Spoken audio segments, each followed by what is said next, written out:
All right, there we go. All right, so we're back here on a nice Monday. Going to continue doing some Raging Loop. They'll be continuing Raging Loop today, and then tomorrow I will be away. So no stream, because I'll be going pretty early, so I probably won't even have during a day stream. So while I'm out tomorrow, you can check out Fire is Good, who attempted to stream today for the first time in a while, but unfortunately Twitch is fucking with him. So if you can check out Fire is Good tomorrow, probably around the same time, maybe a bit before I normally stream, and you get to see a nice Pikmin ROM hack or randomizer, I think. No, I think it's more of a ROM hack before a randomizer. But anyway, if you want to watch some Pikmin, you can check out Fire is Good tomorrow while I am out. But we're going to pick right back up where we were, continuing with the beginning of the third day, I think. We started the third day.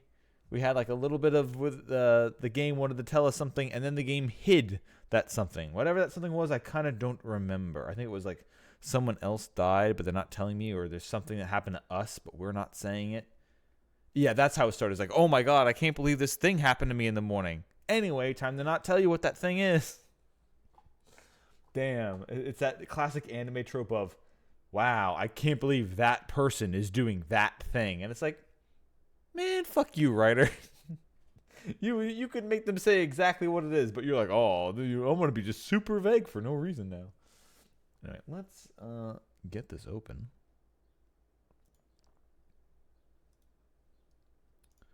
And start Raging Loop.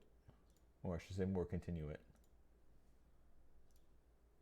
So yeah, last we left off, we went through the first night of the we've gone through the entire thing one time. We're on our second full loop where we're trying changes. We got new people added. One of the same people who died last time died this time. Assumably, we know how to save that person this time. And we voted for no one for this loop because it seems rules have changed since we've added new people. And we didn't want anyone to be hanged just yet. And as I said, something happened to us, but the game, instead of telling us what it is, I was attempting to leave it as a cliffhanger. The chat did not want me to leave it as a cliffhanger. I tried to do that, and the game purposely said, no, we were going to make this a cliffhanger anyway. So that's what we're picking up. So, something special, interesting happened. Everyone is alive after the second night, which means the spider must have protected the correct person. Either that or the wolves didn't do anything, but then the wolves would have died to corruption because they're supposed to kill one person a night. So that's my guess. Everyone's alive. Yeah. No one had died last night. Now, please eat up. The people in the dining hall were far more cheerful than yesterday morning. It was obvious why.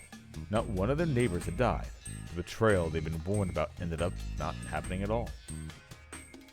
Some were probably even beginning to hope that the traitors, the wolves, didn't exist at all. Yasu, Fusashi, see? No one here is dumb enough to play along with something that stupid. Takumi-san, who put the unity of Yasumizu above all else, was especially cheerful. Well, maybe you're right. Yasunaga-kun made a vague smile. It seemed he was afraid to kill the good vibes here.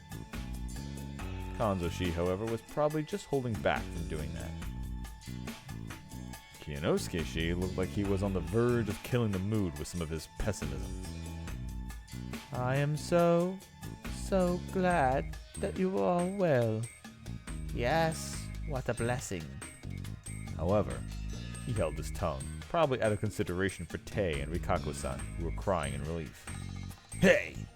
What? Yoshigetsu-kun, who was washing the dishes with me, called out to me with a stern voice. What the hell? Nothing happened! What do you mean, nothing? We have something pretty amazing going on here. Huh? You know more during the feast. That's got soap all over it.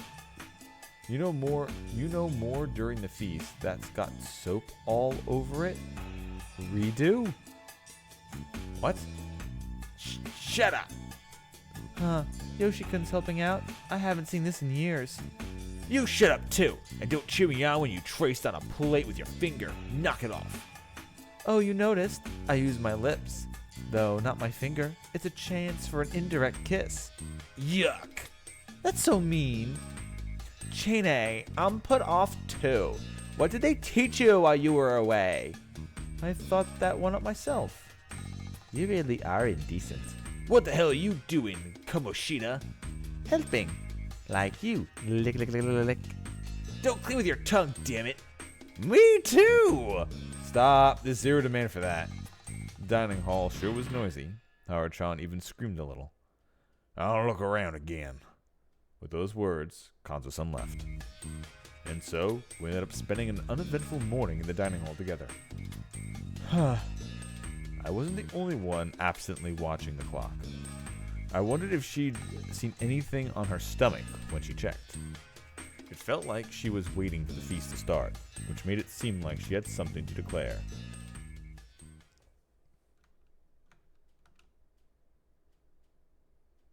When Kanzo-san returned and declared the start of the feast, I felt like there would be trouble. No one was against it when he said it, but it turned out the trouble was just delayed. Don't you think it's enough, old man? Takumi-san said that instead of drinking from the cup. What? Well, I keep this up. The wolves don't want to kill the humans. Of course he'd be the one to suggest that. Just how naive are you? You don't understand the situation at all.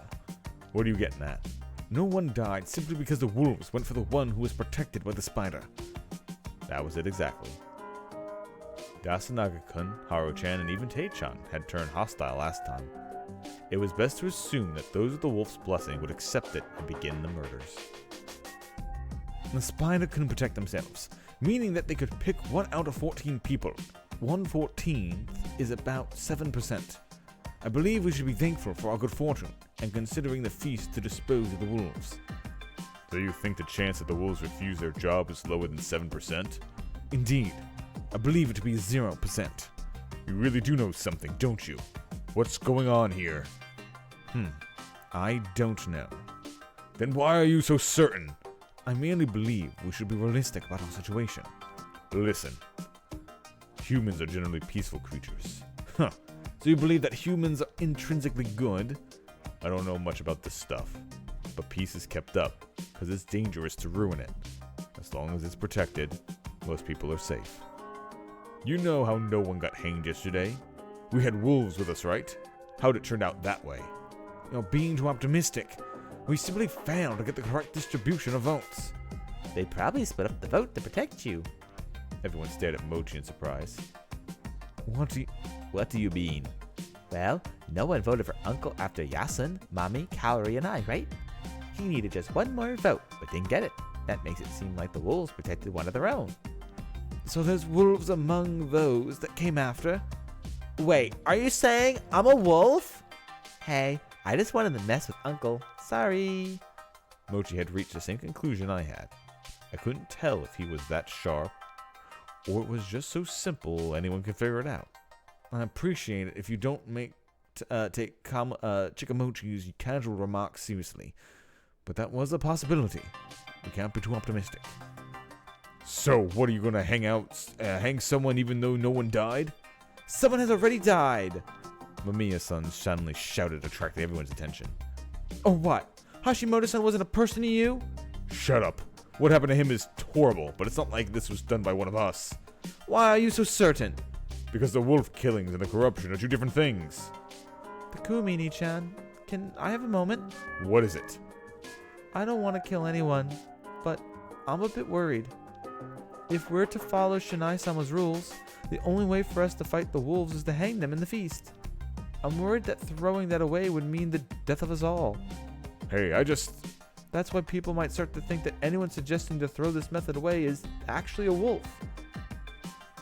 Takumi-san looked around and noticed a chill in the air about him. He noticed that a certain worry had begun mixing with a certain suspicion. Kanzo-ji-chan? We're hanging someone today. Refuse that and you're a friend of the wolves. I don't want to kill anyone either. Soft, but not as soft as Takumi. See what I had in mind? Then what are we supposed to do? We didn't decide who to hang yesterday. You think that's gonna change? Not everything's the same. The outsider lady and the lunatic have probably got something to say. That's true. Let's see the bout, and if everyone is against killing in spite of the way they say, there'd be nothing left for us to do, right, Kazu-san? That ain't happening. All right, speak up, you two. We don't get anywhere otherwise. I'll start then. I am the snake. Huh? Really? You looked and saw the mark? Yes, I am. That's why I used my power to look into someone. There was no way. Oh, that's right. Yeah. We were the snake and we used our power to look onto somebody, but the game isn't telling us the answer. The game is holding that as a cliffhanger away from us. That's what it was. There was no way. But isn't that dangerous to reveal now? The snake is extremely important. I'm saying that I found out something that makes up for that. Tei Yamakawa-san is a wolf. The mood of the feast suddenly did a complete 180. She's a wolf! Liar, you're the wolf here! They screamed and were about to charge at each other. The others had to hold them back. Bon-chan, stop! No one's suspecting you. Mamiya-san, stop! This won't help anyone! A strange fervor filled the small hall. I was getting really uncomfortable here.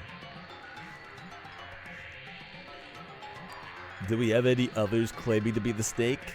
What's that supposed to mean? Please don't shout. If you really are the snake, then keep your cool. The lack of another snake is one of the conditions for us to believe you are the real one. Again, do we have any other snakes? What was my best option here? Since I was the real snake, she was definitely a fake who was clearly talking with ill intent. That meant I had to out myself. Otherwise, she would take control of the situation. That was the right thing to do. The right way to go about it. I knew that well. But I couldn't help but feel that I was in an extremely difficult situation here. Yeah, okay. So this is a choice that I think is definitely going to be cool. I'm glad they let me pick it without needing a key. So I'm going to start. I'm going to do the route. I'm going to choose not to reveal it and see where she goes with this. Because the game has not told us what we revealed with our actual snake powers last night. So we know if somebody is or is not a wolf.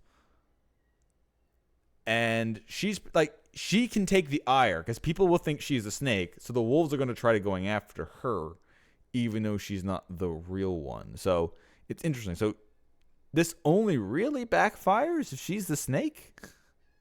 I mean, sorry, it only really backfires if she's a wolf.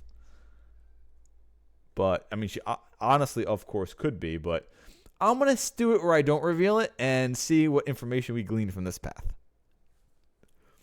I didn't find it reasonable whatsoever. But I decided to keep quiet. Then let us continue under the assumption that Hisako Mamiya is the real snake. What do you mean, assumption?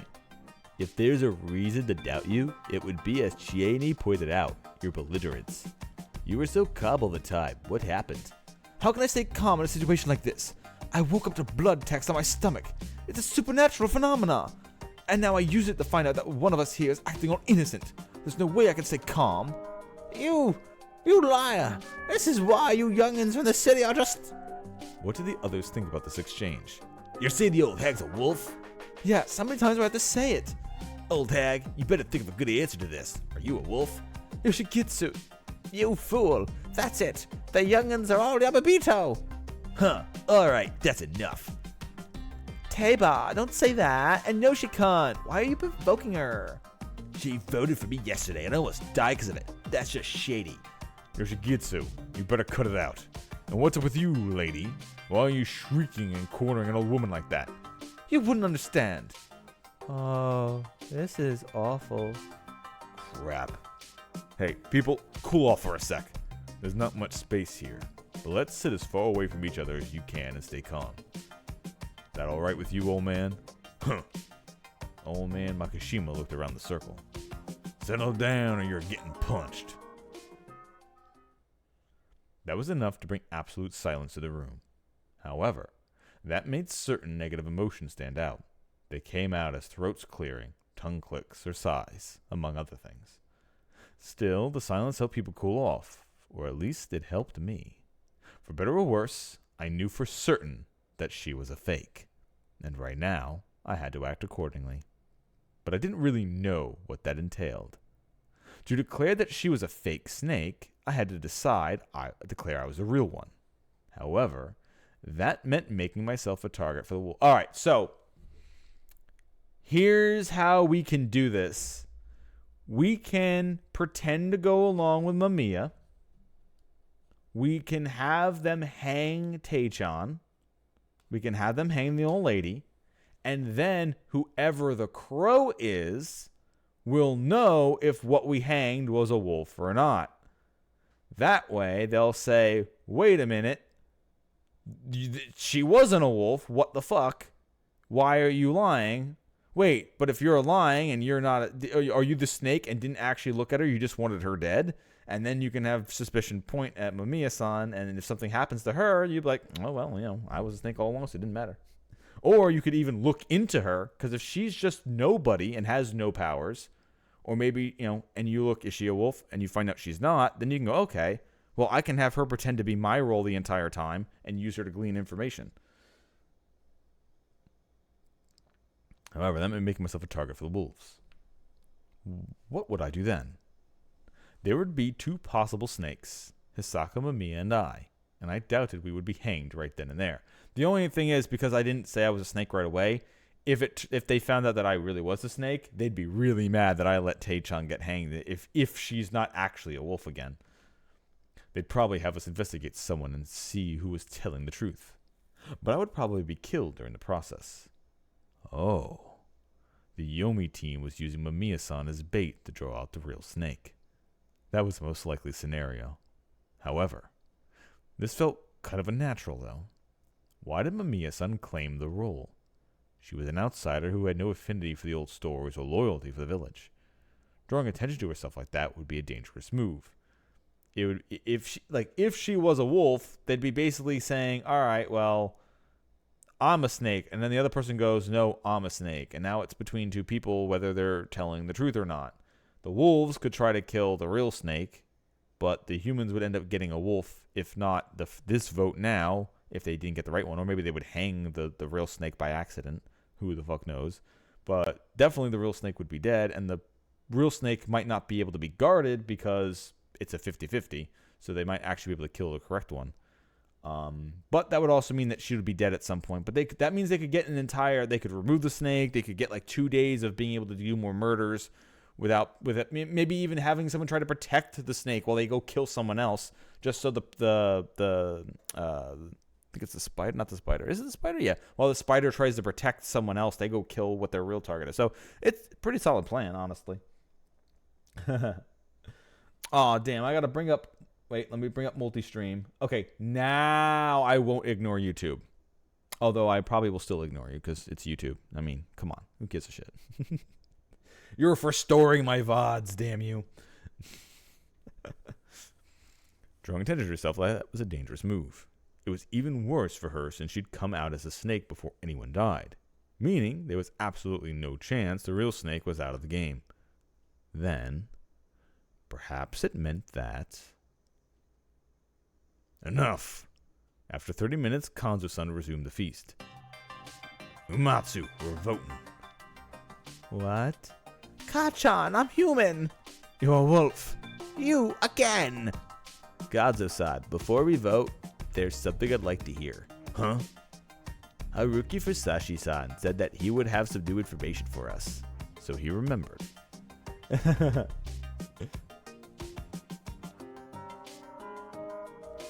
Nope, don't worry about it. You're good, Stormpike. However, I decided not to reveal that I was a snake this time. It might have helped the humans, but I felt I had to keep it hidden to ensure my own survival. Thus, I had to think of some nonsense. We were given a lot of time, though, so I already had more than enough ready. First of all, I still don't have enough information to prove my innocence, unfortunately. That means I'm less capable of contributing than Mamiya-san, and I would like to make up for that. I can assume that means you don't have a guardian. Seems like the obvious assumption. Say it clear. I have no special powers. With those words, I was also a liar. However, if you let me live, I will do what I can to help you all. You said that yesterday. Unlike the first time, Kanzo-san seemed kinda interested in what I had to say. Of course, he'd probably throw me out the moment he felt I overstepped myself. I can provide you with strategic advice. Like, don't hang Tae-san or Mamiya-san. Huh? If Tae Yamakawa-san was a wolf, I doubt she is the brain behind their tactics. I said I'm no wolf. It's a what if now, if Mamiya-san isn't the snake. Of course I am. No one else came out. Now, I'd like to ask something. To actively survive this game, sorry, I mean the feast, the wolves have to pretend to have guardians, right? Yes, the wolves generally stay passive and lay low to avoid raising suspicion, but that eventually tips them off to the snake. Once suspicions are raised, simply claiming to be human is no longer good enough. Declaring yourself to have a guardian at that moment would seem like a lie too, which is why doing it at a random time is more effective. If you claim to have a guardian first, then anyone that came after would seem like the liar. What's your basis for that? Being objective. That's why it's not certain that you're the snake. If you really are a fake, that means the other two wolves have already cut you off. Don't just go off talking like that. What's that supposed to mean? You don't have like regular speakers for your PC? Just use headphones? You can probably get yourself like a cheap $20 ones or something like that. But yeah, that's the funny thing. I literally have headphones that I've barely used. I've used for like a horror game now and then I use speakers the entire time. Although that would mean in the summer I could, not have to close the door half the time. But it's fine enough. Anyway, while you're making the best of the feast in the front lines, the other wolves are doing work on their own. It probably wouldn't have been your idea in that case, and they're using your distraction to avoid drawing suspicion to themselves. That's why, if we can ignore you as you make a mess of things, it means you won't be as dangerous as the wolves still hiding. That's nonsense. I'm the real snake. Hey, that kind of confirms you're a wolf. Huh? You noticed something, Mochi? Well, look at her reaction when you just said. She probably was irritated because she didn't understand her own position. If she wasn't a wolf, she wouldn't have paid any attention to it. I can't ignore any words in this situation, can I? What's got into you, Mochi? It's just as I thought, but honestly, I agree with Yasun. We should keep her around and see how she works. I'm remembering to keep his pirate voice up when he only has one eye open. Listen, saying that kind of stuff can place suspicions on yourself. But I'm just weird. Don't blame it on me. Try to speak for the human's sake, not just your own. If Mamiya-san got hanged, it'll be partially our fault. Oh no, I got scolded. Anyway, if we're not hanging Teiba-chan or Mamiya-san, are we going with the Kumi-ni-chan's idea and not hanging anyone at all? That'd be meaningless. If we didn't lower the number of suspects, it'd be a waste of the free day the spider gave us. If hanging really isn't the best interest, I'll just say one thing. I believe in Ba-chan. I think she wouldn't kill even if she became a wolf. Well, that just wasn't true. That's why I'll protect her. You really are a good boy. What about you, Kaori-san? You haven't said a thing this whole time. Oh well, and you, wolf guy? The wolf is coming! Forget it. Oh man, what do we do? Hang both Teiba and the journalist. Huh? For a moment, we were so dumbfounded that the room was filled with utter silence. But why? The wolves gotta hang. That's true, but one of them's a human. We need sacrifices to be sure. That's how it always was. He then got up, which made him seem larger than usual. They have not told us what information we have gleaned from it yet. It's still a cliffhanger. They're still keeping that information from us. But Mamiya-san has claimed, the journalist lady has claimed to be a snake, and we know that she's not because we are, and I chose the path of not telling them that I was and just letting them think she's a real snake. Because I don't want to out myself. I want to see where this path goes. Teiba, get ready. I knew you for 60 years. You love Yasumisa more than anyone else. Won't you put yourself in the line for its sake? His voice was as blunt as always, not changing his expression at all. He pushed an old acquaintance into what could be her death. It didn't matter to him if the person was friend or family. He had his own line of thinking and clearly knew what had to be done. Friend or outsider meant nothing in the face of the situation. There was no room for hesitation or mercy. Will you and Takumi look after my remains?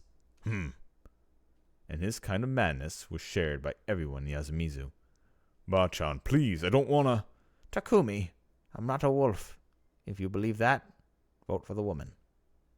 If I still get hanged, then it must be the will of Shinai-sama. Alright, Uematsu, Yes? we vote. Yasunaga-kun was looking at the floor with a pale visage. It probably didn't look all that different from him. The silent alliance he and I had made was crushed by Kanzo-san. It was a moment of defeat for us. The old man's words quickly ended the battle between reason and tradition. Was there any way for us to resist it? So like I said, the only good information that we can get from this is if the if the crow reveals if Tay really was a wolf or not.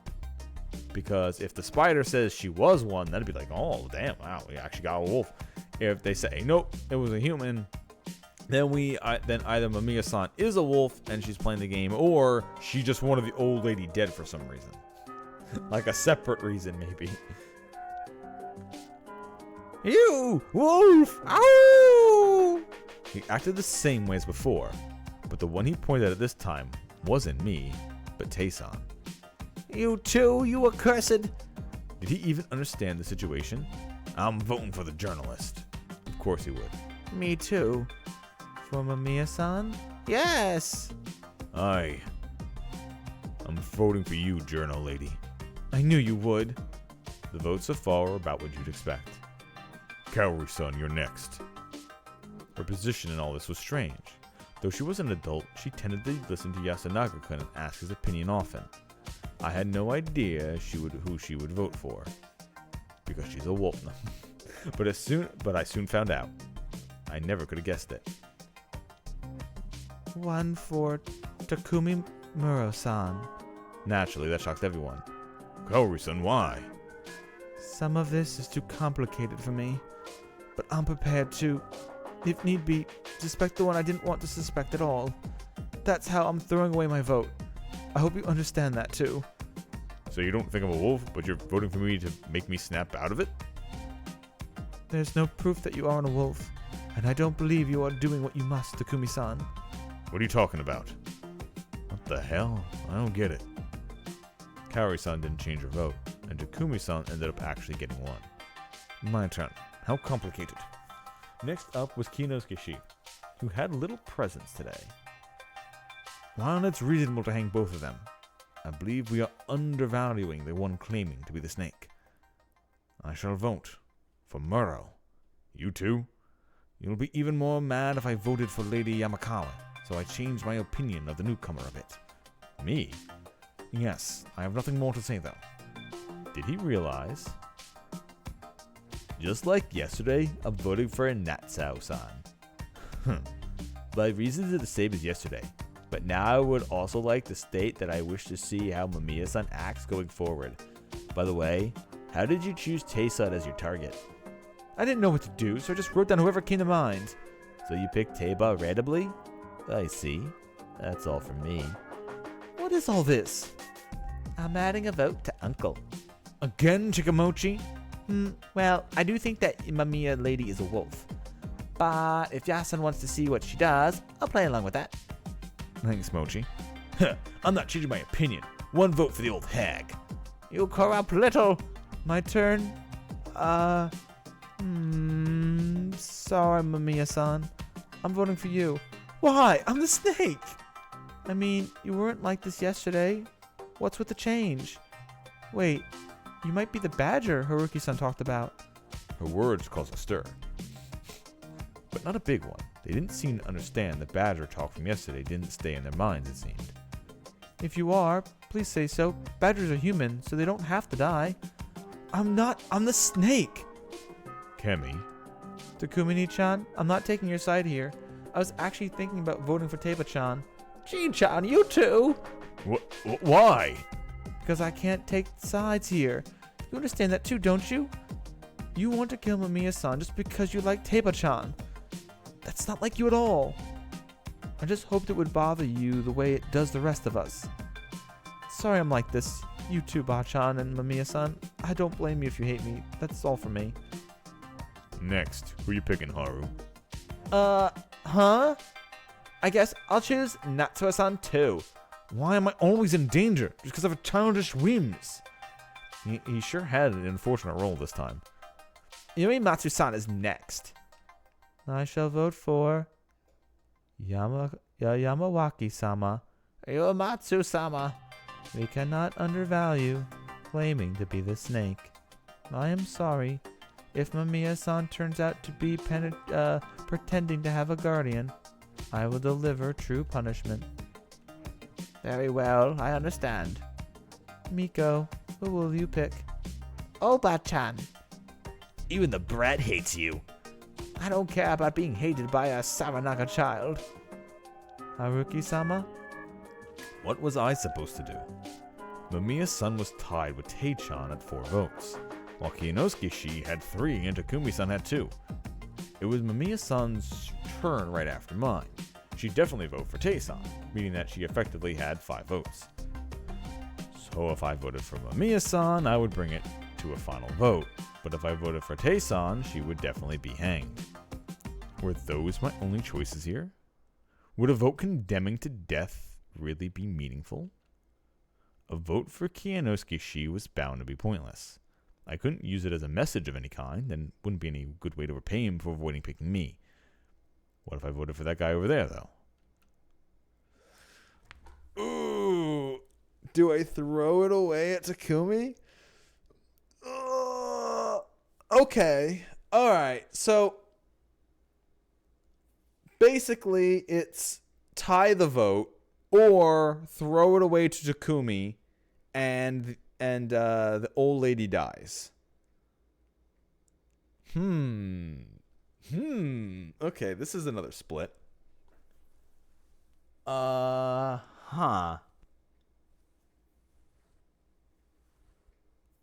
I forced. I can force them to vote between the two, and everyone has to only vote for those two. Maybe that might get. Would that get more information? Or if I throw it to Takumi and he goes, huh. Maybe to try to get him actually to care a bit? But is that a waste of time? Oh. Alright, well, whatever path we get, we get. I'm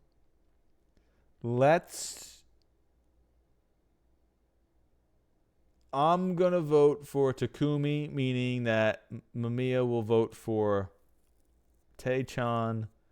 So Tae will be hanged today. Let's do that.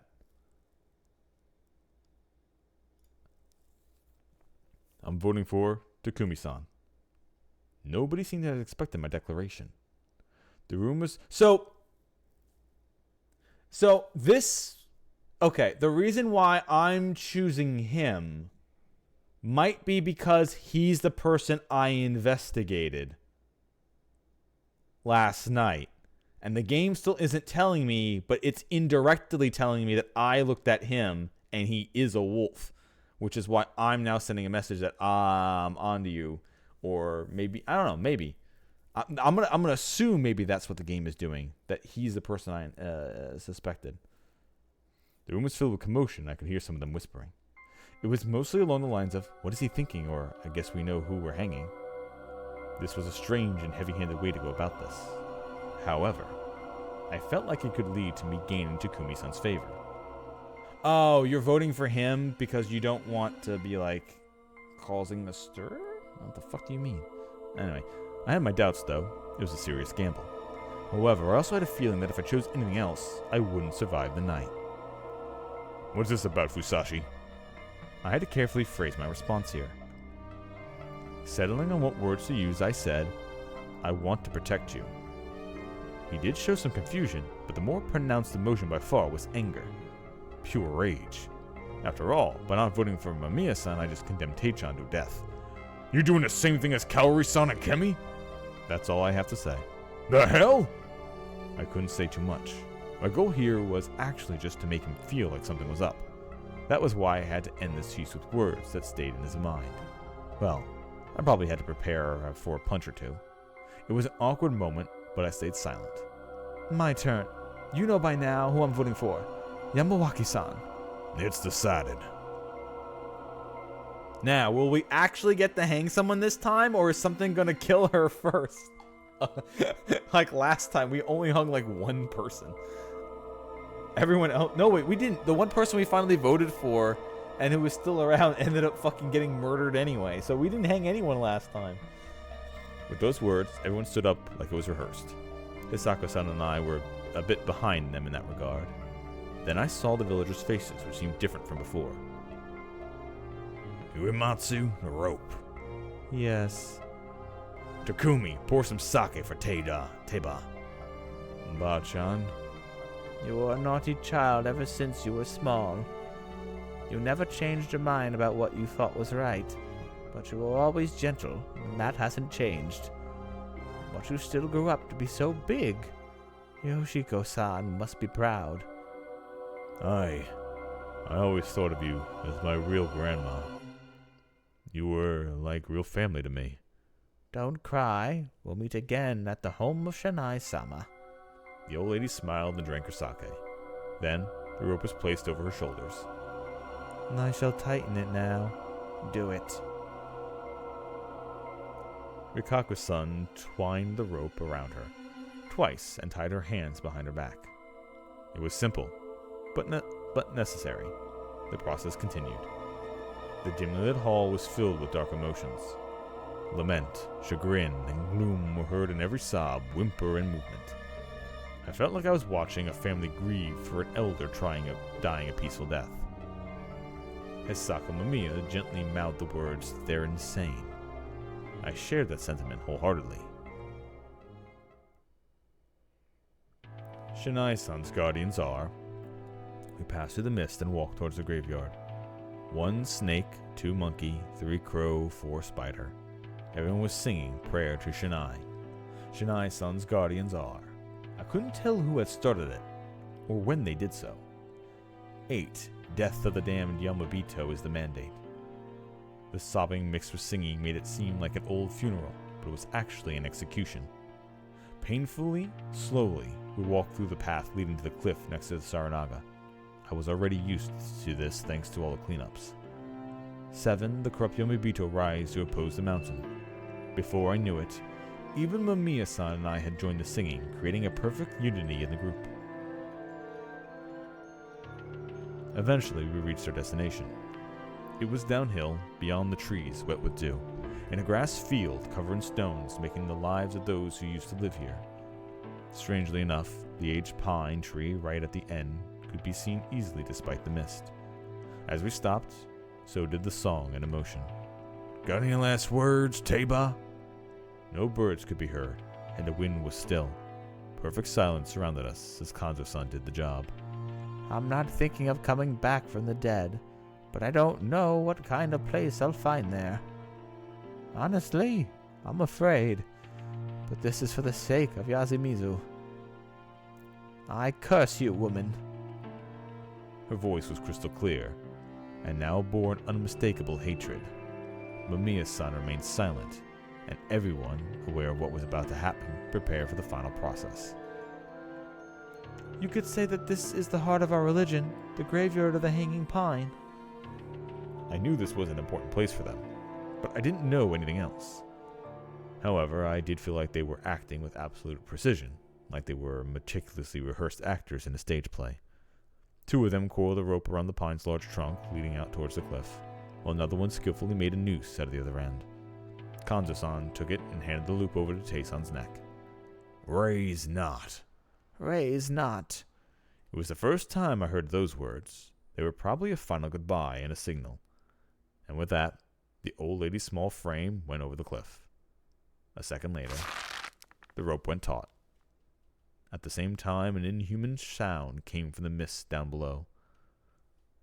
After a long silence, Shinai-san's guardians are 1 snake, 2 monkey, 3 crow, 4 spider. The song was sung again, and it was obvious who started it this time. After repeating the song a dozen or so times, Kanzo-san walked up to the pine and cut the rope with the sickle he had in hand. Was there a sound of her falling down? If there was, I couldn't hear it. Not saying a word, we all returned to the plaza. Everyone seemed to feel like we'd done something that could not be undone. I mean, you technically did. We passed the point of no return. No, that probably wasn't right. The point of no return was passed a long time ago. This just made us realize, and even then, I didn't know if anyone else besides Mamiya-san and I felt it. The villagers might have begun feeling like this the very moment the mist came. I thought about that long and hard. It made me feel something like remorse or powerlessness, both of which were unproductive emotions that really dulled your thoughts. The locals, however, seemed to feel differently. They did look like they were in a state of emotional numbness, but it seemed to be a result of something other than shock, or a sense of loss. It was something more unnatural. They seemed like empty husks. I had a thought once that the real problem wasn't the monster, but this state of being. We returned to the dining hall. Oraby, Yes? make food. Understood. Staying in the dining hall. Stay in the dining hall. I'll look around. You stay too. Huh? There ain't nothing dangerous in the mist, besides us anyway. I'll be back for food. I'm going back home. Takumi. I won't die. Jeez, I've walked the path 1,000 times. If anything kills me, it'll be a bullet from your gun. With that, as his parting shout, Takumi-san left.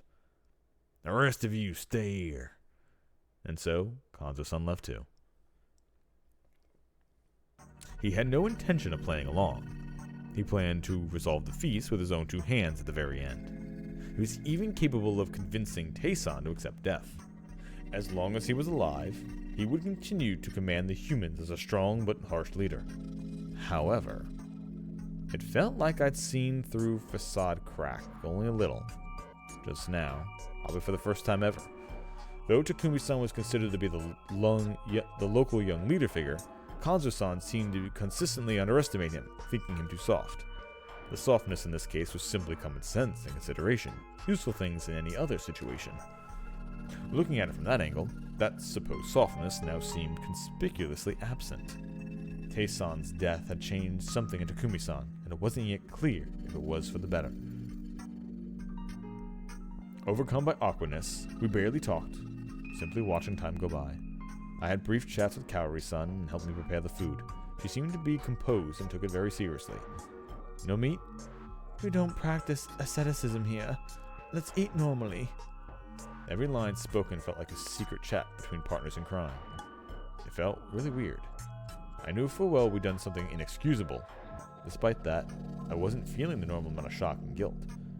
Perhaps because the moment Yamawaki-san died was nearly cordoned off from everyday life. The song, the farewell, all of it might have been ways of separating the event from their daily lives. It seemed the know-how they had to slightly lower the emotional burden from killing one of them. Did they think it up naturally, or did they remember it? Done. Yes, just now. Soon enough, we gave out the now familiar veggie and shishinari soup along with some rice. Oddly enough, everyone still had their appetite. However, since Takumi-san hadn't returned, we ended up eating with one person unaccounted for. And not just him. There was one more empty seat that had been occupied this very morning. Shit, what the hell was this? Hey, Hassan. I felt like I had been so long since someone called out to me. The others likely felt the same, which was probably why it attracted some attention. What? Teiba's gone. What was he getting at? Was he trying to get me to talk about it? Yeah, unfortunate. Is it? You could have protected her, right? Stop it, Mochi. From Haruki-san's perspective, Teiba-chan was as shady as Mamiya-san. Yeah, that's why I didn't want to vote for either of them. The people who voted before me were the ones who left me without any other option. Not us, though. I don't see why you chose to vote for me, though. It's fine. You're a good dumping ground for votes. It's not like everyone else suspects you yet. You're saying that as if you do.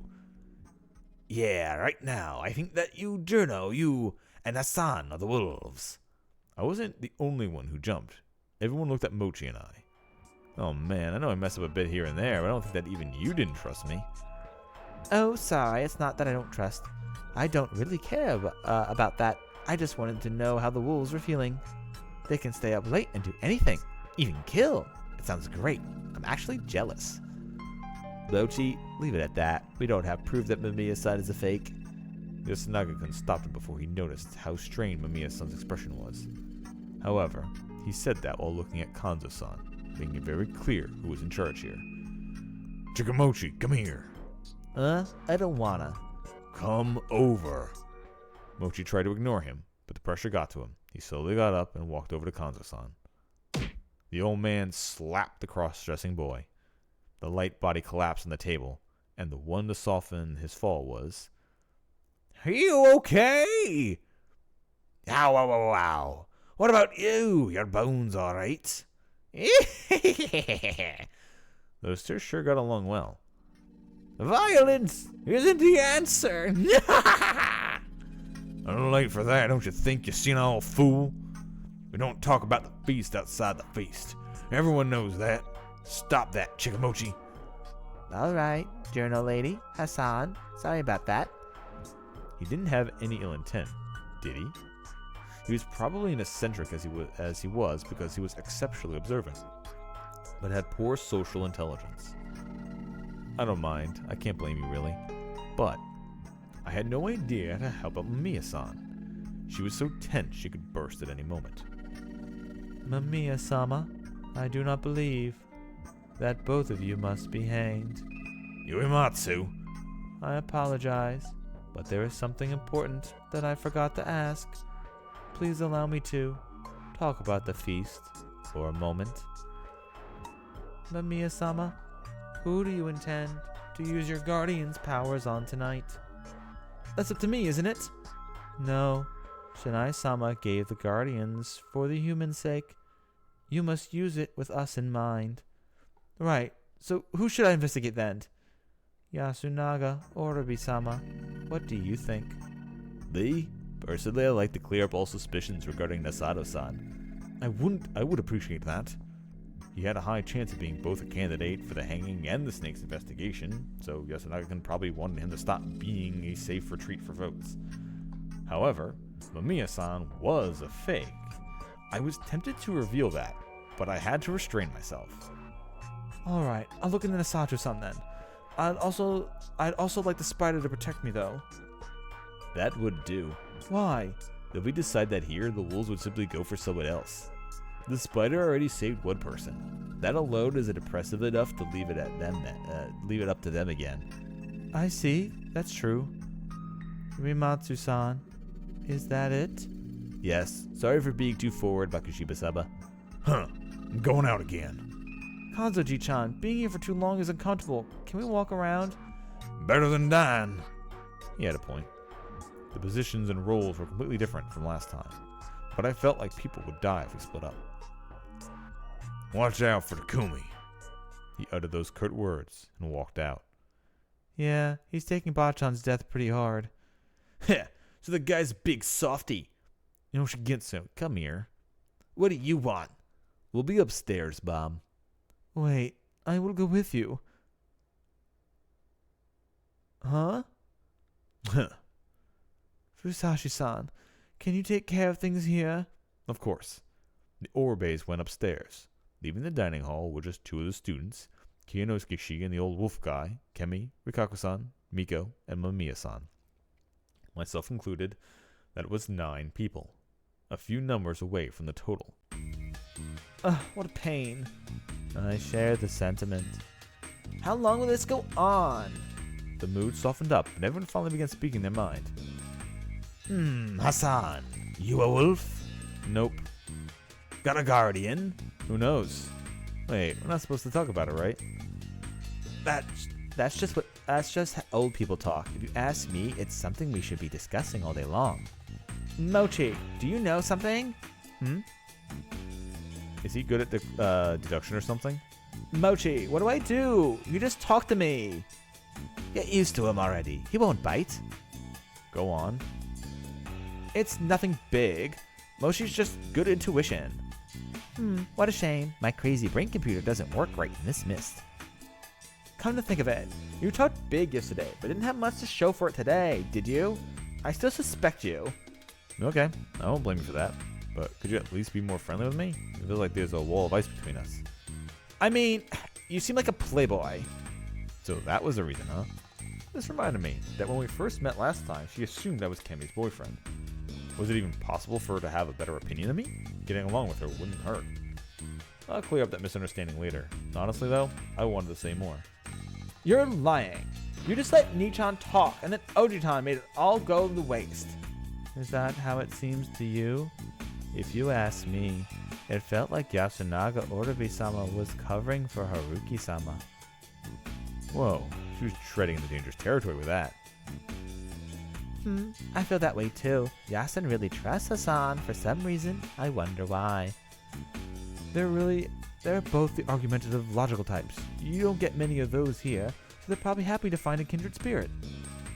Haruki-sama, you prefer to talk to those who you can argue with? As long as the talk is good, I don't really care. So you dislike women who are bad with words? Don't worry, I'm sure I can encourage you to use your mouth. Okay. Use my mouth? Haruki-san, you ran away because of trouble with women, right?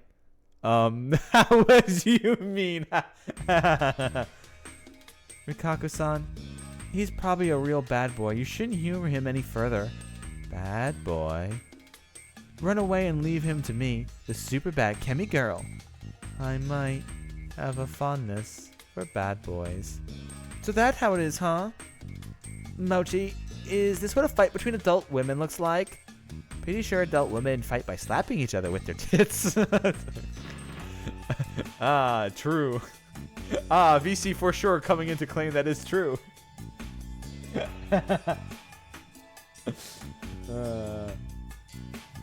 Well, no, he is saying Hassan. He is saying with an H, not a Y. When Mochi talks to me, he calls me Hassan, not Yasan.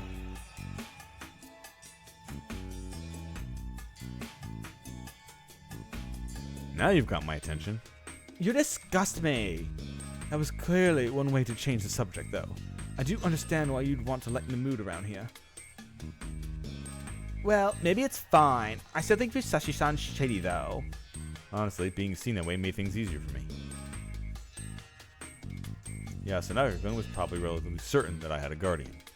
He might have realized that I was planning on revealing it today and presenting them with the info I got. Then I changed my plans to seeing what had happened today. That probably made him even more certain about what I was. However, my actions only made sense if you assumed I had a guardian. Otherwise, I was just a scared fool saying whatever I could to survive. Oh yeah, he changed my name because he was calling me Poop Guy, so he made a different nickname by calling me Hassan, by combining the first letter of the first name with the last name. However, my actions only made sense if you assumed I had a guardian.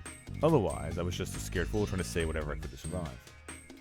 That was why Yasunaga-kun took charge of the conversation before I said something important, drawing attention to Kanjo-san's ire to himself. Because of that, Haru-chan and Kemi still thought I was irrelevant, which meant that Yasunaga-kun's plan worked. I could only hope we didn't have any more Mochis around here. I didn't want anyone else putting me under a magnifying glass like he did. Rikaku-san was only elevating me because, well, she liked what I said yesterday.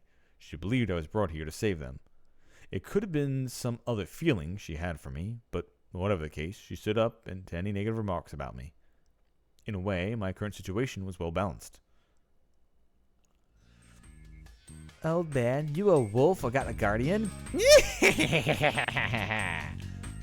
I see. That was communication. Nope, it's what makes him fun. Fun! You're talking a lot today, old man. Say something perverted. Perv! Perv! Perv! Where'd that come from? And cut it out! Don't act like you're not interested. Want to hear my true urban tales of lust? Huh? Elaborate. There, caught her. Of course your Kaka-san would be interested, you perv. Oh, what do you mean? Why are you treating me differently than Haru Makashima-sama? Hey, I'm just glad the Mystic Beauty is a normal girl inside. though I'm not about to lose you on that front. Care to try? Whoa, what's happening? Adults are so dirty. Perv! This is a living hell. Yeah, I agree with you. You could always go back to the Sato mansion I'm not leaving I'm not leaving this place at this time. because you'll be shopping the old man or Muro. You think that Takami-san will go out of control over the shock of losing Taishan? It's a definite possibility. I've known him for a long time, but I've never seen him as cornered as he did today. Old man Makashima also said to watch out for him, didn't he? So that was what he meant, huh? It seemed possible. It was still daytime, but he wasn't here. What was he up to then? And how would this affect the negotiations I was planning? Maybe I was close to my limit. Maybe I should go check on Muro-san. But it's dangerous to go alone. Take this. Kanzoji-chan will certainly shoot you. I believe Kanzo Makashima-sama went to see him by himself. Oji-chan isn't that considerate. You always say that, but I honestly think that he loves you a lot. How? We barely even talked for the past half a year before the feast began. He's just a silent type. That intrigued me too, but I had to focus my attention on Takumi-san. However, if I went and did something about that, it'd probably attract the attention of the wolves. This was difficult. What was I supposed to do here? By the way, Yasun's family sure is taking their time. I'll go listen in on them. Hey, don't! But what if they're the wolves? We can't let them meet in secret, right? Haru-chan was shocked for a moment, but she really didn't have to be. Yasunaga-kun is a monkey, so there's just no way. Exactly. If Yasunaga Oribe turned out to be a fake, that'd mean the old man Makashima was a fake as well. That would be awful. True. All three of them simply couldn't have been the wolves, so there was no problem with their secret chat. However, eavesdropping isn't good, but neither is meeting in secret. Such things draw suspicion like they did just now. Right, Mochi, Haru-chan, call them. Why us two? One's fine, right? Oh, sorry, what? Why us two? One's fine, right? I don't mind. Let's just go. Yeah, this wasn't a role that could be left to a single person. The secret chats would increase the likelihood of conspiracy and hidden attacks, perhaps resulting in lawless murder like last time. However, at the same time, there was a risk that someone, especially the wolves, could find out about such pacts without the parties knowing. The wolves left their houses at night to kill people, meaning they could have all the secret talks they wanted out in the night mist. We humans could only have secret talks during the day, where we risked being heard by other inhabitants and the wolves. Overall, the wolves had a much bigger advantage from the intelligence front. By just being up at night, they didn't have to do any chats during the day. In fact, they could just focus on listening. They could also agree on what roles they would take. Which one would pretend to have a guardian, which one would side with the humans, and which one would gather info. By eavesdropping on humans' secret chats, they could gain info without the humans even realizing someone was listening. That was why people couldn't be allowed to go off and listen to these chats on their own. It would simply imply they had ulterior motives. Kimmy had realized that just now, huh? She sure had some tact. Did that mean she suspected Mochi, though? When Takumi Nichan said he was in the snake, I had a bad feeling come over me. Oh, it felt like I could hear the wolves laughing. He certainly had sharp intuition. This reminded me that he just asked me a leading question, whether I was a wolf or had a guardian. Did he perhaps realize? Whether he was human or wolf, he might have known that I had a guardian. Had Kemi stopped him from going off on his own because she saw this as dangerous? Perhaps I had to use my snake powers to investigate him. Shit, this was complicated. Especially since you still haven't told me who I investigated last night. Upon returning, the Oribes were docile expressions. But they didn't have anything to say. They just returned to their seats and that was that. It seems the time they came down about the same time as the two students went to pick them up. So basically, my guess is the reason why they're not telling us, besides suspense, is we're eventually going to find out who we investigated this first night, and that's going to be a key for later. Either that, or they're going to make a decision, and our character's just going to flat say, it's not them.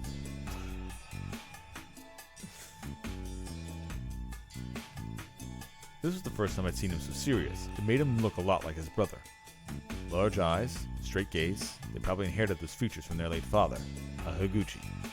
I couldn't help but wonder what they talked about. Yasunaga-kun probably wanted to scold Yoshigitsu-kun, while Kaori-san was probably just concerned about how they were holding up. I did think it was important to have a strong will in this situation. An outburst of violence would be quickly silenced, and we couldn't afford to lose potential votes to that. The feast was built around the premise of killing people through logical deduction, and letting that foundation crumble was not an option. I mean, it could always be the one where I reveal it and we do it, but we'll have to just keep going down the line and see whatever it throws out.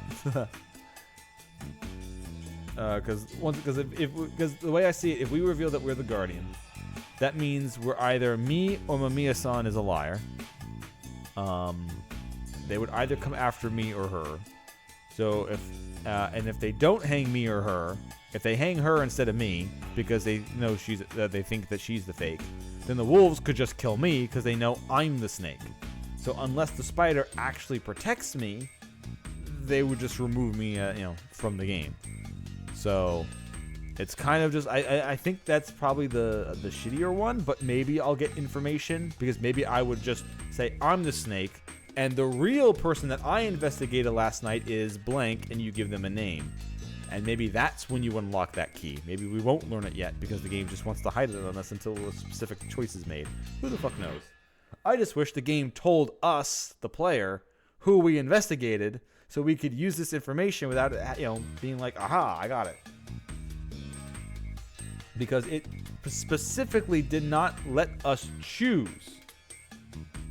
Or did it let us choose? Did it let us choose? Fuck, now I don't remember if it let me choose or not. Because I thought I chose Muro. I thought I'd choose Takumi. And we just put him up as a potential. So, I don't know.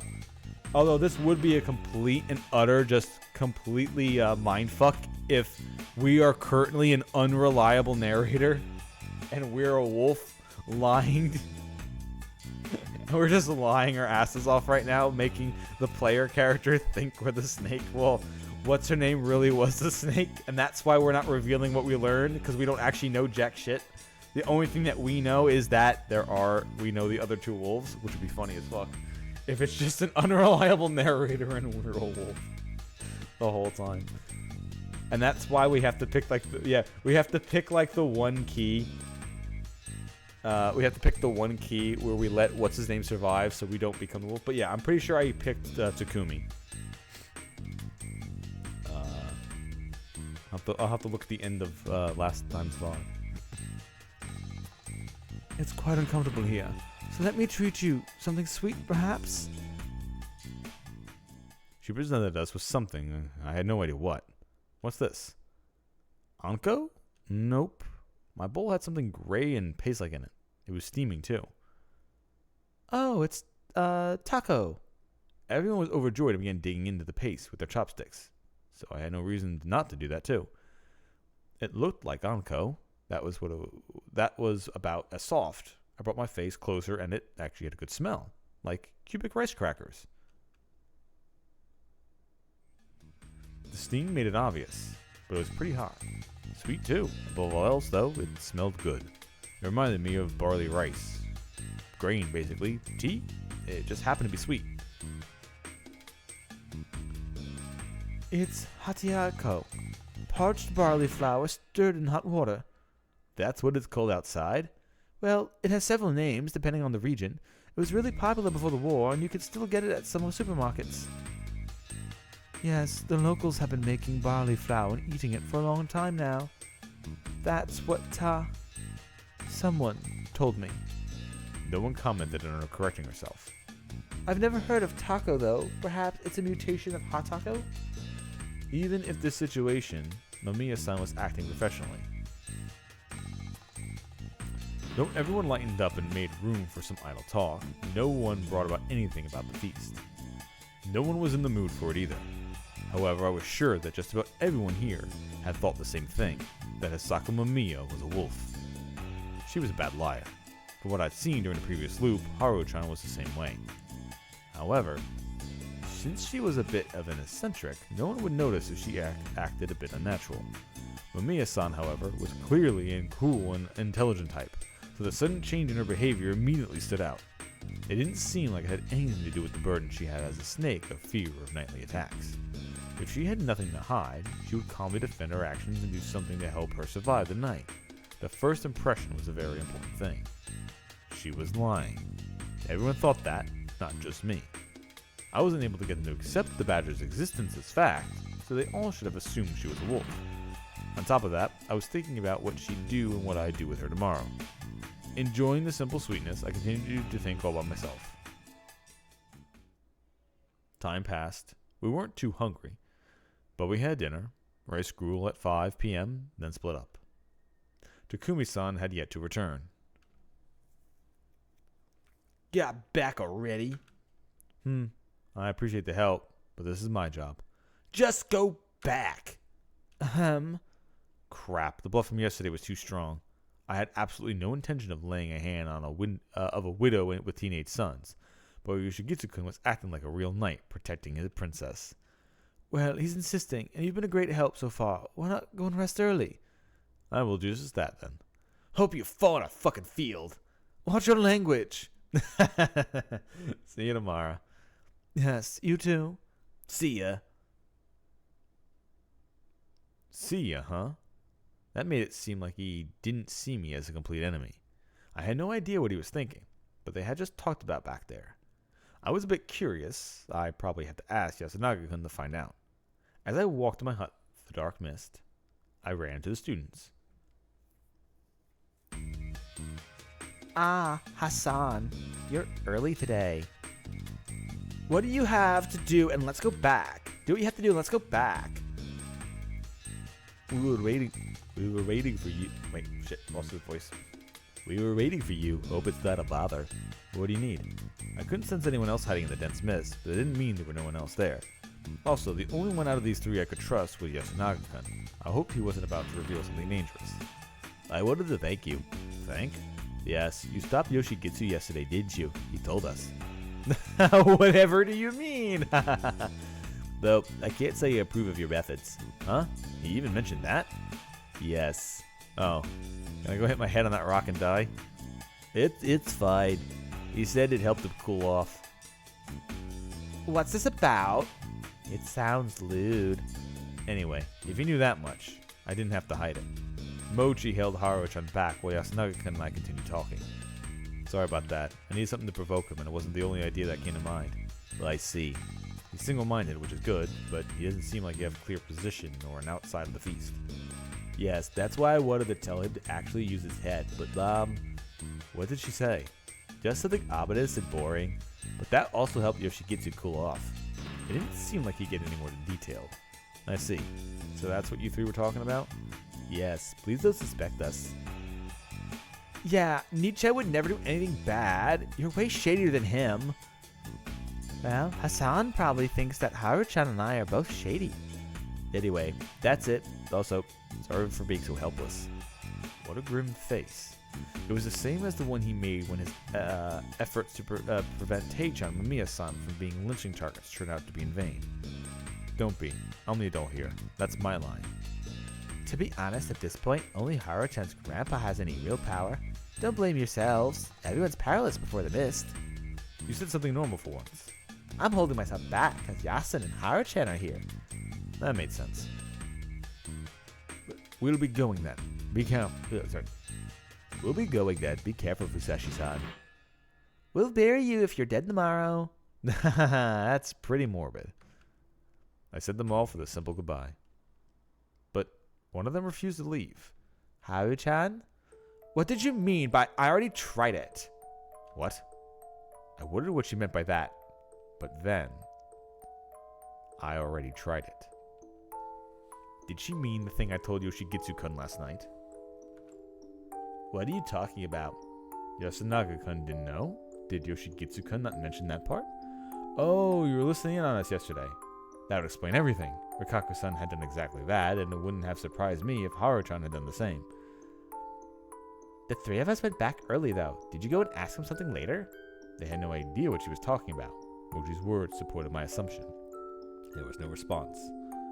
This talk wasn't that big of a deal, but the silence made it feel needlessly tense. Haru-chan, did my voice contain a little too much irritation?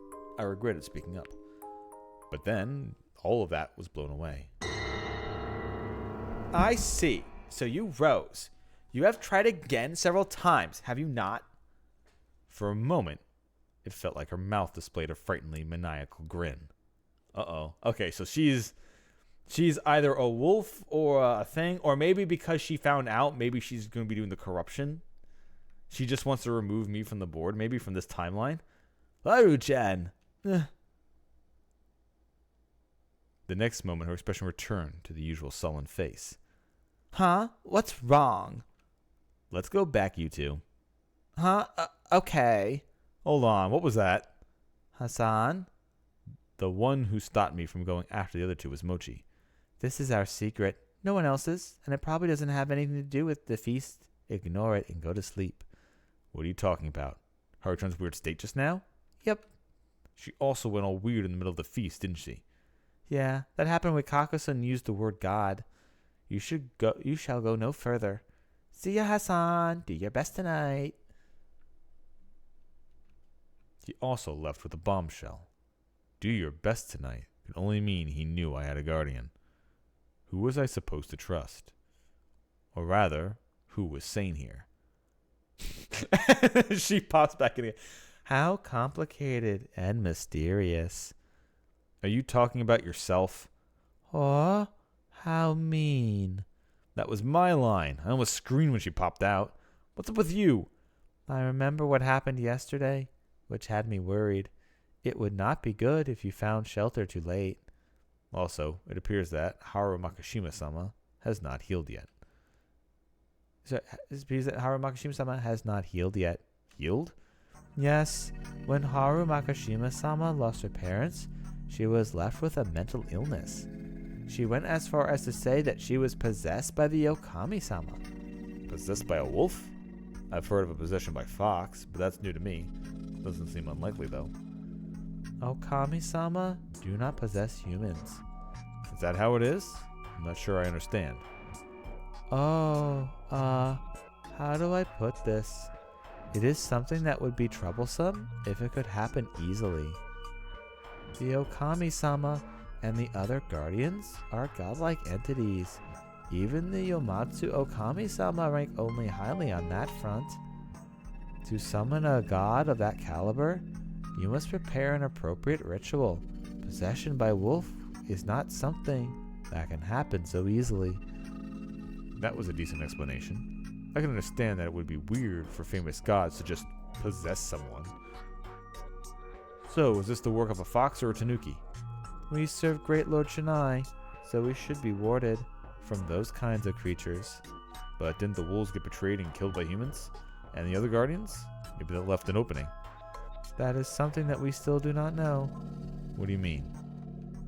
Yasumizu is actually the only place where it is said that the Okami-sama are dead. In Kamafujiyoshi had families. It is even said that it is the Yasumizu inhabitants that are the Yamabito. Is that true? Huh? Yes. Could you keep it a secret from the villagers?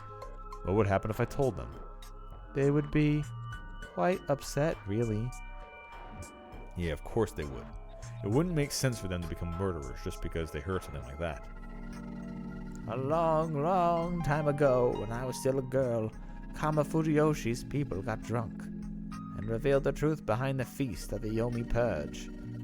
Yeah, Taisan herself said it last time.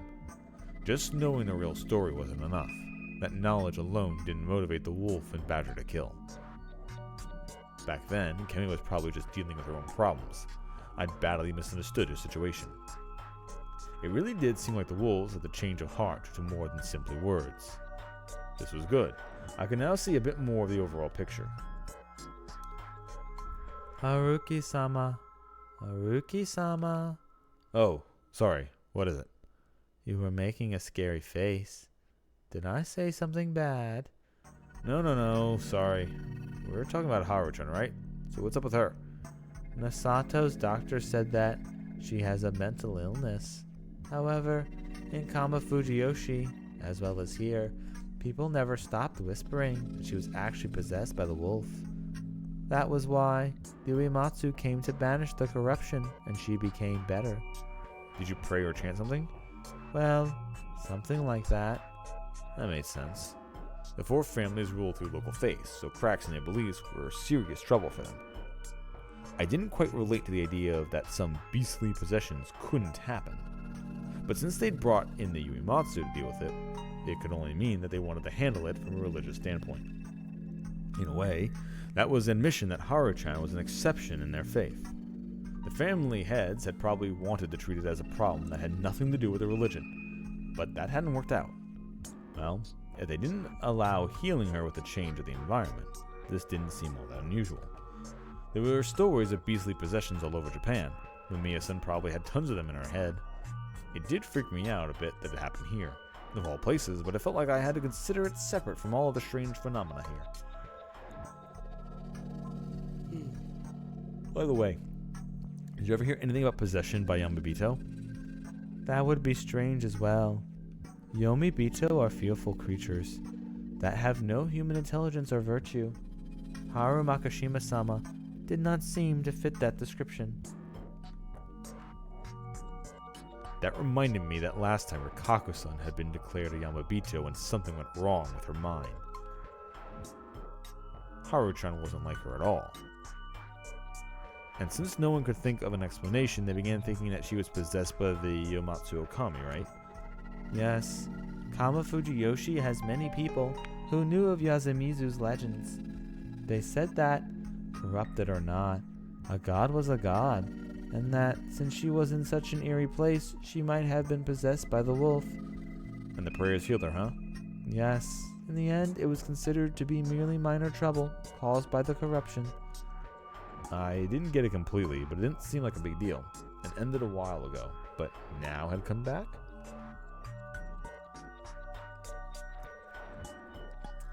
This is our secret. No one else's, and it probably doesn't have anything to do with the feast. Ignore it and go to sleep. This is our secret. No one else's? Perhaps the children know something of Haru Makashima's illness. I doubt they say anything, though. If Mochi wasn't lying, then this had nothing to do with the feast, and that was what I thought, too. This was a Fujiyoshi problem, completely independent of the feast. However... I see. So you rose. You have tried again several times, have you not? What did she mean by rose? I think I heard something like that during today's feast, too. To rise is to come back, especially from the end of Yomi. Rose is its past tense. Yeah, no shit, lady. Yeah. Oh, really now? Damn, alright. Well, maybe I'll risen again in the future. That's not how that works. Then, rise not means don't come back from the dead? Rikaku-san nodded. Well, that made sense. Yasumizu considered returning from the Yomi to be ominous, so it served as a farewell to the dead here. I see. So you rose. You have tried again several times, have you not? I see. So you came back from the dead. Okay, cool. Alright, this is the third time in a row you're repeating the line, but sure. So you came back from the dead. You have tried it again several times, have you not? How? How did she know that? I was being subjected to some weird death loop, and I was the only one aware of it. This was the one thing I couldn't justify in a purely logical manner. She had noticed it when she was supposedly possessed. Was I just overthinking it? Maybe she'd been referring to something else, or was simply spouting random nonsense, or just is a wolf and everyone's just saying, no, it's fine. Was it possible that something supernatural really had possessed her, and it could tell what situation I was in? I didn't want to believe that, but I would keep it in mind as a possibility. However, not even Rikaku-san seemed to know anything about this supernatural entity. Was it completely unrelated to my situation, the feast, and Fujiyoshi's legends? I couldn't afford to overthink things. However, for all I knew, Haru-chan could be the key to unraveling this strange situation. I have kept that in mind. I got lost in thought again, but this time Rikaku-san just silently waited until I was done. She too was wearing a profound expression hanging in her head, and lost in thought. We are ignorant mountain people. Wisdom was buried, and now we are dancing a pathetic dance. Why wouldn't anyone look like anyone would be like that in this situation? Haruki-sama, I see you will not go any further. What do you mean? Like I said before, I don't have any special powers. What about special circumstances? Or a special past? Huh? No, it does not matter. I merely want to believe that you are special, Haruki-sama. I do not know what started it, but after seeing you through the shadow of the leaves that day, I have been thinking of nothing else but you. It could be because you helped me when I hurt my head on the Okiba, or because you called me by my name. I looked for reasons, but I am still not certain. Perhaps none exist. I cherish you, Haruki Fusashi-sama. So I made her say it. Rikaku-san? It is fine. No need to say it. I am not the type of person who could hope for something like that. I only said it because I had something else to say. Which would be? Please, flee this place. I can't, can I? I knew that well. I believed that I would escape last time after ending up failing to protect anyone. I understand why everyone here is so afraid of the mist. It's because you can't escape it, and it will remain until the feast comes to an end. That's why Please, don't say it. I am not doing this because I want your gratitude or comfort. I am doing this as the descendant of the bedroom woman servants who must see their guests on their way back, and as a woman who treasures you. I truly want you to survive this. You have no reason to die in a place like this. I am sure you have a place you must return to. Do not worry. Even if you have lied or became indebted, it is nothing compared to the sacrifice the mountain asks of you. So, I will help you escape. What? That actually sounded like she knew a way to escape this place. I wanted to ask about it. I had to, even. Despite feeling that way, though. Please don't say it. I refused. And I knew full well what that meant for her. Even though you are as good as deceased? Am I now? No, but it will surely happen if you continue this. Rikaku-san, do you have any other dark secrets? Huh? She stared at me in bewilderment. You always knew that you could help someone run away if you discarded yourself and your feelings. However, you didn't know if you could go through with that, right? You didn't know that you should throw away your duty as Yuimatsu and save someone, or stay in the Yasamizu until the end and keep being used as Yuimatsu. After a lot of inner conflict, you decided that letting me escape was the right thing to do, and that you wanted it too. You wanted to make me believe that it doesn't matter what happens to you as long as I am alright. I don't like that. Man, this was fun. I'm gonna play this up by my own rules. It was fun, and she was just lovable. Sorry. That's why I want to change the rules. How about the anime, having her anime pro tag moment? How about this? If you cut it out with the unpleasant secrets, the man called Haruki Fusashi will trust Rikaku Uematsu. Seriously lovable. I will survive for Rikaku Uematsu's sake, while you will survive for Haruki Fusashi's sake. And if we both survive, you can ask Haruki Fusashi for whatever you want, and I can do the same with Rikaku Uematsu. Willing to gamble on that? Sounds way more fun, don't you think? Rikaku-san was trembling. Her face was all red, her eyes were full of tears, and her shoulders were shivering. This might be a foolish misunderstanding of mine, but do you mean that, I wasn't rude enough to force her to say it. Instead of waiting, I just embraced her. I'm not going to abandon you and run away. That'd mean letting go of such a tasty-looking woman. It'd be one hell of a waste. So please, survive. Well, are you taking the bet? I felt her heated breath on me. It seemed to penetrate my shirt. Until we find out that she's a wolf and she's just like, well, they're all going to vote to kill you next, so whoopsies. That's why she's like, no, you must flee because we're going to kill you. No, you must flee. You are adorable. So much that I wanted to take her right then. Jesus Christ, this just really is the fucking horny arc. God damn. I wanted to take her right then and there. But the rest will have to wait for later. No, now. I have to ask you that again when the bet's won. That's all right with you, Rikaku-san. I tightened my embrace a little. Eventually, she nodded, sealing the wager. Good night. You too. Good night. It's a battle, I shouted as she responded with, Oh. The flirting continued for a bit, and then we parted ways. All right. With that out of the way, I had to make sure she kept up her side of things this time. Now, who to choose today? The situation was completely unlike yesterday. Takumi-san was even more of a critical position than before. It reminded me of Kaori-san's situation last time.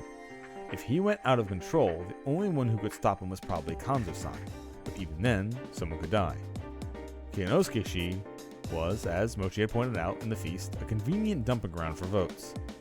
Knowing Kanzo-san's influence, Mamiya-san would definitely become a candidate for hanging. In fact, it was more or less obvious that she was an enemy by now. On the other hand, we had people in important positions in completely different ways than yesterday. Mochi had good intuition and used it on me a lot. And Haro-chan, she had little to do with the feast, but she might have had a hint or two regarding my looping phenomenon. Investigating her would be completely personal, but I'd already let Tae-san die because of my selfishness, so that wouldn't be special. It was pretty messed up, clearly, but so was the situation, where a selfless act could prove fatal. Besides them, Kaori-san, the old wolf guy, Yoshigitsu-kun were still total blanks. Whether Kaori-san was a wolf or a human, had she been in real danger if her sons died, she wasn't a good target for the snake. Yoshigitsu-kun had a tendency to go wild, but he had little influence over them. The old wolf guy was the same as always, an unpredictable vote. I wouldn't pick them this time. Come to think of it, could I investigate the same person I checked yesterday?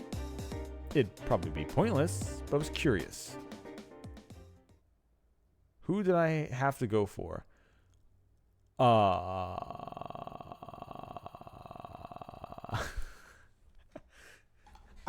Okay, so like I said, I don't remember who I went for last time. I think I voted for Takumi last time. My actual vote is going to be for Chikamochi, because he's honestly, if he was a wolf, he'd be kind of like dangerous. So I'm going to go for Mochi, just because knowing if his abilities to figure out stuff is a danger or not could be very important. Or this choice could also not matter if I die right now. Like, I could just not wake up, and this last choice doesn't mean shit. But I'm going to go for Mochi. I wrote down the name, left it near my pillow, and went to sleep.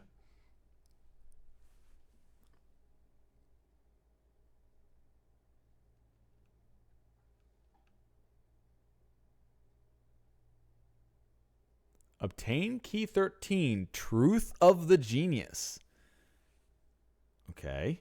Does that mean I chose correct, or this happened last time. Last time I chose somebody from the list, I got a key, but it never told me what it was fucking for. And they never told me what my vote turned out to be, so I don't know why I'm getting keys. I woke up to yet another day and got the info I wanted as a snake. You could also say the wolves had let me live. Could I trust that Yasunaga-kun and Mochi were the only ones who suspected me? Yeah, okay, so the game is specifically not telling you what you found out, which is kind of annoying, honestly. Because I know they're keeping up the mystery for longer, because they give you a choice, so you could just choose correct. But, like, man, I would really like to just know. I could contribute to the human survival by hiding my identity as a snake and gathering information about the others. However, that had me worried. Would everyone believe the snake could survive by hiding his identity and revealing himself late into the game? I was particularly worried about... Yeah, because basically the danger is if you reveal that you're the snake and you're like, yeah, she was a fake the whole time, and they'll be like, but you let us hang a person who was innocent, that would be that they might just look at you like, what the fuck were you doing, asshole? Who did you look up? Tell us who you looked up. Hopefully you're not lying again, and then we're going to kill you because fuck you. I was particularly worried about Kanzo-san. He hadn't said anything completely wrong so far, but there was a tendency for anyone he cast suspicions on to be dogpiled by the others. That seemed intentional on his part, but it seemed like a mistake to me. Yasunaga-kun's attempts at resistance hadn't gone well so far. He didn't have many cards to play yet. Perhaps he believed that I could be one of those cards. Would I be able to act today? Weighing my options, I opened the door and saw Takumi-san. My surprised gasp quickly became a cry of pain. Knocked backwards, I was thrown back into the hut. Sitting on the floor, I looked up at him. He wasn't saying a thing. His expression was stern, and his eyes seemed to be boiling with hatred. His left hand held a hoe. Even that seemed like a lethal weapon when held by a man with such a threatening visage. He was out of control, and I was clearly in danger. He still wasn't saying anything, not because of hesitation, but because he was waiting for my reaction. He would decide what to do based on what I did. Why are you here? Still on the floor, I asked him that.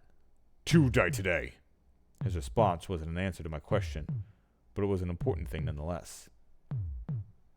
We had a death that broke the rule of one per day, one per night. Something commonplace during the previous loop. It happened again? Who? I was more or less certain that one of them was Yoshigitsu Oribe. The boy went wild during the first night last time, and he tried to do the same this time, so I assumed that another night was all I needed to gather the resolve to go wolf hunting. Instead of answering, though, Takumi-san just took a step forward and closed the door behind him. He crouched down and looked at me in the eyes, but even from that position, he loomed over me. You said you voted for me to protect me yesterday. His voice was quiet, but I hear barely concealed rage in it.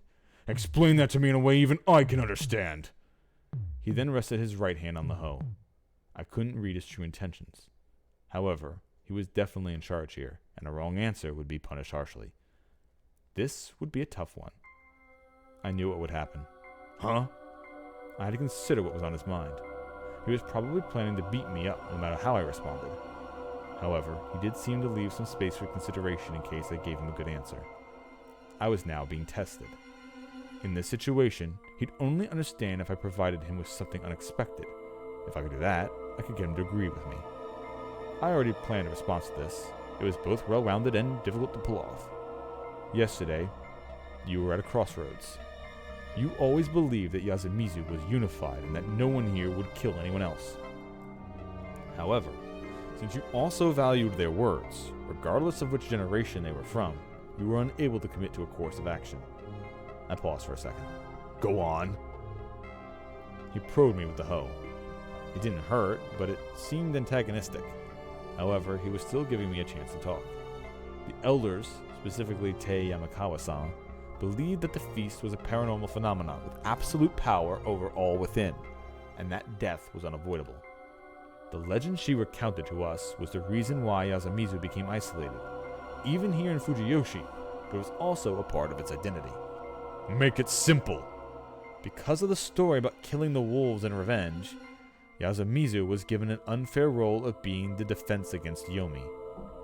However, if you accepted life here and looked at it from an optimistic standpoint, the story was actually something to be proud of. That was why, despite saying that the stories were nonsense, you couldn't just brush them off. He seemed to understand me so far. On the other hand, you were better at using your head and thinking logically than most others here, so you were better at telling truth from lie. That was why you could relate to Kemi-san and Yasunaga-kun more modern, logical ways of thinking. One had lived in the city, while the other had been a keen mind. However, they themselves looked at the situation differently. While one calmly thought that you couldn't just go off and murder, the other calmly thought that you can't avoid murder. You relate to them all. That is why you wanted to take the middle road. But that would make it impossible for you to move forward or back. As the leader of Yasumizu and the mediator between the generations, you had to live up to their expectations. That was why you decided to assume who were the enemies of Yasumizu and prioritized attacking them. Fortunately for you, you had a few options. One of them was a mystery girl, Miko. Another was Rikaku-san. She was a village head, and they had a history of prejudice against Yasumizu. And then there was me, the guy with the unknown background. It's a crucial to go forward and back. You go forward and back. How sweaty do you think Takumi would get if he started playing Final Fantasy XIV? After that, there was Mamiya-san. Her identity was clear, and that she was still an outsider. And lastly, Natsuo-san, the village head who didn't seem to know anything because he was a second child. Also, I'm gonna go. It's getting really cold in here. I'm gonna go close the windows 1 second.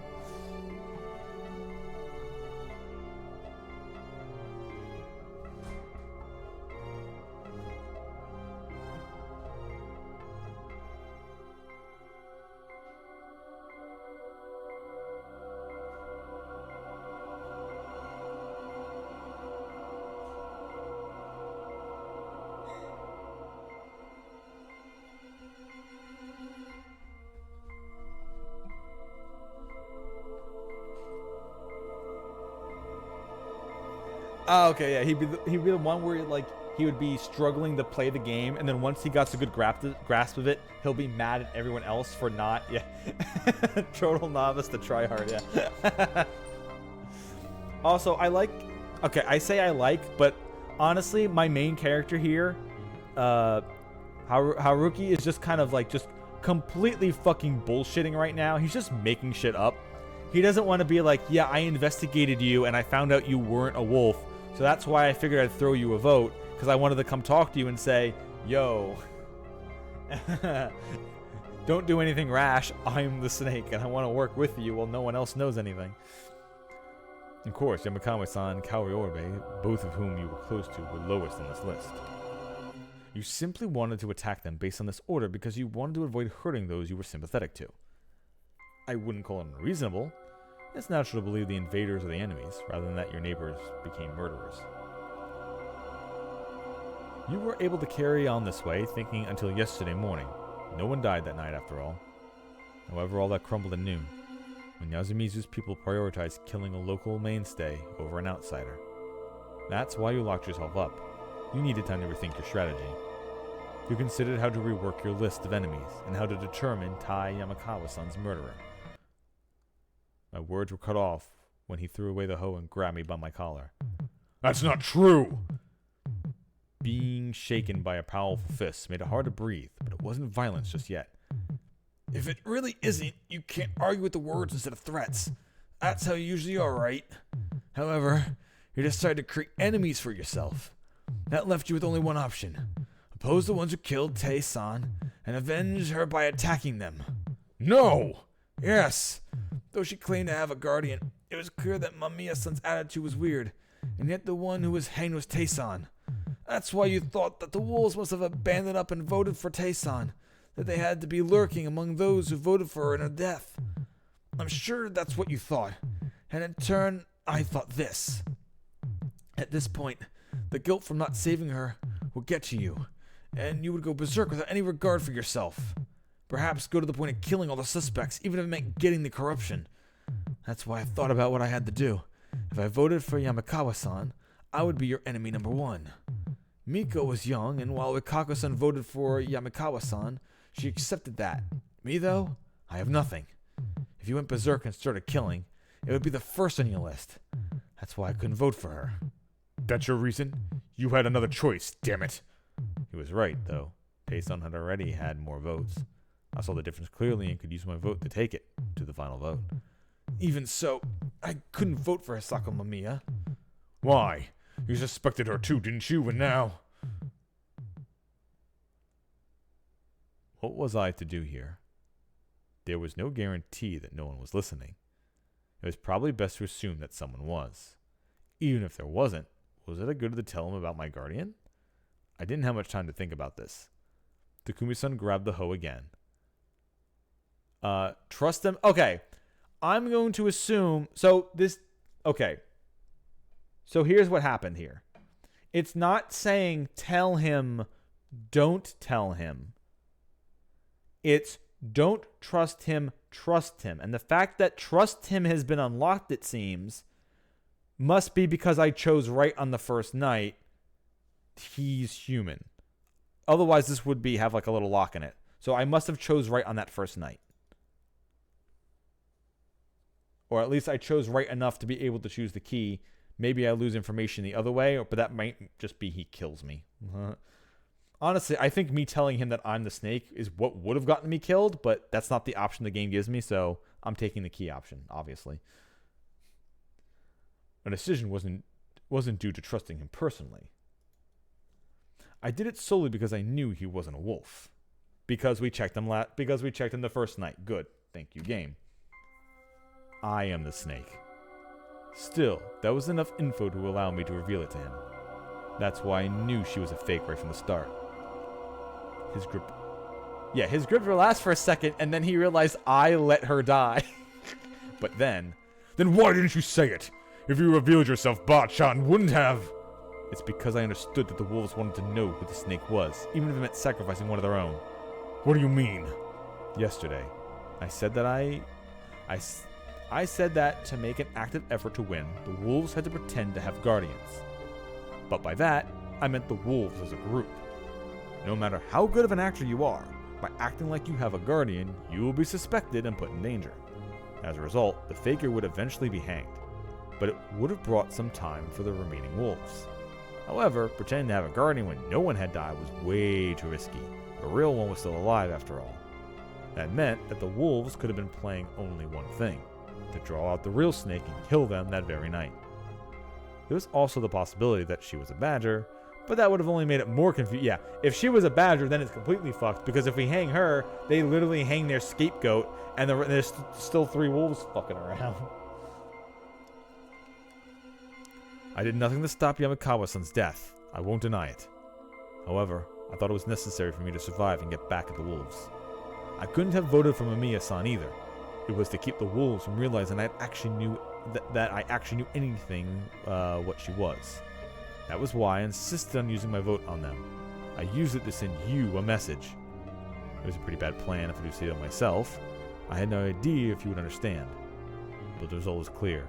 You came to me and gave me a chance to explain myself. This chance was necessary for me. What do you mean? Can you let me go? He did as I asked. We can avenge Tae-san by fixing the majority and killing all the wolves. However, for that, I need you to trust me. I already trust you, after all. I used Snake's power to confirm that you are human. Can you trust me? This was very one-sided. However, it was in line with his desire. He was conflicted between 3 things: sympathy for me as an unfortunate outsider, the unfairness of the final vote yesterday, and my suggestion. He was especially hard for him because he wanted to be impartial. I can't decide that so suddenly. I understand. But I kind of believe that you are the snake. Because you fucking lied to everybody, you snake! Kills me. Are you sure that's a good idea? The feast is all about whether you believe or not, right? He had a point. Also, your assumption is right. Which one? I was thinking of killing you yesterday. Well, if I had come here in the state I was yesterday, I'd have probably have killed you before listening to anything you had to say.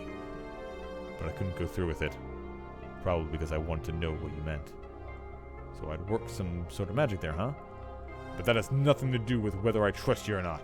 And I'll think about your suggestion after you tell me more. That's good enough for me.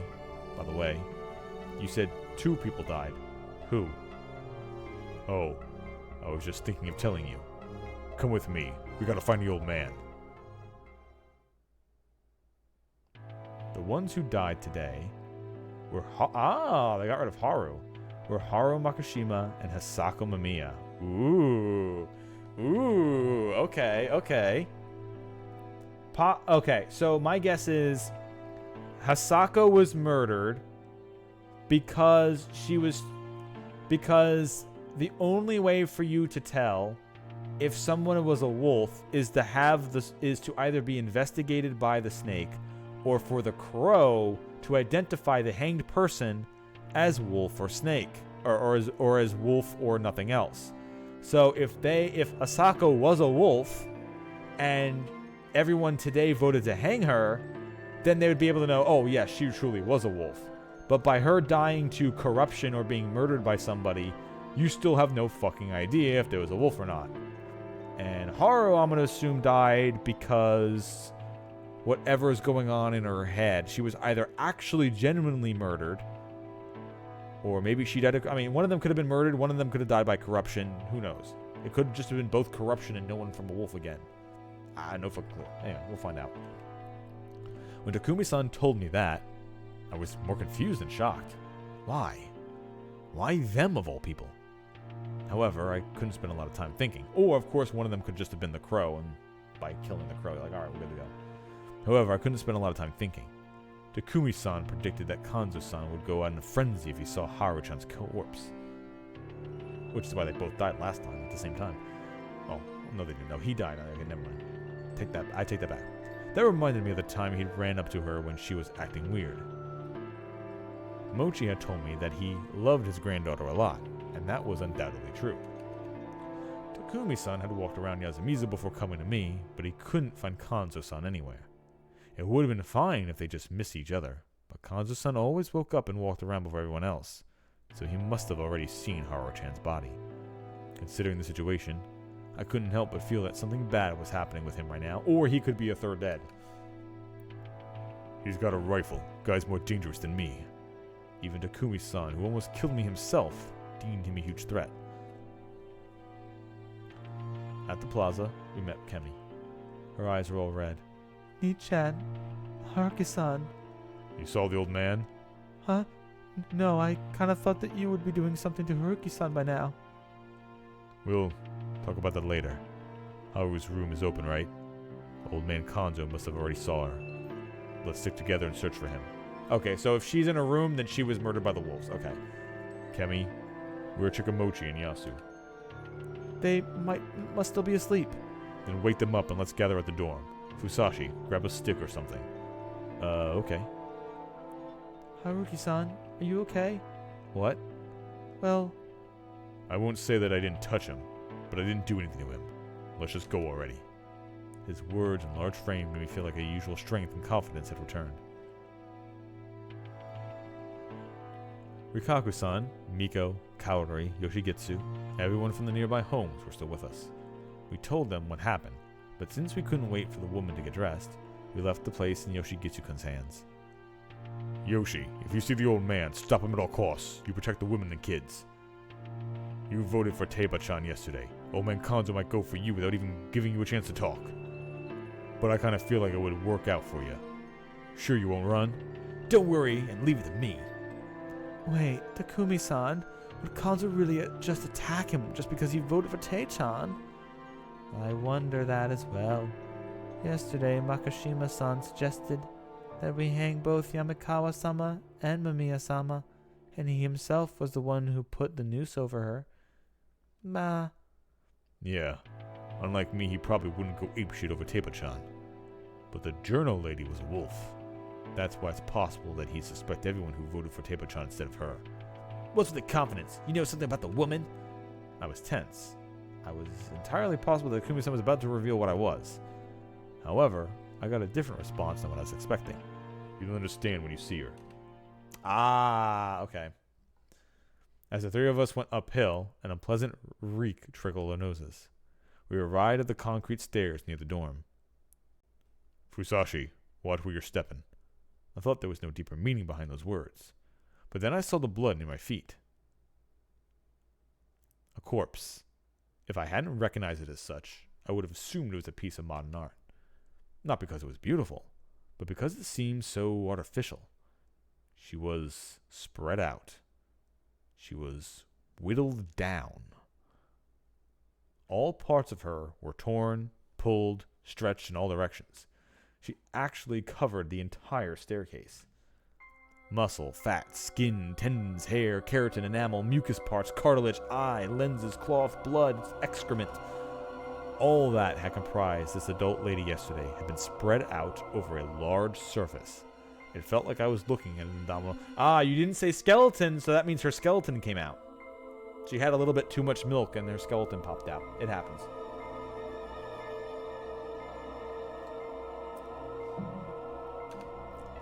I felt so artificial you could barely tell it was a dead human, but I didn't really know what to make of it.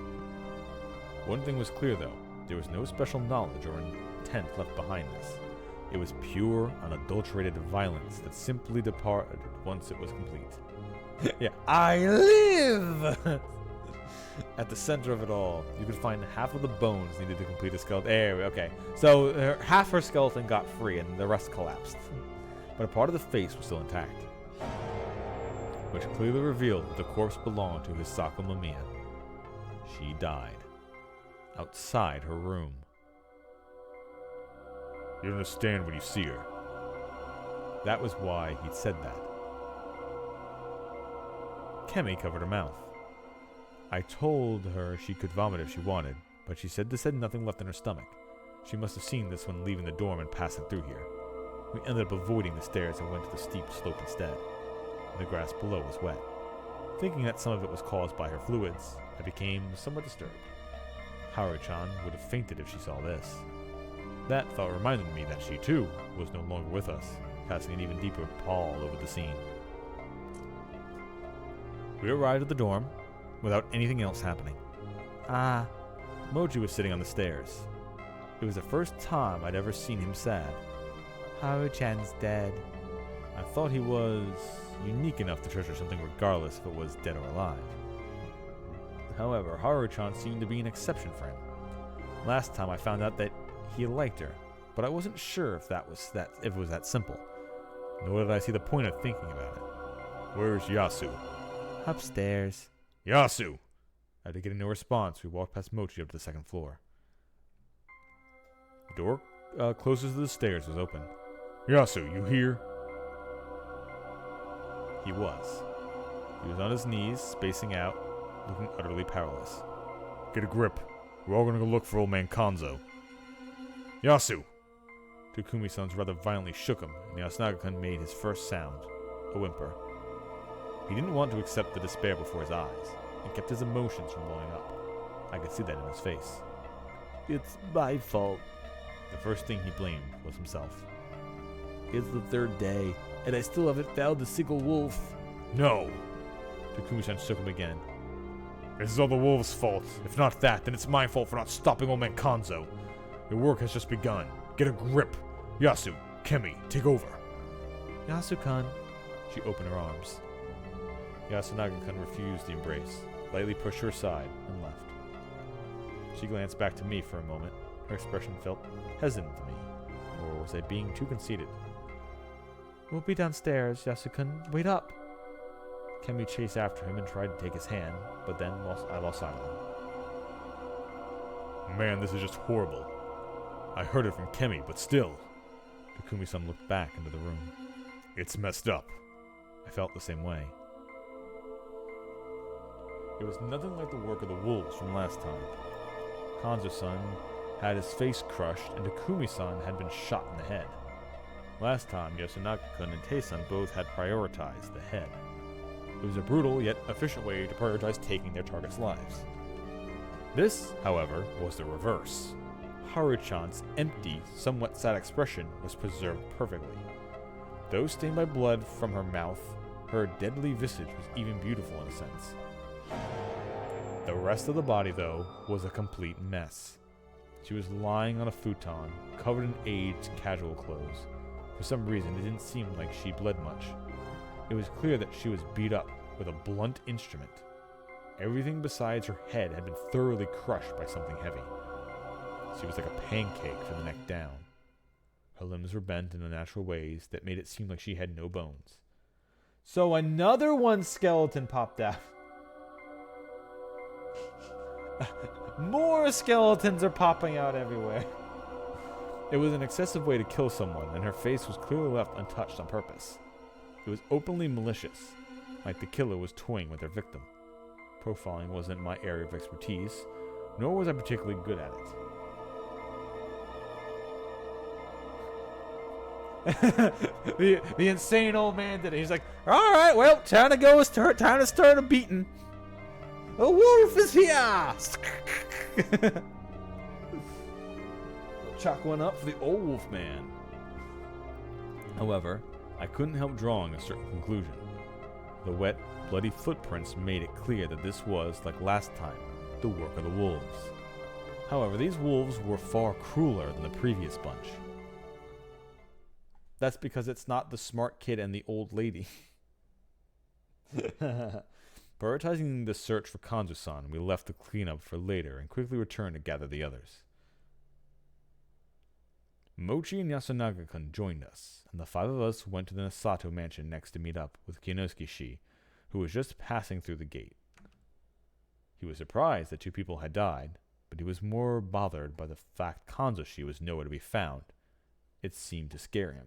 So, the way that Mamiya also died definitely means that I don't think it was Kanzo that killed her then.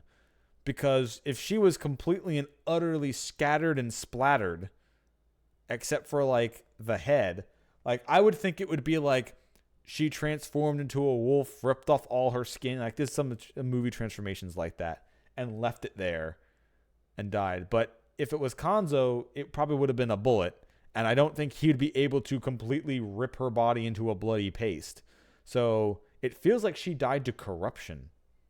So maybe Kanzo... So they could have done it like this.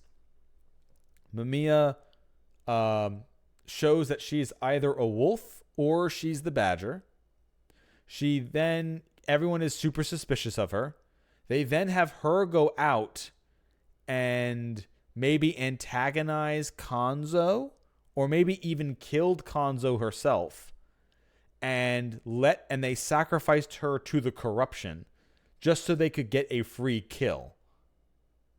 That could possibly be it. They just like, all right, Mamiya, we've already used you to try to bait out the snake. It didn't work, so now we're going to use you for the second ploy. We're going to use you to get a cheeky kill, and instead of you being voted to hang, now they have to figure out someone else. Just to get an extra kill, rather than having a safe bet of her dying.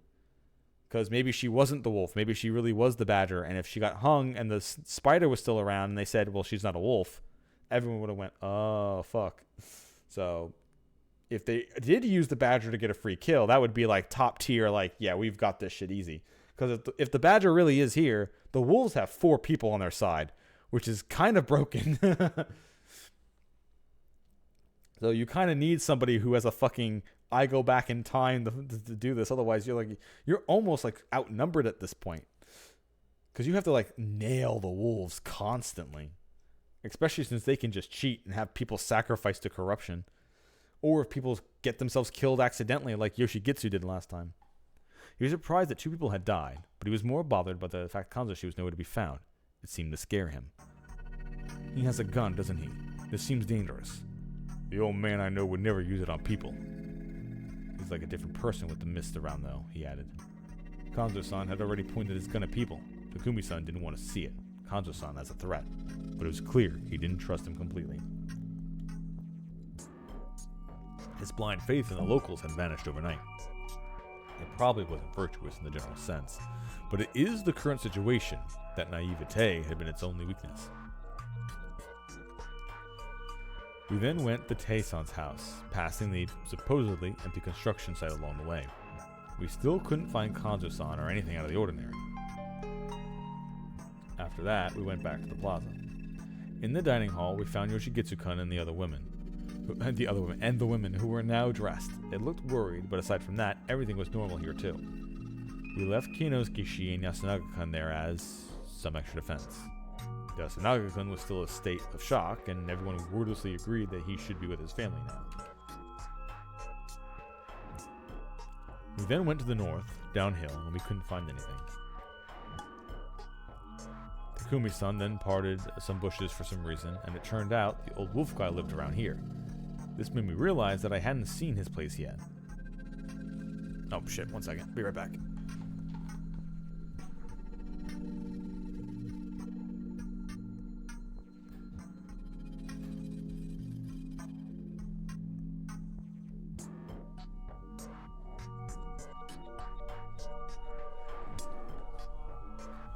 Once we arrived there, my first impression was that it didn't even look like a house. It was more like a wooden shed or storage room with frames that were barely stable and a door that didn't seem to fit properly. Honestly, it didn't seem like it would qualify as a shelter. It wasn't all that much better than the outhouse that I had hidden in. Around it, there were lots of useless things, like small pieces of cloth and rusty farming tools. Apparently, he had a tendency to go around Yasumizu and collect or steal these sorts of things. He wasn't in the hut. The open door made us nervous, so there was no dead body inside. After some more searching, we found the old wolf guy laughing around the pine, and he joined us. We now knew the whereabouts of everyone except Kanzo-san, and the body count remained at 2.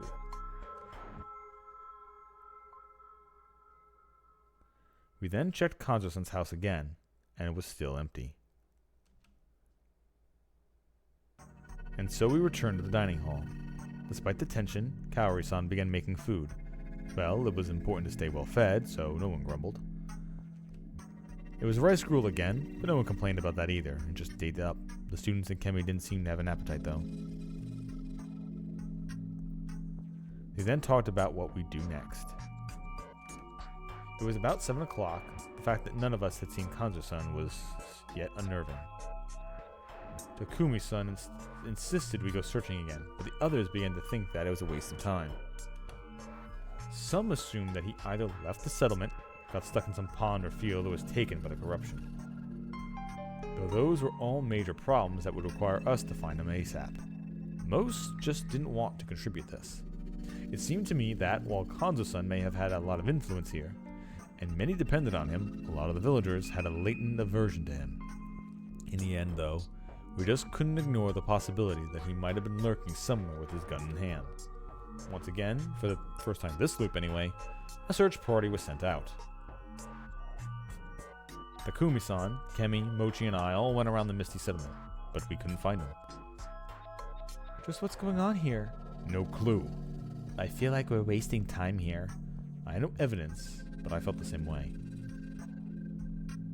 Soon enough, we just went back to the plaza. Fuseyuki-san. Miko-chan. It was a while since I'd last spoke to her.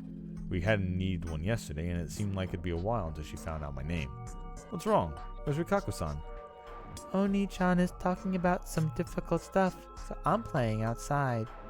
What are the people in the dining hall talking about? What if something happened to this girl? Miko-chan voted for Teiba as well, yeah? Ba? Anyway, what's up? I saw Oji-chan. What? Oh man, what are you doing?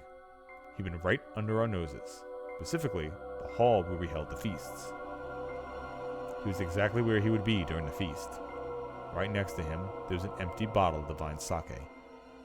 Kanzo-ji-chan, but Haruch... Don't say it! He pushed away the bottle and stood up. He didn't seem the least bit drunk. In fact, his eyes were even sharper than usual. Haru's gone. All that's left is to bring an end to this feast. That's it. In other words, the daily morning patrols he was always doing were for Haru-chan's sake. So now that she was gone, this was the only place for him. So you're waiting? He replied with silence and sat down again, bringing his hunting rifle closer to him. I'll call everyone. I'll call everyone. It ain't time yet. If we let you wait here, everyone's gonna be nervous. Don't care. Give me the gun. I'll put it back. Go back? Give me the gun. Instead of replying, Kanzo-san took his gun and aimed it at Takumi-san. Go back to the dining hall and wait till noon. The scene seemed symbolic to me. Kanzo-san wanted to lead by force and demonstrated it with his killing instrument. At this point, no one could get in the way of him leading the feast. But then, something I didn't expect happened. It was right when Kanzo-san seemed to have finished talking. Takumi-san grabbed the front of the gun with his hand, pushed it aside, and took a step forward and punched Kanzo-san right in the face. Shoryuken! I didn't expect the old man to instantly retaliate. In less than a second, Kanzo-san had let go of the gun and threw a punch into Takumi's face. No! Blood gushed out as Takumi-san's face was distorted in pain. However, that wasn't enough to take him out. Urgh! A slap from the left hand. The base of the palm clearly hit Kanzo-san's face as the old man was thrown backwards. He hit the wall behind him with a loud crunch, and even then, Kanzo-san stood up, clearly ready for more. It was an opening. I grabbed the hunting rifle, and gave it to Kemi. Things were going as fast, so I forgot that I wasn't supposed to know that she knew her way around guns yet. Gee, take it apart and throw it away. But Takumi-san understood my intention. Right. Kemi turned around. Kanzo-san tried to chase after her, but Takumi-san, Mochi, and I held him back. I know how you feel, but guns aren't fair. So what? Can't trust no one. I gotta protect Yasumizu. What else can I do, huh? You can trust someone. Takumi-san glanced at me, but I couldn't argue with him in this situation. I could reveal myself to Kanzo-san, but not in front of Mochi. Even if someone had been eavesdropping on us when I told Takumi-san, it still wasn't time to reveal it. It's one thing that's clear. The wolves went for Haru-chan to get you, Makishima-san. You understand that, don't you? Making the situation even harsher, like you are right now, is exactly what they want. Don't act like you know. I do. After all, everyone is starting to fear you. You're the ones who started it. If it weren't for the gun, I'd be apologizing for suspecting you by now. They then fell silent and glared at each other. Mochi, get everyone here. We should start the feast right now. You're right. Wouldn't want to leave the old man alone. Kanzo-san grunted, displeased, but offered no more protest towards starting the feast.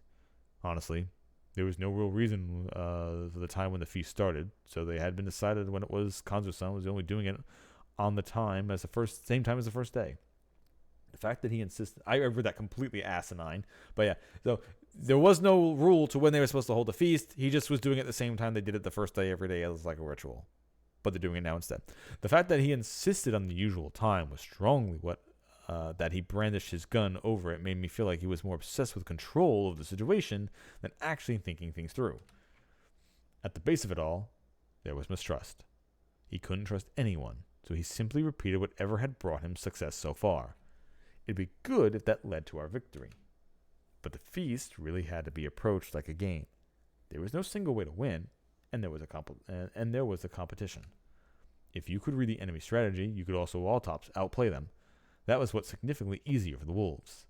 It was best to assume they understood exactly how Kanzo-san thought. That's why they targeted Haru-chan and probably killed her by flattening her out instead of just stab. It was also necessary to rethink our own strategy. It would all depend on how today's feast went. Especially for myself, since I was a snake and had to survive no matter what. Everyone drank? Yes. All right, we're starting the feast. Haru was killed by the wolves last night. Her body's still in her room. We won't let her death go to waste. We'll find the wolves, and in this hell, it might even happen today. There was whispering. The people wondered if that was really possible. Takumi-D, I'd love to do that too, but what are you planning? I can't say that yet. Good move. I hadn't planned my intentions in him yet, but he had a vague idea what I was planning. The keyword was fixed majority. If he understood that clearly, we would have a chance at winning. Think we'll believe you if you don't tell? After that, all that happened today, I kind of worried Kanzo-san wouldn't say anything, but that wasn't what happened. He also wanted to give his all to end this feast with a victory. That was why he couldn't just stay quiet and let us all die. He continued pushing his strong approach to the feast, denying other ideas. Yeah, I can't say it. That might change though. By the way, what were you planning to do today? Hang everyone who voted for Taba. I knew it. I could hear whispers and perplexion and fear. His targets today would be the 4 who voted for Tae-san yesterday and didn't die last night. Basically, the old wolf guy, Yoshigitsu-kun, Rikaku-san, and Miko. Hold on, why? The journalist was a wolf. How do you know? Because her corpse was outside. Yasunaga-kun seemed to have recovered a little and was not. Once again, that doesn't prove she was a wolf. That just means she was outside and died to corruption. Just because she was outside doesn't mean she was a wolf. Like, come on. That means, like, if you're saying that, then Yoshigitsu-kun, who ran outside, who had a fucking tuft of hair in his mouth, was also a fucking wolf. and it was his own hair in his mouth or something dumb, and he just went out there. I don't come on. Just because it was out, like them saying because her corpse was outside is like come on, it's obviously a corruption death. Like what do you think, a wolf ripped the other one like that to pieces? Like nothing, whatever. I'll wait for them to figure it out and say the exact thing I just said, but a little bit longer in the text, because that's what usually happens. I bring it up and then a couple lines later someone else mentions what I just said. So now continue to have recovered a little bit, was now doing what he had to again. In the feast, you're supposed to get 1 death per day and 1 per night. The fact that 2 died in 1 night means that something unusual happened. Lao-Che was dead in her own room because she was visited by the wolves. Mamiya-san's body was outside her room, and judging by its state, she was probably taken by the corruption. Hao-Chan was in a bad state too. Well, I know, but her case was still something that could have been done by humans. Mamiya-san was a whole other level. What about it? She just walked around at night, didn't she? Yeah, exactly. Then why would she be a wolf? Wasn't it the old hag? That's because... Wait, Yasu, let me say it. Okay. That woman was acting weird all day. The old man said he'd hang her, so I can't say I don't get her. What would happen if her death was all but certain? An outsider would try to escape Yasumizu, right? She'd think she could run away. But the lady didn't do it. Yeah, she hadn't even tried to run. What of it? If you're running away, it's better to do it during the day. Even with the mist, you can see stuff better in the light. You can't see anything at night. There's really no reason not to run away during the day. The mist would hide her and let her escape without realizing it. If she'd run away yesterday, after we split up in the evening, she could have gotten to the very edge of Yasumizu. So that's not where she succumbed to the corruption. But once again, she also could have left for any reason.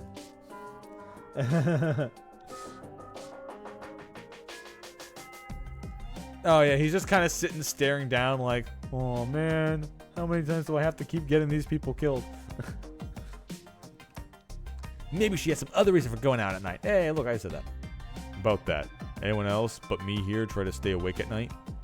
That question came out of left field, but Yasunaga-kun, Kemi, Yoshigitsu-kun, and I raised our hands. Did you say you stopped? We ain't talking about going outside, are we? I took a stick with my futon in case someone came for me. You went against the law of dreaming? Yeah, just 2 nights ago, like Yoshi, I grabbed a weapon and waited for something to come, but I still ended up falling asleep. Can you believe that? This whole thing's such a crisis. You shouldn't be able to fall asleep at all. Yet before you know it, you wake up and it's morning. It's not that you're not allowed to stay awake. You just can't. It's one of the things that freaks me out about the feast. You should know if you try to stay up. Only the wolves can move around at night. That's because she's an outsider. Outsider or not, the feast is above us all. If being an outsider was an excuse, the journalist would have been fallen victim. Okay, but once again, this goes against what we know from before, because in the previous loop, Yoshi was outside. So that means Yoshi must have been a wolf, and he what? Killed himself? But he wasn't a wolf.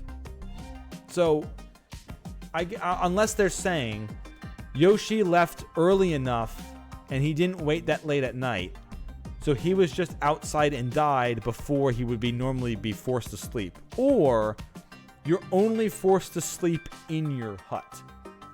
That still leaves a reason for her leaving, at a time like we know you can leave and not be a wolf because Yoshi died last time and he wasn't a wolf.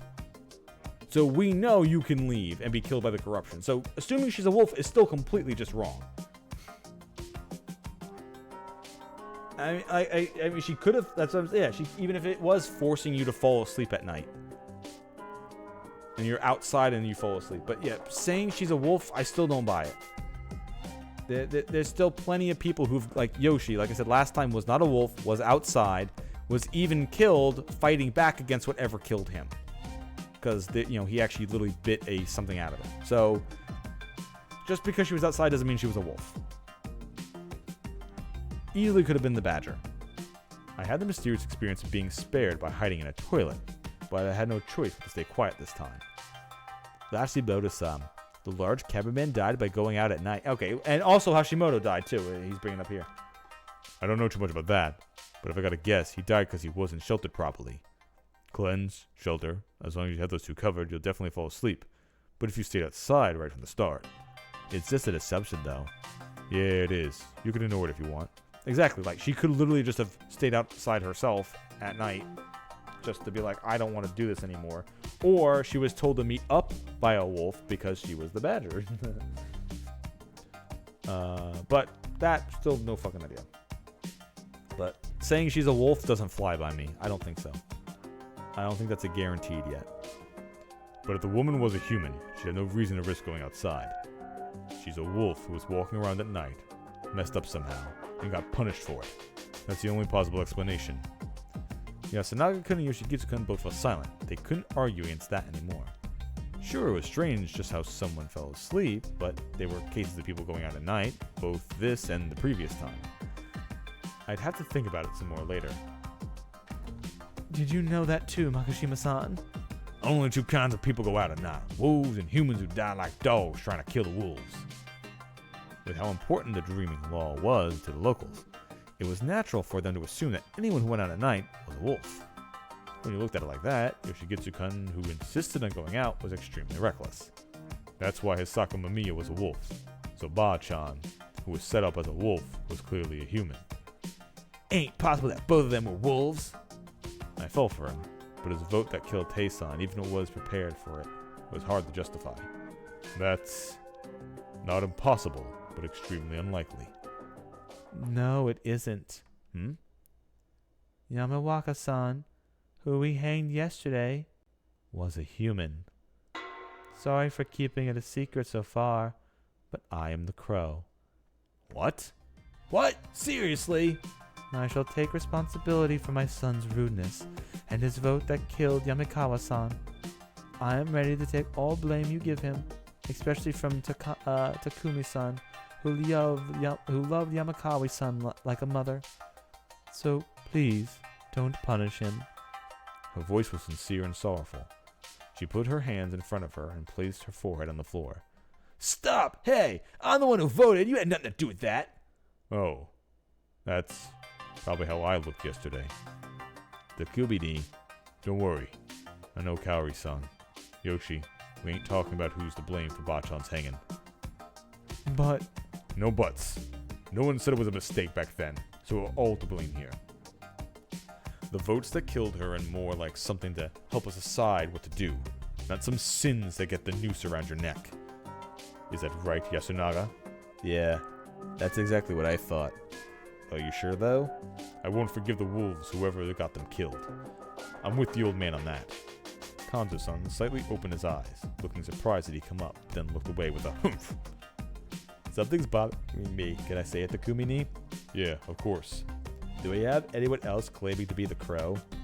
Yasunaga? I know. I want to believe, but this is what's expected of me here. Do we have any other crows besides Kaori Oribe? Anarchy, you damn... Yoshigitsu, silence. Learn from his example. Yasukan. I felt like the power balance here in Yasumizu was shifting. Kanzo-san was losing his influence, and Takumi-san's authority bridged the generations. That amplified Yasunaga-kun's voice, putting him back at the front. However, this was a temporary thing that could only last when Kanzo-san's high-handedness was failing. It could be turned around if someone messed up or was hanged today and drove someone else over the edge. I will say this just in case, but if you're real and you're keeping your silence, you're being nothing but a burden for us. If you know Kaori Oribe is fake and stay silent despite that, you won't be recognized as real if you decide to claim so later, understand? These words felt like they were directed at me. At me too. Scary. Looks like we have no one. Wait, we had no one come out against Mamiya since claiming that she was the snake. And she turned out to be a wolf, didn't she? And now we have a whole mess, 3 less people than yesterday. Isn't it a bit too early to decide she is real just because no one else is revealing themselves now? Yes, you're right. But the possibility that Teiba or Mamiya-san were the crow is extremely low. Exactly. Tae-san would have revealed that before she was hanged, while Mamiya-san didn't have a reason to pretend to be the snake to begin with. There's nothing that says Hira-chan wasn't the crow, but I know that she was absolutely terrible at lying and keeping secrets. She didn't act like she was hiding a guardian, and we were together most of the time. I'm confident I would have noticed any signs that she implied she was the crow. The possibility that Kaori Oribe is a wolf who realized that Harucha was a crow before I did, and then killed her to take her spot is pretty much zero. It's not 100%, but sure, it's close enough. There's also the possibility that Haruchan hit her role until the end, and the wolves just happened to hit the crow by killing her, and that's unlikely too. None of those who died were the crow. Okay, do you agree to that? No perfect proof on that, but I don't really have a reason to not. The only thing I could do would be to check Kaori out next time, the next night, and see if that thing's okay, maybe someone else was. But proof that Haru Makashima wasn't the crow is as thin and circumstantial. It's true. You weren't the only one close to her, were you? What of a wolf? That was a close to her realized she had a guardian and told Kaori Oribe. You can't deny that possibility, can you? Tsunaga kept his eyes straight. To me, it seemed like he was a way of preventing those doubts from taking root. Wait, did you just suspect me? No way. Mochi would never kill Haru-chan. I would be so certain, Chiadi, but I don't believe he did it either. What's your proof? What a strange silence. It didn't look like he had anything to say, or that it was hard for him to say it. Come on, you said it yourself, Uncle. I'm an eccentric. I can't understand how others feel. I was with Haruchan and Yasen because they don't mind no matter what I do. All I know is that they're good guys. I don't even care about anything else. You should say it too, Yasen. Tell them that's what I'm like. I would say so. Anyway, I find it hard to believe that Haruchan was the crow and got killed because of it. I think the crow is still alive, and it's her. Yes, I am the crow. I see. Very well. Even I understand I'm pushing it with the theories, so I shall keep it to myself for a bit. However, since we can say the same thing about the snake as well, that means the real one is still alive, right? He was right. That was right way to look at it, and it was true. Let us push aside the reason why he or she didn't say anything when the fake came out. Is there a guarantee that the same thing isn't happening again? What if another fake's shown up and the real one's keeping their silence, just like yesterday? You're just pushing it again. There's no way she's lying. If the journal was a wolf, then the old hag was human, damn it. Even a fake has no reason to lie. If the goal is to make people trust you, it's best to speak the truth. Even if another crow shows up today, they could only tell us the truth we already know, that Tei Yamakawa was human. And we would have no way to tell whether the Lady Oribe or the other one was the real crow. His assertion was a bit cynical, but accurate. If he was modest and a cautious one, he would be the way more valuable to the humans. But I must object to that. After all, Mamiya was a wolf who wanted to use the Guardian to survive. However, Kaori Oribe revealed her Guardian was beginning to take all the blame for Yoshigitsu Oribe. It's neither wise or right, but I believe it's the real her talking, not the cunning of a wolf. The foolishness proves it. The foolishness proves it, you say. That is my reason to believe Kaori Oribe. Higuchi's wife's gonna protect Yoshi, even if he's a wolf. My heart skipped a beat. Kanzo-san's voice was like a rumble. Even just like before, was dense with gloominess and anger. He had a point, too. If it were for her son, Kaori was capable of breaking the feast's mental shackles. You old fart! He's not that type of guy. He spoke forcefully. If he was a wolf, he'd declare it and go around killing us directly. That's just how he is. He's like our parents, straightforward, stubborn, and would accept anything that doesn't sit right with him, not even God. If he had to die or prove Kaori Oribe innocent, he'd surely do it. That's not something that I, the only slight coward of the family, could do. Yoshigitsu is a human. Hey! Yoshigitsu kind of rose to his feet and howled at his brother. Don't act like you know shit. If you spent more time with Mom, she'd... I do now. My God, he's lost his... Like Gabe comes from the Higuchi blood. Mom has no reason to love me. She loves you way more. That's why I'm working hard at studying so I can pay her back with money and other things. You should be more grateful that she loves you just because you were born honest, Yoshigitsu. Well, you're bringing yourself down so much, Aniki. Listen up to you. Quiet, you two. The mother's voice quickly silenced her son's. Why are you fighting over such nonsense at a time like this? Kanzo, Makashima-san. The old man grunted in response to the mention of his name. I heard that when my late husband, Sadayoshi Higuchi, died, there was mist in Yasumizu. Did he die in a feast? Did you kill him? He got killed by the wolves on the first day. Old man, I've been 2 feasts. Only this old fart and I survived. Ah, past. What about it? Nothing. Even if you were the one who killed him, it was because of the feast. But know this, Yasunaga, Yoshigitsu. I don't want to lose my family to the feast ever again. So please work together. You are brothers, aren't you? But I didn't say I have anything against that. Me neither. Hey, sorry to bother you, but this really ain't the time for the family feud. The fact that the old man's been here in a feast doesn't matter much right now, anyway. Kanzo-san clicked his tongue. I believe the Orbes, Yasu the monkey, and Yoshi and Kaori-san aren't the type to lie. That makes it all but clear that Teiba-chan and Haru were humans, while the journal lady was a wolf. We have 2 more wolves and then 10 humans here. Out of them, the old man and Yasu confirmed to be monkeys, and it's likely that Kaori-san is a crow. I trust Yoshi too, but it's not like we have any proof he's human, so I won't add him here. Fine by me. Now, how do we proceed? Well, if we're going to go by everybody, if we assume that what everybody's saying is correct, us, Kaori, the old man, and Takumi, and the smart kid. So yeah, me, smart kid, the mom, the big guy, and the old man are all cannot be wolves. That just leaves the old wolf man, the glasses guy, Mochi, delinquent, and then Kemi and Rikaku, and then of course there's the little girl. It could always just be the little girl is technically one of them. Possibly, who the fuck knows?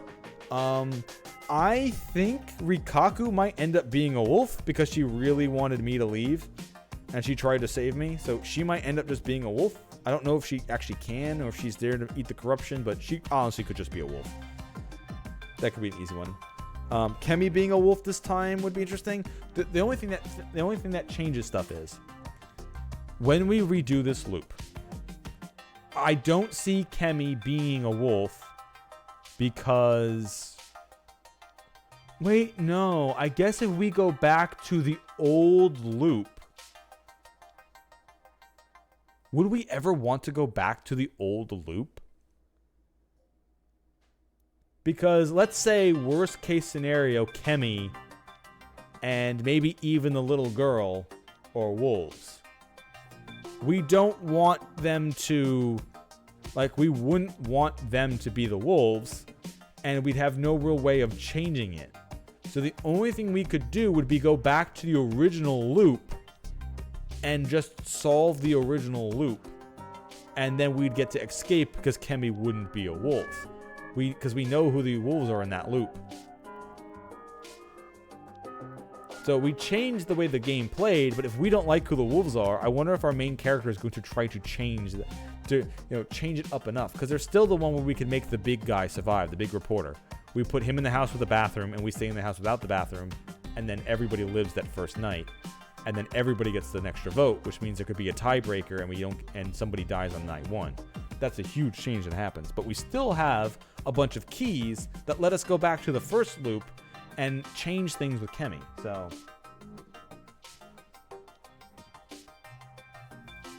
So I wonder if we're going to end up trying to change it depending on who it is. Anyway. If the still living real steak has the right info, this feast might be as good as over. There was. What do you mean? If the steak reveals themselves and states that 2 more of us are human, there would be 6 confirmed humans, meaning we would have half the votes. With those 6 being confirmed, it would have likely that the rest would vote for the same person, meaning that victory would be as good as ours. Fixed majority. Exactly. And we would hang one of the 6 unknown while the wolves would kill one of us 6 confirmed humans. Their primary target would be the snake, but it's likely that the spider is still alive. If he or she protects the snake tonight, we would have 1 less confirmed human and 1 less unknown, and again another confirmed human or wolf tomorrow. it would either become 6 humans and 4 unknown, or 5 humans, 4 unknown, and 1 wolf. The confirmed humans would become a majority regardless. This never could be turned around, so we would most certainly win. The snake's gotta find 2 humans. Even if he does fight a wolf, we'll only have 5 confirmed humans.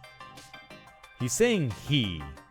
I don't know if he's specifically saying he because he has a feeling it's me, or if he's just saying that as like a generality instead of saying they. Because in a game like this, it usually means something. They say the words on purpose. If that's the case, even if we hate the wolf, we'll still be left with 4 confirmed humans and 6 unknown. The humans' victory would be ensured. Of course, hanging a wolf would give us a great advantage, and if the snake comes out, the wolves wouldn't keep quiet either. Personally, I won't promise that I will certainly kill whoever reveals themselves. The snake's reveal could help bring certain things into the open. That was the opposite of Kanzo-san's approach. The old man clicks his tongue, and some squirm uncomfortably.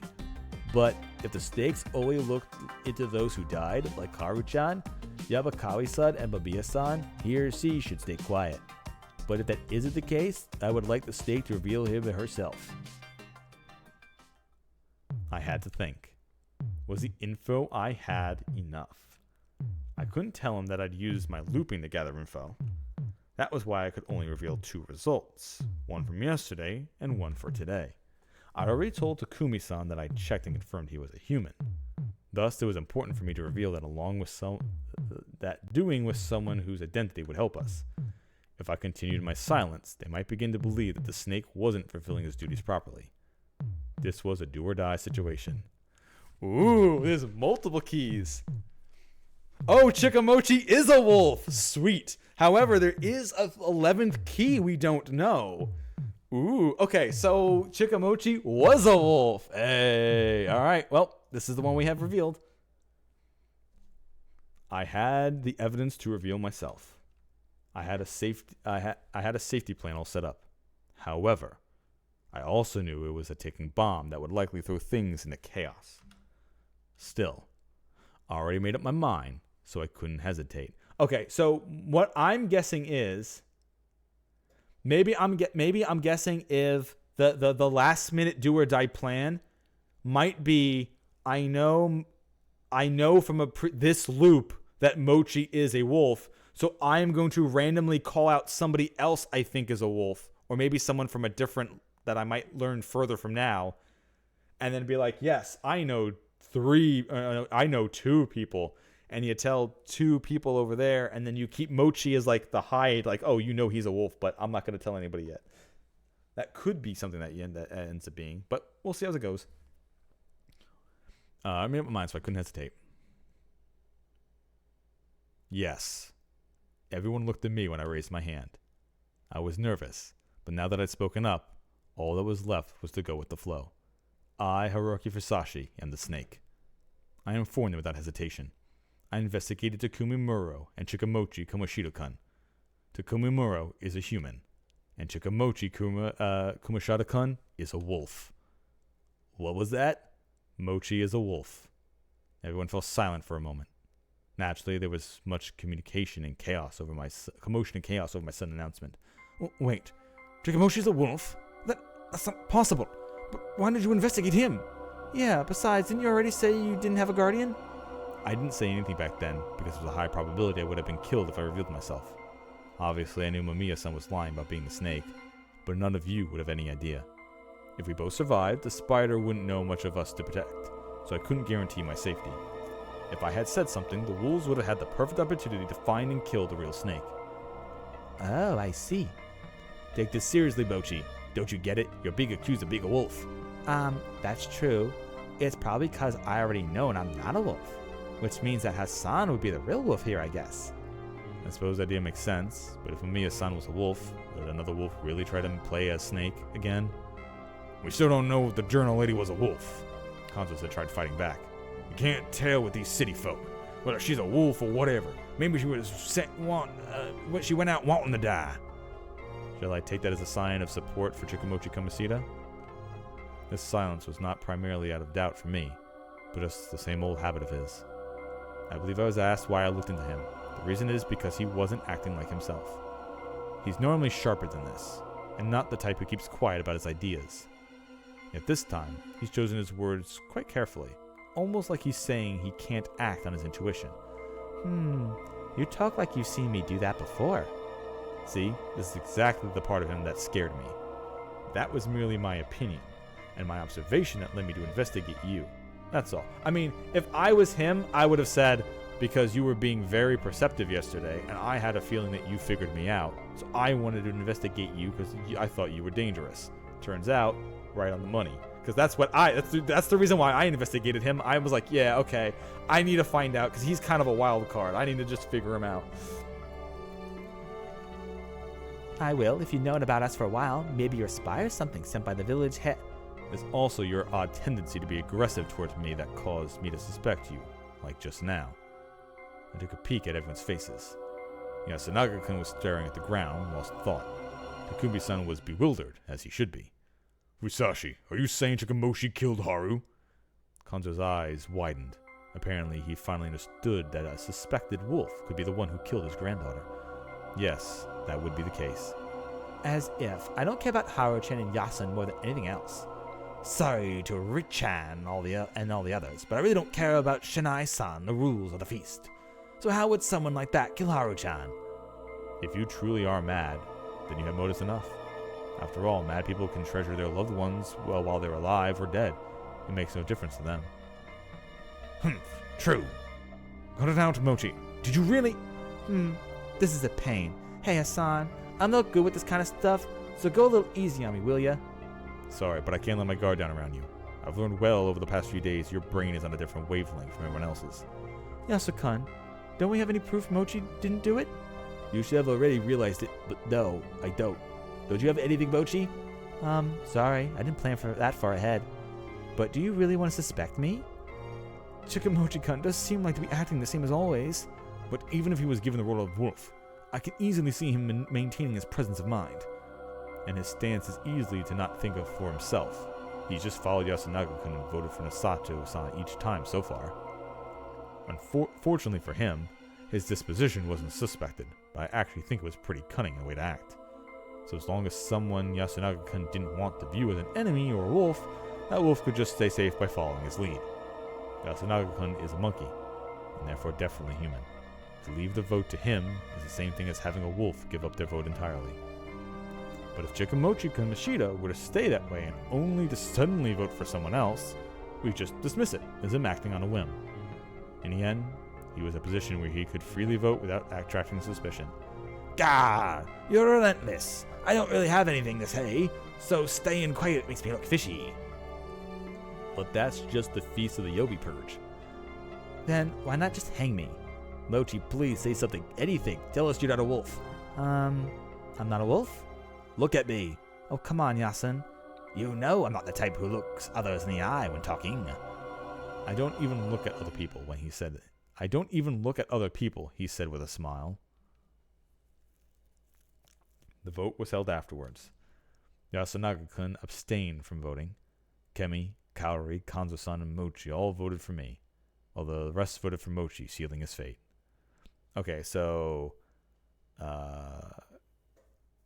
Kemi, Kaori, Kanzo, and Mochi all voted for me. Kemi too, huh?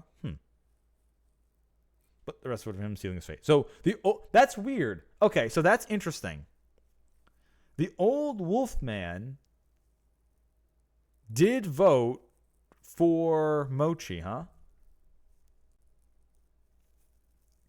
So I don't think, because if you were a wolf and we were starting to vote for other wolves and you kind of saw it was going to go that way, you would just vote for Mochi to not be suspicious yourself. However, one of them could have been a wolf not knowing that it might not go that way, and they voted for me just to vote for me. So Kaori, if she is the crow, is not. So that's just her not wanting to kill a person in town. Kanzo also probably doesn't trust me that much. Mochi, of course, votes for me. And Kemi is an interesting one. Once again, I still think Kemi might end up being a wolf this time, which is why we might not like this loop, because we're like, fuck, we don't want her to die. But anyway. Hey, Yasun, don't cry.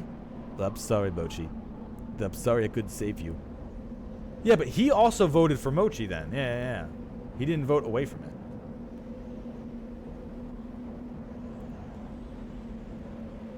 Hey, no need to be sorry. I've done some bad things. Does that mean? I'm not a wolf. I just didn't have what it took to beat Hassan. Don't leave me. Without you or Howard, Chad, I'll be alone. You've got Mommy, Kaori, and Yoshi, don't you? When it comes to them, don't forget it. What, you want a kiss or something? Cut it out, idiot. Sorry. Those are my last moments, and I still don't know what to do in times like these. Okay, do it, Yasun. Right. Yeah, rise not. Rise not. Rise not. Yasunaga-kun pushed forward. Chikamochi Kamoshida fell into the mist, and the rope went taut.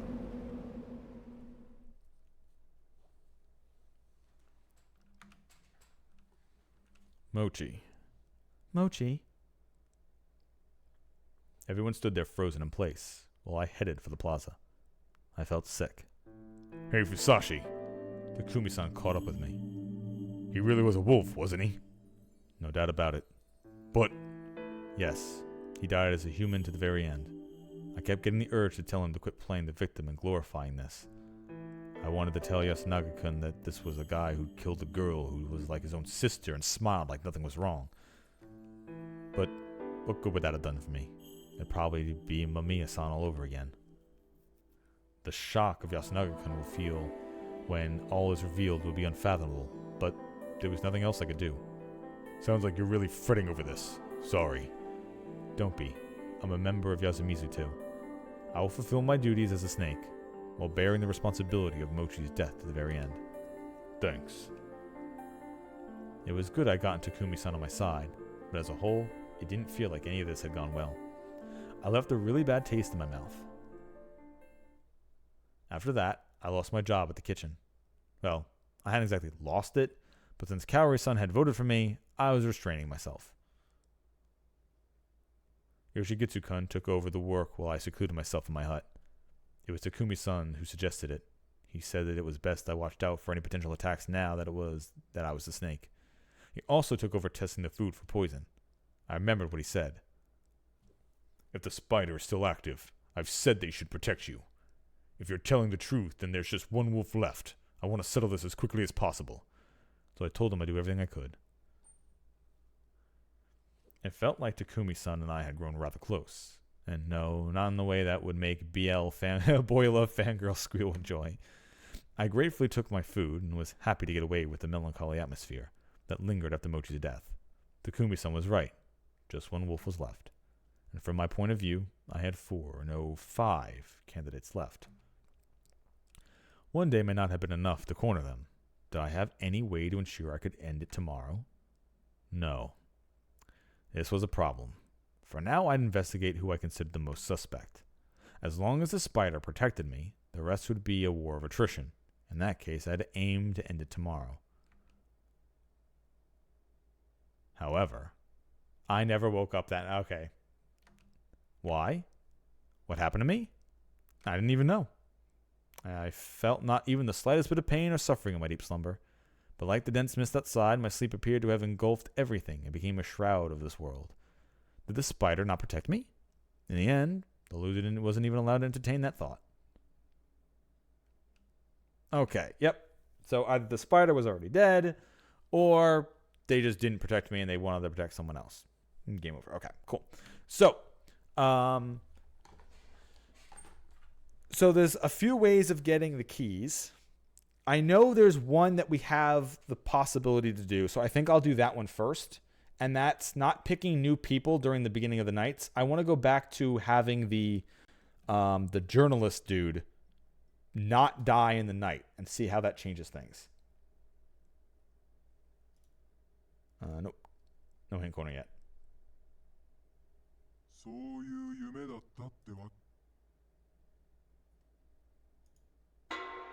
Okay, so we're going to go to chart, infiltration. What would be this one over here then? Infiltration. Night before the tragedy, choose route. U-turn, that's death. Entering the village. Nice offer is death. All right, we have this all set. Requires 2 and 3. I don't think we have that. Decide.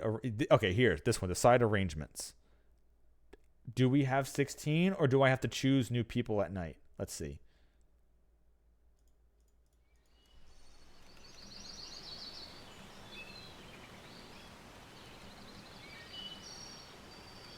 Okay, we can just go to...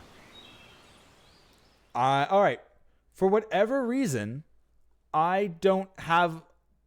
It's weird that it hasn't given me the key to tell him we should swap houses, even though we know he dies, and we could just save him just to add to it. So that's not the right...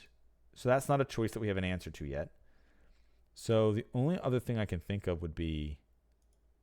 We go to wit. And it would be choosing different people. How to pass time. We don't have that key. Whatever that's for. Investigation, salvation, feast. Like, we had all the keys for that, and we did that. Reveal guardian. Is that when we could have revealed ourselves right away? But once again, that doesn't feel like... It feels like what we should be voted for Takumi. Tase lynching. Investigation 2? I guess we had all those. Trust Takumi, I did. Not 10, 11, 12. Can we see... Wasn't there a way of seeing what keys we had? Log? Keys, here we go. We're missing 1 and 3. 1, 3, 8, 9, 11, 12, 14, 15, 16, 17. Okay. Because I want to go to choosing who I investigate at night to someone else. I don't think it matters the first night because Takumi was the right choice. So if I wanted to choose someone who wasn't Mochi...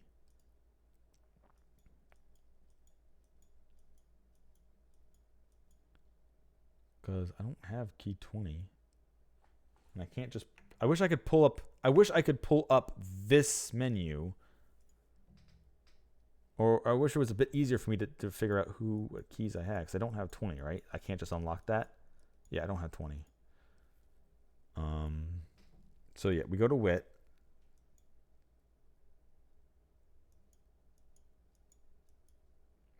Feast. Is this... I assume this is the feast, but not the night. I mean, I can just fast forward until I get to where I want to go.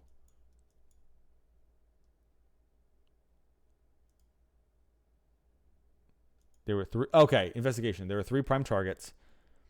So, okay, so last time I investigated Takumi. Found out he was human. So I don't have to do that again. Kiyonosuke, we have no idea about. Because he never revealed to be anything. Hisako was... Which one was Hisako? I don't remember. That's not It's not Kaore, is it? Is that... Oh, no, that's the journalist lady.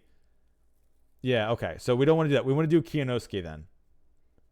Because, we could find out if she really was a wolf or not. But let's hit Kiyonosuke. Because we could definitely tell if she actually died from corruption or not. Or when she does try revealing that... we will know. I'm going to go Kiyonosuke. Order on 3 of the names, place the paper, and went to sleep.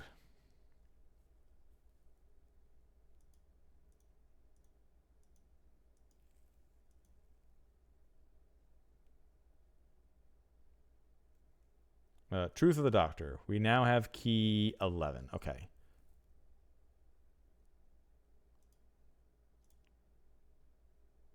So that means we have keys 10, 11, 13. So we need to get 12. That's probably checking out Mamiya.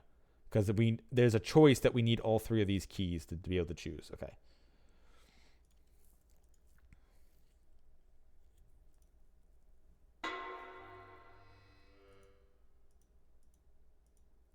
Let's see how much of this, if this changes anything. I was informed of my target's affiliation the same way I was given the Guardian. It was strange, but it clearly happened. I had no choice to accept it. Anyway, something I predicted. However, what happened this morning certainly wasn't. Nobody died. Everyone's alive. Yep. So we can hang someone even though no one died. Yep. She does her thing. I'm going to stick with not revealing because that seems like the right choice.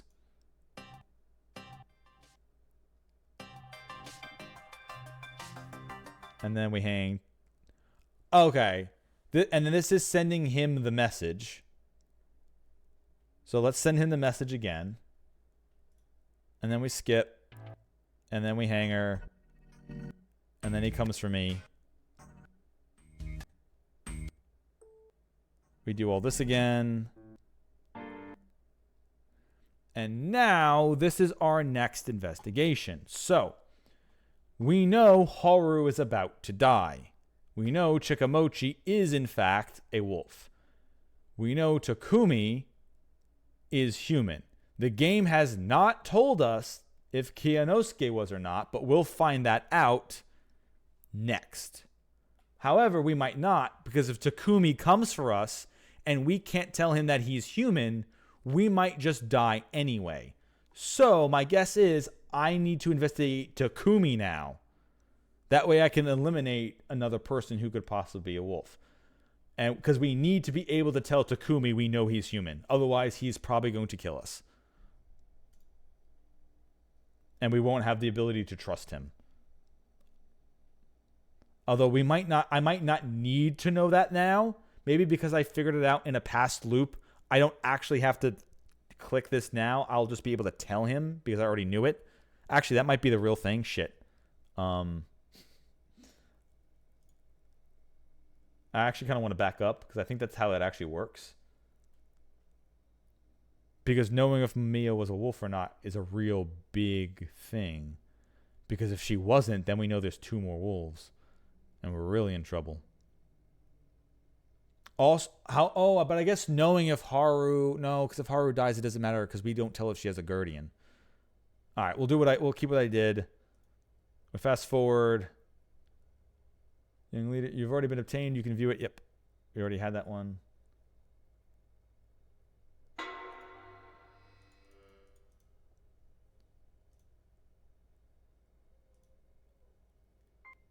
All right, he comes to take us. Technically, we could have done this without doing it, so we probably should have investigated someone else, but we say we trust him. We speed through. Did I have the right key, or do I need to investigate the last one? I did get them both. Okay. So what we're doing is we're not revealing any of the wolves. We're just revealing that who all is human. Okay, good. So I did do the right choice. From the ones still alive, I could declare that Kiyonosuke Nishitoshi was a human. With me, him, and Takumi-san, we could have 3 more confirmed humans, completing the fixed majority Yasunaga-gun talked about. For that, I had to believe that Kaori-san was the crow, but that seemed reasonable to me. After a bit of hesitation, I made my decision. I had to hurry. The wolves must have been conflicted right now. They had to be considering whether they would start faking before I spoke up. I had to declare it. Yes. My voice sounded stupid. I raised my hand. Everyone looked at me. I was even more tense than I imagined. However, now that I'd spoken up, my hesitation was gone. I, Haruki Fusashi, am the snake. I made that as clear as possible. I investigate Kiyonosuke Nishito-san and Takumi Mura-san. They are both humans. Their reaction was strangely calm. There you go. It goes without saying, but I'm admitting that I'm human. Same here. Why did you keep quiet about this until now? Like Yasunaga-kun said, completing the fixed majority requires 6 people. Normally, I would have needed to use my guardian once more. But then Bob suddenly revealed himself to be all but certainly a human, prompting you to act ahead of schedule, right? Yes, I do apologize for staying silent now. People have died as a result. However, when Mamiya-san's declaration was such an obvious trap, I could no longer announce my role. I then gave them a mostly accurate summary of my intentions, similar to the one I gave to Kumi-san. So that's why you said those things on the first day? Yes. I misdeemed some things, though I probably sounded a bit fishy. Anyway, that's all for me now. Do you accept that, Kanzo-san? We still left the final call to Kanzo on Makashima Sea, and it was all actually a good thing that it was still like that. Though some people resisted him, he was well respected here. A split here could destroy the fixed majority. You said something yesterday, didn't you? Something about having no special powers? I knew he would go there. Like I said, I couldn't reveal my identity until now. Why? What do you mean? I ain't planning on dying. I'm sure I told you that I couldn't die. I couldn't die. That was because I still had to fill my role as a snake. We hang liars. Feast rules. And lie. Yasun, why do liars get the noose? Humans search for the wolves under the assumption that humans don't lie, because that's something that wolves definitely do. Exactly. Which is why it's a great situation where exposed lies could lead to a discovery of the wolves, and lying humans were harmful to humans. That's why I said I didn't have any special powers, rather than I didn't have a guardian. After all, I didn't have any superpowers, do I? I mean, that's really dumb. That's really dumb. And you do have superpowers, you fucking are in a time loop. Yes, that's what I thought when I heard that. I figured your roundabout phrasing was implying something. Like I believe that. He's an outsider. We don't know what he is, and he lied. You said that Kiyo and I are humans. Wolves can do that. You wasn't wrong there. If I was a wolf and got comfortable in the human side like I was trying to do now, the humans would be as good as dead. After all, I could investigate the other wolf and just say that we were human, adding them to the confirmed human count. If I did that, in a few days we'd get a situation where all the suspicious people were gone. This was a waste of time difficult to recover from. In a sense, the fate of humans depended on whether they believed me or not. It was a huge gamble for them. But why? Why wasn't any wolf taking his chance? So you're saying he's a wolf who was using murder and I to survive? Well, that's not impossible, but I shall believe him. He may hide things, but I do not believe he means any harm. She was overestimating me, but at this moment, I appreciated it. Same here. My reason for that Fusashi-san analyzed the feast with reasoning similar to mine, and is so far doing the logical thing for the snake of the humans. I appreciated that. It made me want to buy him a drink once he was old enough. I trust him too, old man. Why? Because I believe he ain't planning on dying. You're afraid that he might pick the wrong targets and we'd end up with a feast that's not ending even if we got rid of all the wolves, right? Huh. If that happened, everyone would hang Fusashi, right? He's an outsider. He's not going to die for Yasumizu's sake. That's why he wouldn't say a lie that got him killed. It's also why he didn't come out when you said that all the snakes should be hanged. The situation is different now. And now that he's out in the open, he's probably thinking he can get the spider to protect him. Right, Fusashi? Was he being honest? Or was he only saying that to make Kanzo-san more tolerant? Whatever the case, his analysis was correct. No comment. That was why I couldn't respond honestly. I couldn't lie or gather more antagonism than I already had. Heh. To my surprise, Kanzo-san chuckled. It sounded like a mocking laugh, though. Did this mean he now accepted that I was a cowardly outsider? If that were the case, he probably wouldn't lend an ear to any of my proposals. After all, I wouldn't give my life for Yasumizu. I'll ask one thing then. Which of the 6 do we hang? I couldn't think about it yet. But what about you, Kiyo and not Yaso? The two shook their heads. You got someone? We're hanging Iwamatsu. Because she voted for Table-chan? Huh. Iwamatsu, got something to say? If necessary, I am willing to be hanged. I have not lived in Yasumizu for long. I never thought I would be trusted. However, there is one thing I can say. I have the spider as the guardian. What? So that was her ploy. But Rikaku-san, that was... The spider? Who to protect the first night? Right. No one died then. It wouldn't help to know that. The first night, I protected you, Kondo Makashima-sama. That made sense. Sounds true to me. The old fart was pretty loud on the first day. The wolf saw that too. And yesterday, I chose Yusanaga Oribe. Me? But I didn't do much yesterday. In all honesty, I sincerely believe that Yasunaga Oribe-sama would make for a more valuable survivor than Makashima-sama. All right, so the calculation is we died last night, which means Rikako didn't protect us, which would be interesting considering how she seemingly likes me this entire time, but she wouldn't do the thing. So that's suspicious. So the question remains, it's either Haru was the actual spider, and Rikaku is a wolf and is covering it up and is pretending to be, or she's just a wolf and lying about it and the spider died forever ago. Who knows? Maybe it was someone else. I don't know. I honestly, because she kept doing that thing where she said, I want you to escape or you're going to die, I really feel like she's definitely the one who came for me and had to take me out because she is a wolf. Or it's something stupid like, well, you told me to make a bet with you that you wouldn't die, so I didn't vote for you because I thought someone else dying would be worse, and then you died, and I figured we could win the game without you. But she's liked me, assumably, so Rikaku probably is a wolf. Oh, that was the other thought I had. Or maybe she's not the spider, or maybe she is the spider, but maybe she went mad just like she did in the first loop. She could have went insane from the corruption, and wasn't able to do her proper duties. And that's how I died. So she could be telling the truth if she ends up getting corrupted again. We don't know because we didn't survive last time.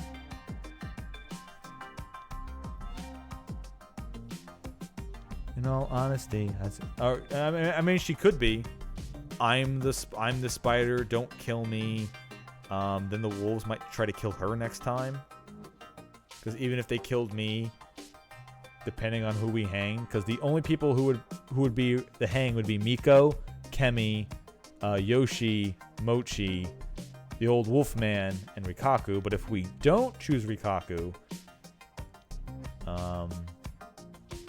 that's the old wolf man, Kemi, Yoshi, Mochi, and Miko.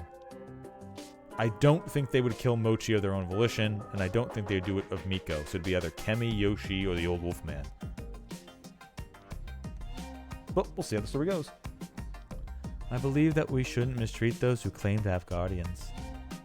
Well, Takumi-san was choosing his words carefully. We couldn't shoot down all of Kanjo-san's suggestions. If he became too emotional, he could destroy our fixed majority. However, I was more or less certain that Rikaku-san was a human. You sure? You sure about that? I made a theory that she was using Miko. And that... okay, that Miko's the actual spider and she's just covering... Okay. She does have a lot of control over Miko. And just now she named herself the spider rather than a snake. For me, all those things made sense. So... What happened next was completely unexpected. I'm also a spider! We'd always thought that the old wolf guy and Miko wouldn't take part in the feast. Boy, were we wrong. After all, their only contributions were their votes, and it was hard to tell that they were based on what they based their votes on. They were just two swing votes who were otherwise harmless and best left ignored. It wasn't that simple, though. Unlike last time, when we had exceptions like me, everyone here was participating in the feast the way they were supposed to. That was why everyone could have a guardian of some sort, even if they were too childish or senile to make good use of it. I'd been actually afraid that they would get and waste their guardians. I didn't expect them to come out as the second spider, however. Why him, of all people? And why the spider? Really? Spider? Yurimatsu? I am the spider. The old man is lying. You are the liar! Old man, sorry about this, but I always assumed you to be senile and nothing else. Do you understand the current situation? Huh? Hey, he was like this in the previous feasts? Always been like this. Was useless in the feasts. Mochi, you're friends with him, right? What do you think? Sorry, but I don't really understand others. You okay, old man? He's alright. How troublesome. Oh, fart. Who'd you protect first and last time? Oh! Listen, our lives are on the line here. If you're just messing around... I protect that! He ended up the question by raising his finger and pointing at Yasunaga-kun. On which day? Oh! On both? Oh! He responded with a smile. That means that the wolves went for Yasu first. I believe I can understand it. Hey, why him? Nothing! Just because? Yeah! That definitely wasn't a good standard for deciding who to protect from death. What was this about anyway? Wait, could it be... the badger? What's wrong, Fusashi? Remember when I told you that there might be a badger? Because there are badgers that pray to Shidai at the shrine? But it's no minor. And do you think it's a bit of a stretch they'd assume they would be humans who serve the wolves? Well, in this situation, it doesn't really matter whether the badger exists or not. All that we know is that either Rikaku-san or the old wolf guy were lying. No argument against that. Honestly, I thought they were both lying, but more or less knew what Rikaku-san was going for. She was probably ordering and controlling Miko, the real spider, effectively making her the one who protected people. That was why the info she gave about how she used the power was correct. In a way, she was the spider's representative. The advantage of this method was that, even if she died, the real spider would survive. Of course, Miko wouldn't have someone helping her make decisions if Rikaku-san died, limiting the Guardian's effectiveness. But even so, with the spider the wolves thought was dead and actually alive, it could turn the tides of the endgame. That still also makes the possible theory of Rikaku goes insane again to the corruption, so she can't tell Miko who to protect, and Miko just doesn't protect me. Or she just doesn't use her power at all. But, I don't know, Miko kind of does understand enough where she might have protected me anyway.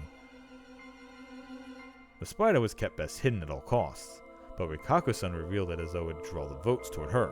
She used it for her own plan. I didn't know how accurate my assumption was, but it did seem like an effective course of action. Though she probably didn't expect the sudden fake. It was day 3, and the fixed majority plan was becoming reality, yet no wolves came out as either snakes or crows. We all knew the dangers of the wolf taking the snake's role, while taking the crow would help them hide the amount of wolves still alive, giving them a path to victory. However, there was next to no point in pretending to be the spider. Even if you claimed to be the spider and you said you would protect someone then, even if no one died, you could still be suspected of being the wolf fixing the game. However, there was an exception. It was effective in helping the wolves know who the badger was. It was probably true that Kanzo-san was the target of the first day. That was stopped by Miko, who was ordered by Rikaku-san. We also assumed in the first game that Kanzo was also the first target as well. That was why the wolves, who knew that they were aiming for that day, had recognized Rikaku-san as the real deal. They also understood that the old wolf guy was lying. That meant that, from the wolves' perspective, he was a human who just told a lie. It was too obvious. The wolves knew about the badger. The wolves and their ally needed to be proactive about lying. The old wolf guy defied that rule, letting the wolves know what he was. With Asako-san Mamiya's death, they had lost a vote. And with this, they now had 3 again. Also, Kanzo-san was considering his opponent, Rikaku-san, as the next candidate for the hanging. In this situation, we had to make good use of the 6 confirmed humans and hang the lying spider. The easiest choice was to trust Kanzo-san's decision and vote for Rikaku-san. By gathering wolf, badger, and confirmed human votes, Rikaku-san would be sent to the tree. There was a chance of the wolves to kill the spider and make them think that the humans killed the wolf. This was really effective for them, and extremely dangerous for us. Even if the real spider, Miko, survived it, it would really be difficult for me to talk about the badger and explain that Riko-san was a fake spider on their side. Yeah, I had to convince the human side that they would vote to hang the wolf guy instead. Was that really right, though? Because if he's not a wolf, it doesn't matter if you hang him or not. The only other choice is to go for somebody else who's not Rikaku or the Wolfman. I had to think carefully. I only came to understand Rikaku-san's intentions because she told me to vote for her in a particular situation. I was assuming that both she and the wolf guy had some ulterior motives. But was that really right? Was the old guy even capable of that? He played with a pretty useless guardian. Maybe he'd only come out because he found it strange that another spider had named themselves. In fact, that was the most natural reaction, especially in the other's eyes. Same went for Rikaku-san. When I saw of her, she was more legend and harmony than intelligence. What if she was actually thinking about protecting Miko? She would be considered a good guy and avoid garnering votes? What if her affection for me was all part of the plan too? Crap, this was obviously more reasonable than line of thinking. Also, Rikaku-san could have also been lying to let the wolves know something. Anyway, we had a relatively sane young woman going up against a completely senile man. No matter how you looked at it. Yorimatsu, you're lying. The choice was obvious. No. Why'd you say it now then? You told us to hang you if we had to. This was after some votes went in. Yes, I did say that. Then why are you saying you have a guardian now than about to be hanged? She fell silent. I couldn't tell whether there was a silence to protect Miko, or just an awkward silence because she had pointed out a harsh truth. It's obvious. What about you people? I am leaving my vote to Yasunaga. That will make it easier for you to believe me, won't you? Yeah, that's fine. Kyo, you? Rikaku-san, are you really the spider? Yes, Nasato-sama. That much is certain. Both are lying if you ask me. Kamoshida, you got nothing better to say than shut up. Oni-chan, don't worry. I will protect you. Isn't this weird? It's not fair. Rikaku-san went through a lot of bad mouthing here in Yasumisu, but fought through it for our sake. Why did it flip upside down just because the old guy's words? Why did he even say it? Kemi. Someone might have told him to say that, and it might be that Rikaku-san's going through some inner struggle. We don't know what's true. We can't just whip up an answer and simply kill someone like that. It's dangerous. I know, but in the end it's either you believe or you don't. Fusashi, what do you think? What was I to do? How was I to approach this?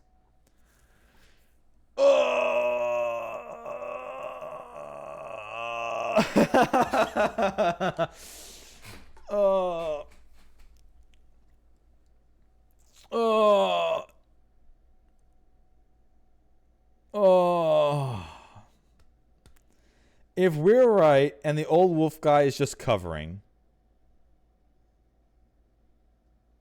just the aid the remainder two wolves, assumably remaining two wolves. And Rikaku-san really is covering up for what's her name? Covering up for Miko. I mean, so here's the interesting idea, right? If the old man is the spider and he just protected the same kid twice, that's probably why I might have died in the last loop, because he's just voting the same person constantly in a row. I think Rikaku is a wolf. I think she is a fucking wolf. That's why she wanted to teach me the secret path to leave, or I would die in the corruption or something like that. And she was just trying to eliminate me. I'm gonna go for Rikaku. I really think that she's not in the upper, because that would, if the old man is the actual spider, it would make sense why I was not protected and died when we hung Mochi. Because the old wolfman is like, I'm not doing that. I'm protecting you again. So we'll give that a shot.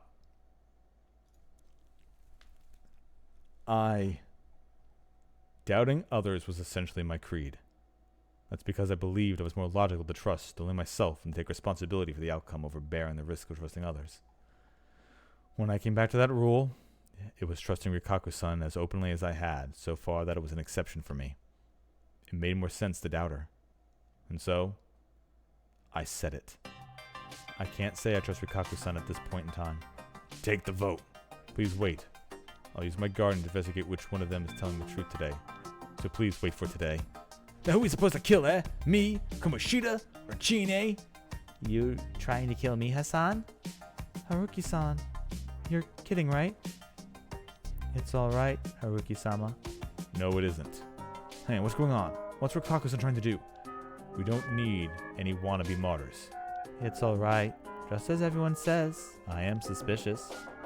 I am a human, but if you hang me, you are sure to defeat the wolves. If I can no longer serve the people of Yasumizu, then my departure from the stage shall be my final service to Yasumizu. Rikaku-san. Musashi! Takumi-san shouted louder than ever before, shutting me up. If you wanted to help that woman, you should have trusted her. Her fate was sealed the moment you failed to do that. No. By not saying that, you implied her survival wasn't necessary for the humans to achieve victory. At least you didn't believe it was. The moment you couldn't deny that was the moment your choice was made. So settle this like a man. Damn it. I've never been more resentful for my adherence to my rules than I was now. I propose we hang Rikaku Uematsu-san. Very well. Rikaku-san smiled. Why couldn't I just trust her? No rope shall be necessary.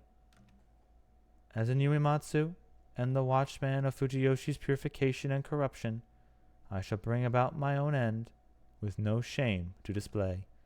She said it. Rikaku-san led her own funeral procession. With a sonorous voice, she sung prayer to Shinai. She bowed to the Okiba along the ways and recited prayers in Stratus. No one rebuked her, for they all understood her actions were a manifestation of her faith, for she was right. And then, we reached a cliff at the hanging pine and overlooked the misty Saranaga. Rikaku-san turned away from us, faced the cliff, and chanted sutras. We lay ourselves down before he who dwells in the mountain. By boon of his protection, all the corrupt return to ash. The sealing of the gate to the Yomi brings prosperity again. Thus I offer homage to Shinai the Almighty, so peace may come to pass. Her words were directed at no one. They merely faded into mist. She clasped her hands, held them over her head, and bowed. It was similar to the Yasumizu bow, but felt more right than that. Rikaku-san looked back, Farewell. and spoke only those words. Oni-chan! She paid no heed to the only voice that called out to her. Her black sleeves fluttered, and she threw herself into the mist. After several seconds, we heard a crunching noise from down below. Don't listen. Kami covered Miko's ears, little girl starting to cry. This is all your fault. You shouldn't have said that. No, that's wrong. This is all... Why? How did we let this happen? He left while muttering to himself. Nasato-san, leave him be. He's still a man. A woman's death hurts. Let's go back. We returned to the dining hall, but all of us were caught up in depression. There was barely anyone who wasn't feeling the loss of Tae-san, Haru-chan, and Rikaku-san in any way. Ooh! Excluding the old man. We didn't know if we could expect all that much from him as a spider. Miko had cried herself to sleep and had been left in her place, while Kiyonosuke she had returned to the mansion. Takumi-san and Kanzo-san were busy cleaning up Haru-chan. Aside from them, everyone else was here. I'll make something that cheers us all up. Kaori-san said that with a forced enthusiasm. Since her sons were still alive, she was probably in a relatively better mood than the rest of us. Incidentally, I'd stopped to help with the cleanups in the kitchen. They said it was because they couldn't put the snake at risk out in the mist, but they were also probably being cautious of me. So I just sat by myself. Kemi was talking to the boys, showing her own consideration for them to lift their spirits. It seems she had no intention of talking to the old wolf guy. Haraki-sama, may we talk? The woman who always wanted to talk was gone. Before long, Kaori-san had finished making the food. Takumi-san and Kanzo-san returned from the cleanup, and we finally had our first meal of the day. I imagine you were tired. Please eat as much as you want. Thank you. The fact that I checked my bowl for something green made me realize how ill-natured I really was. Unfortunately, that was just how it was, so I would at least keep up my mask and effectively give them conscious of my own kind. I sat down, put my hands together, picked up the chopsticks, and ate the rice gruel. Like always, it was simple, beastly, yet still good. I only felt that something was wrong with it a bit later. Ah, okay. What's his name? I had a feeling something was going to happen when what's his name didn't taste our food. Because last time Takumi tasted our food to keep us safe, and this time it didn't happen, so I had a feeling. At first, so I'm assuming it was Kiyonosuke who's killing us, I guess. At first I thought it was just burned my mouth or something. But suddenly, I couldn't feel my mouth at all, and after an unnatural sensation that overwhelmed my tongue and cheeks, I lost my sense of direction. My body twisted, and right as dull pain went through my head, I fell to the floor. I had been poisoned. I could understand that clearly, but all my processing power went into dealing with the unnatural feeling attacking my body. I couldn't see properly. I couldn't breathe or speak. Despite that, I had a burning pain in my mouth and an urge to vomit, along with unbearable agony. I couldn't understand what was happening around me.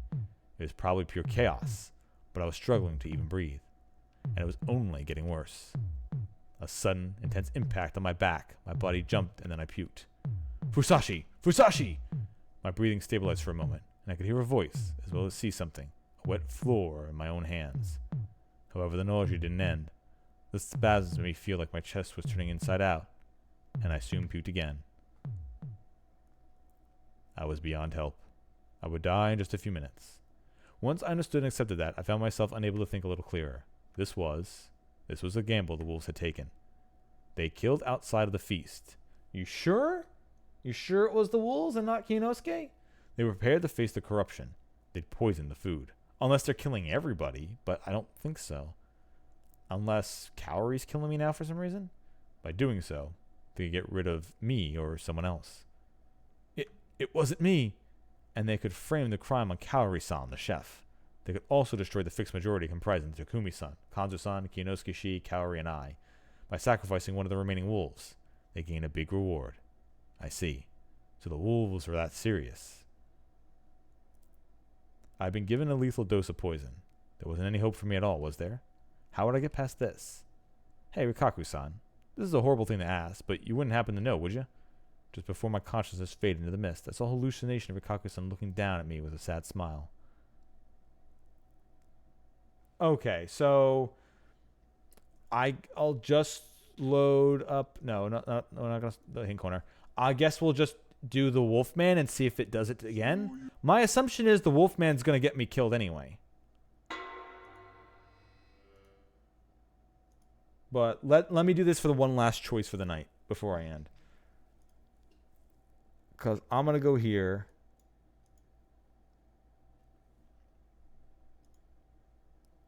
We're going to vote for the old wolf guy. I think I'm still going to die anyway. This feels like it's a complete dead end. And I need to get some more information and go back to a previous choice, maybe. I had to remove the unpredictable and simply play the odds. I'd have common sense. Or the first impressions I had. Or maybe I would just believe Rikaku-san. I believe the old wolfman is lying. Your proof is? It didn't have to be true as long as everyone was won over. No.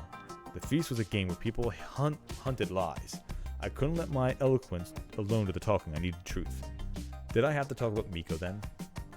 No, that would make me simply unforgivable. Then, it actually doesn't matter which one we hang. I would play the role presented to me. That was the only way for me to gain their trust. What do you mean? If I died tonight, it would be proof that I was the snake and that Takumi-san and Asato were the humans. We're hanging someone today, so that'll leave 10 people, 5 of which would be confirmed humans. However, Kaori-san was just a self-proclaimed one. Even so, the remaining 5 wouldn't be able to get enough votes on her. Alright, Yoshigitsu-kun? Yeah, I'm not voting for Mom! Then the 5 confirmed humans would win the vote. They would have the fixed majority. Well, we still need insurance that Yoshigitsu-kun won't betray us, but in the end, that too is just about whether you trust him or not. I ain't betraying anybody. I will leave the decision to the rest of you. On the other hand, if I didn't die, those of you who couldn't trust me would be worried. But if I survive, I would use my guardian to look into the most shady person among the 5 unknowns. If it's a wolf, we hang them, and if it's a human, we add them to the confirmed list and hang one of the 4 unknowns. Even if I die, there would be 5 confirmed humans and 3 unknowns, and Kaori-san would tell you how many wolves there were left. Even if worst comes to worst, all 3 end up being hanged, the humans and still win. Someone from Yasumizu would survive. Then, no matter when I died, it only increases the number of confirmed humans with no drawbacks. Human victory would be certain. But what if I keep surviving? I understand why you would be curious about that. That's why I promised to exterminate the wolves by the day after tomorrow. Okay, well now we're definitely being poisoned again. That was an impactful line. I could see and hear them gasp. It felt good, but I didn't show it. If I fail, you can hang me right then. Even if I was a wolf, you would still have time to find the last one. So, as things are, the humans have the advantage no matter what. So it doesn't matter which one of you they hang. However, I don't believe we should leave the old man. Personally, I can't even tell if he's sane, senile, or just malicious. Haruki-san. Also, it's likely that Rikaku-san would soon be taken out by the wolves. The true spider is a real threat after all. Indeed, I am prepared. Let's continue with that, and if it doesn't work, you can hang both of us. That should give you peace of mind. But if you leave the old man who doesn't take responsibility for his words and actions, there will always be an element of an uncertainty. That's why I believe he should be hanged. That will make the path to victory clearer. Another thing, I think she's the real deal, and I have a minor detail that makes me inclined to believe her. It's not very substantial though, so I'm keeping it to myself for now. But just as Takumi-san said, I don't plan to die yet. I'm expecting Rikaku-san to put her life on the line to protect me, so this is my decision.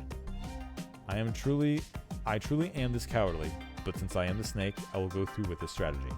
The fact that I am putting my future and life on the line is proof that only certainty I, a person with no one who trusts and support me, can give. Please believe me, that is all. Yasu, Kiyo, what you thinking? Takumi-san instantly asked that. I will believe him, though he was the stake right from the start, though he turned out to be a lot more heartless than I expected. Yes, I will believe him as well. Above all else, I want to protect Rikaku-san's hanging. Kaori-san. Yes, I am entrusting my vote to Yasunaga. Old man, this was the moment of truth. You not believing him. Thought as much. There's gotta be holes all over his reasoning. We got no way to make him take responsibility for caught him. I believe myself instead and kill Uematsu, who voted for Teba. The fixed majority will fail then. Old man, but Takumi-san did something unexpected. Please give me your vote. He lowered his hands and forehead on the floor. Takumi-ni-chan. Like I said, I believe the guy, but I don't trust his humanity. He ain't a good guy who would probably give us a load of trouble if he was our enemy. But being a bad guy doesn't mean you become a wolf. Those things aren't related. Listening to his words made me realize that he was serious. That's why I'll believe him. I know it's a bit complicated for you. But that's why I want you to trust me, as someone you've known for 30 years. If you do, I promise to kill both Fusashi and Uematsu the moment we find out if they're liars. I don't even care that the corruption will come for me. That is my promise. He did the same as me, bet his life on his words. Please. He even gave his honor. Takumi, you dumbass. Oh man, you gotta clean up when the feast is over. I got nothing left. I'll take the corruption with me all the way to Yomi. Hey, Fusashi, yeah? You better prepare yourself. I still think you're guilty of Teba's death. If you can't make up for that as a snake, I'll skin you alive. I gulped. I was being glared at by the old hunter who was no stranger to death. You too, Uematsu. I am prepared. Tally the votes. Your turn, old fart. Without an expression or word, he pointed at me. Old guy, 1 vote. Old wolf guy, 2 votes. The old fellow. 3 votes. Yasumizu's elder, 4 votes. Blood for the wolf band, 5 votes. Old guy. Yoshi-kun, are you voting for him too? Yeah. Then it's settled. I'll do the same then. Sorry. Komashita-sama. 1 for the wolf guy. 1 for Haruki-san. Chiede, that seems... I mean, I just don't get it. I don't want Rikaku-san to die either, but it's possible that the old man said that just because he's senile? Why is no one pointing that out? Why isn't Haruki-san saying that? I said it doesn't matter, didn't I? You can't predict Miko-san's votes either, can you? If they're both suspicious, it would prefer the old man to become the sacrifice instead of the little girl. It's a reasonable approach. That's enough, Rikaku-san. For the old fellow. The old man. For the old man. Bring the rope. Alright, okay, he's doing... Alright, the old man's doing it again. I need time. Shut it. Kanzo-san suddenly punched... Oh, but Kanzo's alive and not letting him get away with it. Kanzo-san suddenly punched the guy. I'll hang on myself. Rest of you go back. No. Oh, okay. Are they going to do both of them die again? Oh, not again. Not the same people, but they're going to do it where the old wolf guy and someone else die at the same time? If he really is the badger and he just kills somebody because he was going to die anyway, that makes sense. He quickly tied up the wolf guy and pulled him off to the mist. His voice was strangely subdued, but I could feel intense emotion behind it.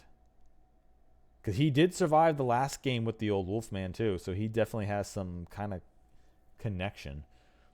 None of us knew what made him like that, so we all just sat paralyzed. Oh man, what's gotten into you? The one to move first was Takumi-san.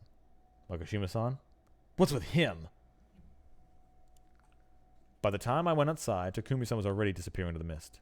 Takumi-san! Fusasha, you stay there. Yoshi told to hold him back. Huh? Alright. Why? I don't know, but you're the most important human right now. You gotta stay safe just in case.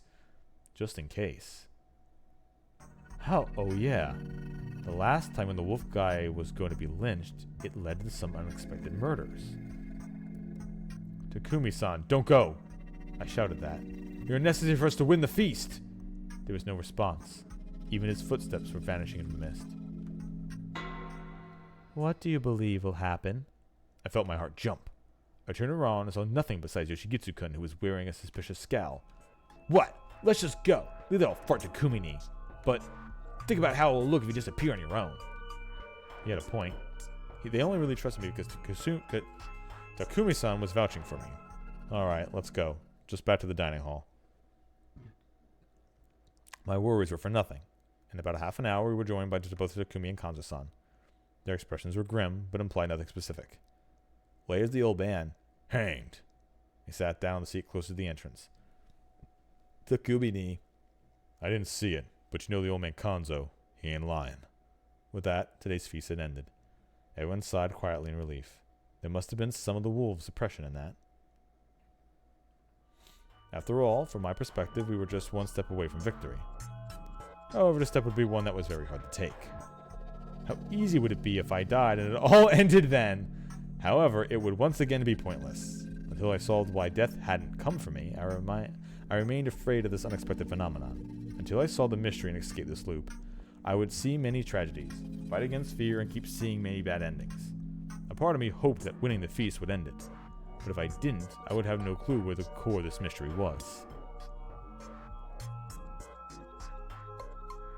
Was this mystery even solvable? Did I cling to my own sanity until then? I remained uneasy. Like I said, I think the true ending to this is finding a path in which you can make it where only the wolves die. Or maybe even that's not the answer and there's something completely else to change. Maybe there is mundane things causing this to happen and we actually have to solve that. But who knows? After a bit of rest, we had tons of things to do. The top priority was cleaning up Mamiya-san and Haruton's remains. I wanted to help, but they stopped me, since something might happen to me in the mist. I couldn't help with the food either, probably because they were worried for me too. I wouldn't blame them. Okay, I'm just gonna... If we end up dying, we just end up dying. I wanted to win. I got this far, so I wanted to defeat the wolves. But that was actually just a bit on my desire to survive exposed to things I had no chance to be quiet about. This is more to stuff to protect Miko. I just wanted to find peace from the stuff that bothered me. I felt like escapism, though. It seemed like proof that my mental state was weak and that I didn't like it. By the way, Fusashi-kun, you said we would win, at worst, the day after tomorrow. Do you think it's possible to win tomorrow, then? As everyone worked and I had nothing to do, Kinosuke-shi, who wasn't too involved in the work, whispered that to me. Yes, I do. I didn't know if anyone else believed me, but I did feel like I was close to the conclusion. You cannot tell me why, I assume? No, not yet. I couldn't let anyone find out that Miko was the spider. In fact, if I tried to survive after someone found out that she was, and that I prioritized my own survival over hers, I would be the target of everyone's scorn.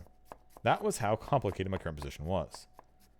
Well, if it's not Kaori and she really is the spider, and it's not somebody else who was dead, it basically is Mochi and Yoshigetsu or Kemi. It's one of those three. Mochi, Yugetsu, or Kemi. So, anyway. Well, I suppose it cannot be helped. That aside, you seem to be getting close to Rikaku Uematsu-san. Well, I knew he'd be curious about that. Incidentally, Rikaku-san had insisted on going with Takumi-san and the others to mourn the ones lost. We decided that it wouldn't be bad to get together if we both survived the nests. I see. What was I supposed to say here? Rikaku Uematsu-san is important to you as more than just a fellow village head? Just so you know, it's not all set in stone yet. Why not tell her how you feel? Oh, that wouldn't do. I'm just clinging to the past. Oh, is she your ex or something? Hardly. Though it is just the spider's family. She is just the head. The second son like myself is a poor match for her. And I'm a nobody. Going by that logic, we're worlds apart. I would like to say that's true, but this is a time when the feelings of both parties are important. At least outside this village. I spent a long time outside, so I understand that all this praise and censure binding her are just relics of an age long gone. That's why I believe that a man who doesn't have such bindings might be able to make her happy. After the mist came, I eventually came to think that way. I'm not sure what to say here. I still think that she's the one who will have to make that final call. That is something just between you two. I know full well that I have no say in the matter, but what she bears at the bedroom woman servant would be quite a strange and heavy burden for you. What do you mean? It's not really my place to say, though. I am willing to consult you about the most other matters. I'll appreciate it. He then gave me a business card. Kienosuke Nasato, M.D. Graduated from XX University, doctor? Wow, so he really was an elite. It wasn't for a specific job, it was for his personal info. He was looking for a new job? It had his email and phone number on it. And it felt like a relic. Looking at it prompted, it was a bit nostalgia even. The bedroom woman servant's role, huh? Was he being considerate, or was it some sort of warning? It didn't seem like he could ask any further, especially with all the people here. I would just take it as goodwill and move on. I didn't think much of this, but I had absolutely no idea that I would catch a glimpse of a new kind of darkness from the Uematsu family, and Fujiyoshi as a whole. The cleanup was over and everyone turned to eat. It could be that Rikaku gets possessed by the corruption and kills and doesn't tell Miko, or maybe even kills Miko because no one knows. Maybe that's what he means, but we'll see. Because that was very ominous. I imagine you are tired. Please eat as much as you want. Thank you. Kaori-san was a good person. I didn't know everything about her, but she treated everyone with respect, keeping her relationships proper and bright. I knew for sure that her personality was supported by her sons. She'd arrived at Fujiyoshi, who had to deal with their strange customs, lost her husband, and was sent here to Yasumizu, where she lived for over a decade. Her mind was actually very frail at this point, and without her sons to support her, she would easily break. However, even if it came from a strained mind and heart, goodwill was goodwill, and conscience was conscious, not to mention that she didn't do anything bad yet. The fact that I checked my bowl for something green despite that made me realize how ill-natured it really was. Fortunately, that was just how I was, so I had to keep... Okay, same last time I sat down, put my hands together, the chopsticks, like always, Simply PC was so good. I only felt that something... Okay, we still just died. All right. So, okay. So, it was not Nasato that killed us then. It is the wolves are still doing the plan of killing us because it's the best option that they have left. So, there is a... So, there... We've pretty much gone to the end this one. We're completely screwed. It's rip.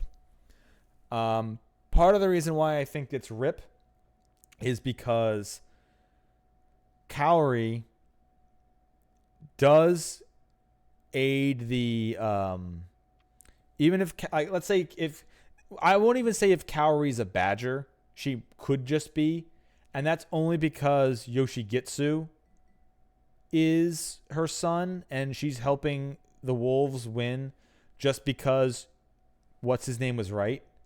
He said that his mother likes Yoshi more than him. So if she's given that choice, her choice is to literally like, nah, I'll keep Yoshi then, because she does prefer him over the other one. That could actually be a real thing. Anyway, But yeah, we die of poison.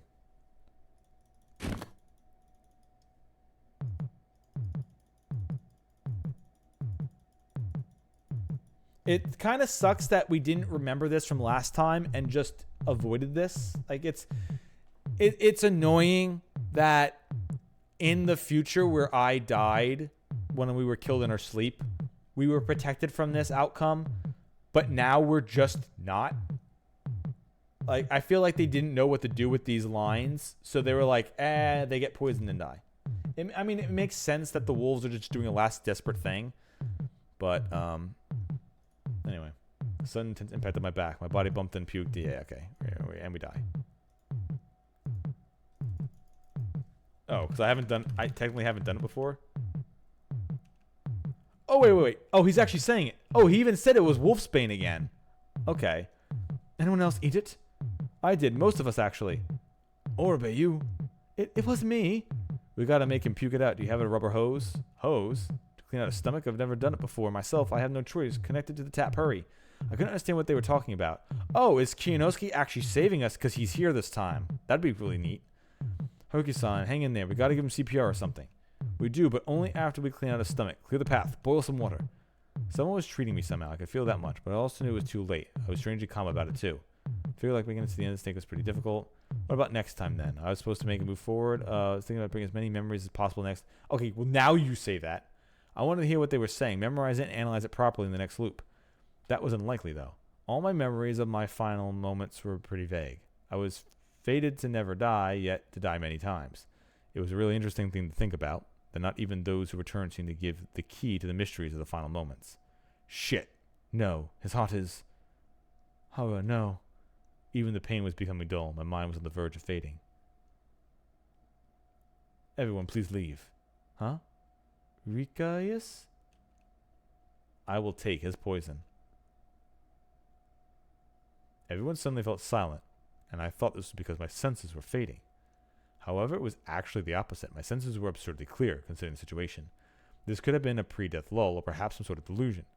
I would have preferred to die while paralyzed, though. Clearly feeling the pain of death wasn't exactly a good time. That was a weird sentiment to make, but my absurdity was lost on me. Suddenly I felt the light of my eyelids grow weaker.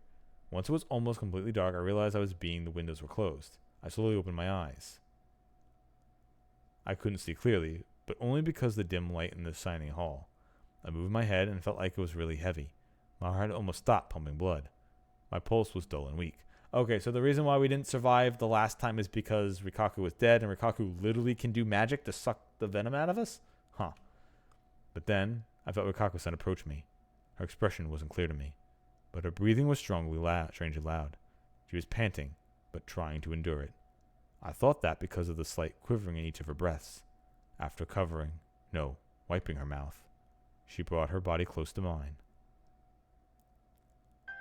No. She actually straddled me. Truly is the horny arc. Though she was in a position where she could look down.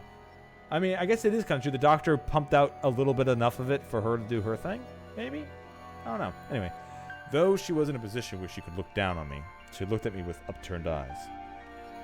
That, in addition to her bashful expression, made it clear that she was about to do something sinful. She stopped hiding the intensity of her breathing. Her small tongue, wet with saliva, was peeking through her mouth. And it was extremely lustful. I could feel her warmth on my abdomen. With her every breath, I felt the hardness of her pelvis despite all the cloth between us. Even though I was dying, or maybe because of it, the feeling of the opposite sex on me awakened the instinct. The man within me, the beast inside. I love you. Her voice felt like it didn't belong to her. A refined, traditional woman. A woman that appeared younger than she was. A clumsy woman with some unfortunate tendencies. A mysterious woman. None of that was there. She was now lustful, bewitching, overpowering. The enchanting, mature lady squirmed as if suffocating in her familiar black clothing. As I noticed that, she reached for the edge of my shirt, lifted it up, and went in with her fingertips and with practiced motions. They were cold. I could feel them on my skin, pressing my belly button, making me moan slightly. She then reached the other hand in and moved them both without restraint. As her arms went deep inside, her palms caressed my torso, and her fingers lustfully searched for any sensitive spots.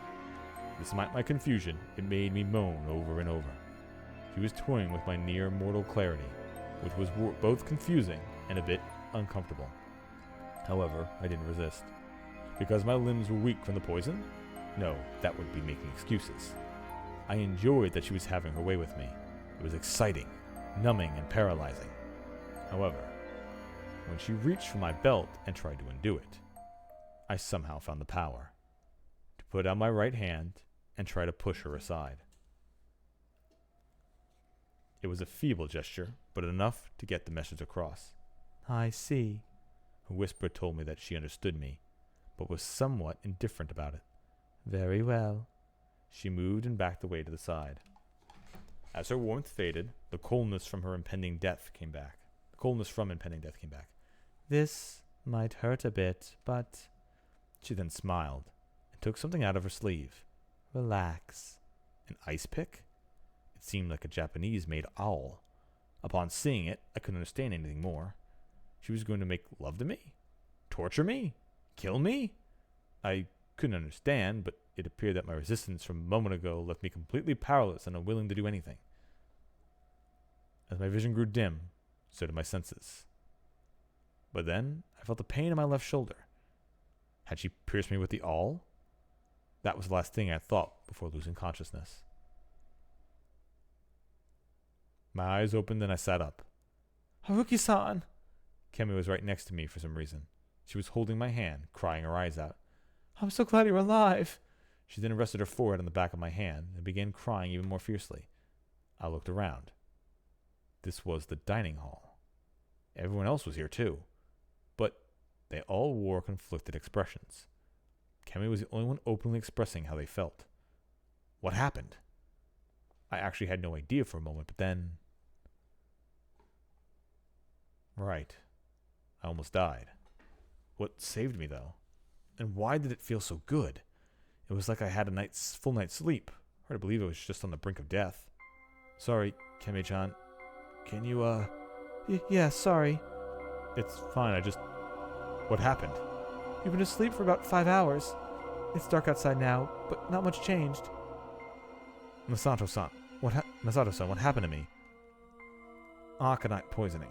The symptoms were so bad that it should have been impossible for you to survive. But for some reason, you're alive. I believe I must congratulate you. His tone seemed to be somewhat sarcastic, but he was probably just hiding how suspicious and uneasy he felt. He was eyeing Rikaku-san, who was standing near the window looking down and comforting Miko. He wasn't the only one. She was the center of attention here. Wonder, disbelief, reverence, worship. Prayers really do work, huh? I had little doubt that was what he actually thought. Do they? I don't remember much, but thank you, Rikaku-san. I simply fulfilled my role as an Uematsu. It's fine. All that matters is he's alive. I didn't agree there. Being saved by some religious rite was just as ridiculous as the death loop as I was trapped in. Prayers? Religious rites? Did that experience really qualify? I reached for my soldier and felt fresh bandages. The cotton was bloody, meaning she really had stabbed me. Did she suck out the poison? That couldn't be it. I wasn't bitten by a snake. I ingested arcanite poison. You couldn't just suck that out of the bloodstream. I shall take in his poison. She had said that, right? Take in my poison? Yes, because taking in the corruption is one of the Uematsu's roles. That perhaps my role here is to take in the hatred of everyone present. The role of the Uematsu. That she bears as the bedroom woman of it would be quite a strange and heavy burden for you. The spider are bedroom women servants. That was why the Uematsu of old had the role of protecting the dreams of the villagers. Yes, the Uematsu were also responsible for funeral rites. Our faith might have some roots in Buddhism as a result of that deity. Huh. So that was how it was. I understood now. And I also understood how frightening the Uematsu were. However, there was something more important to worry about. Fusashi almost died, and Uematsu saved him. Could be an act. A reasonable thing to suspect, but if he really can make an act of stomping his own heart, he could make a living out of doing that stunt. Chikamochi, you saw him, right? Those were those symptoms? Yeah, eating wolfsbane's no joke. And Reed-chan ending up like that isn't a joke either. Stop it. I just realized that her black clothes were gone. Oh man. Fusashi and Uematsu are humans. So, Wait, it wasn't Mom! There it was. Everyone was here, but Kaori-san alone seemed to be in a different position. She was deep in the room sitting, probably forcefully, on a chair with a pale face. I wasn't the only one who ate the rice gruel, right, Yasunaka-kun? Yes, no one here ate any more after you were poisoned, but there was probably none of it in the pot. I believe the bowl you ate had poison applied to it. Or someone poured into the food after taking it from the pot. No, I didn't. Orbi-san, I'm not accusing you. I'm simply saying that it's fair to consider you the prime suspect. We can't absolve you of responsibility because we haven't formed a contingent yet. That's it. Or counter-argument yet. That's it. I understand. I was the only one to counter that, but it wasn't me. The bowls were here on that shelf. No one was watching it, so it could have been anyone. That's the wrong way to look at it. That's the wrong way to look at it, Yasunaga Orbi-kun. Everyone could see it. So if something strange happened, someone would have noticed. Also, you are the one who brought the bowls to be used. Are you saying you were the culprit? No, I had no reason to do that. True, and it's not like there were names on the bowls. The only time you could target him specifically was while the food was being served. Well, I know, but think about it. Mom would have been the first suspect even if Fusashi-chan wasn't the one poisoned. What would be the point of her killing someone in that situation? Yasunaka-kun, I hate to say this, but she may have wanted to take out the snake, even if it meant dying in the process. Takumi-san joined the exchange. Kyo's right. Logically speaking, you're the most suspicious one here, Kaori-san. That's what everyone thinks, not just Kyo. Even Alma's starting to suspect you a little. Takumi-san, you too? I can't let Kyo get all the hate here. How unlike you. But personally, I do trust Kaori-san. what's your reason? If she had to kill someone to protect Yoshigitsu, she'd kill everyone, not just Fusashi. She wouldn't make any excuses for it either. You're a scary man. You're a scary mom with serious guts. Yeah. He was completely right about her. Takumi-san knew her well and still fell for her, huh? He was serious about her. It made me want to cheer him on. In that case, I had to make it through the night. I trust you too, Kaori-san. Fusashi-san, do you have a reason? Well, the circumstantial evidence might not be in her favor, but it's canceled out by her nature as a person. Also, I want to trust Takumi-san's analysis. He believed in me, after all. Thanks. What do you say? We can't hang any more today. We'll worry about it tomorrow. Good point. Anyway, it's late. Let's go to bed. Mom, I'll help clean up. I'll do it too. I'm going to use the stuff here. Thank you, you two. We left the family of 3 and went outside. Hey, Chi, where's my gun? Huh? It's fine. He's better now. Actually, found it. Ah! To my surprise, the hunting rifle was placed against the dining hall's wall. But Where's the bolts? I threw them into the mist. Kanzo-san grunted in displeasure, snatched a gun from Mochi, and went off into the mist. Man, I'm no good. She chuckled emptily, but there were dried lines of tears on her cheeks. It's fine. We had to take it apart, and if it went completely missing, we'd have assumed it would you took it with you. All right, so then, if we're going to play the game of Kemi actually was worried that we were going to die, it could just be because something as a wolf, she didn't want to go with the plan, and one of the wolves just went off on their own. Or maybe she was the one who poisoned, and now she didn't have to die from the corruption. But if we were to say that both Kaori and Kemi both were not wolves, that would leave Yoshigitsu, and we already know Mochi. Unless it's somehow the kid. But besides that, unless it really was the old wolf man, but I doubt it. So I guess it's Mochi and Yoshigitsu. It could literally just be Kemi just pretending. They don't actually replace them. In the first loop that we did, the two people who were doing all the killings had an actual reason why they wanted to do the killings. So, assuming that this is the same way in this loop as well, whoever the wolves are doing it of their own volition and doing it with their own actual willpower. The question is, how are they doing some of these killings? Because some of these killings are very, very brutal. And the last time it was a teenager and an old woman. And they're like ripping bodies to pieces. That's why I feel like there's definitely... Actually, no. They shot Takumi in the head. And something else killed the old man as well. So they were quickly killed. So yeah, they didn't use brute force. Besides the people who were killed by corruption. And there was a whole bunch of strange deaths in that one as well. Anyway. Me? Oh, as a weapon? Yeah, wouldn't want to draw suspicion, right? Man, it's such a pain. I'm tired of walking on eggshells. Can't this mist just go away already? Don't worry. Everything will come to an end tomorrow. Yeah, I'm going then. Good night. As he left, Takumi's son lightly tapped my shoulder. Kyo said your recovery was a miracle. Don't waste it. He gave my shoulder a firm squeeze, then left. Of course. I would do whatever I could to survive. I'm going too. Fusashi-san, good night. Haruki-san, be careful. Yeah, good night. Rikaku-san didn't speak or even look at me until the very end. I crossed my legs and sat down on my futon. I wasn't tense anymore, probably because I was used to it or because I wouldn't die tomorrow. I just didn't feel like sleeping, though. I actually felt really good. Why had I survived? Was it really aconite? Even I heard that real aconite poisoning was lethal.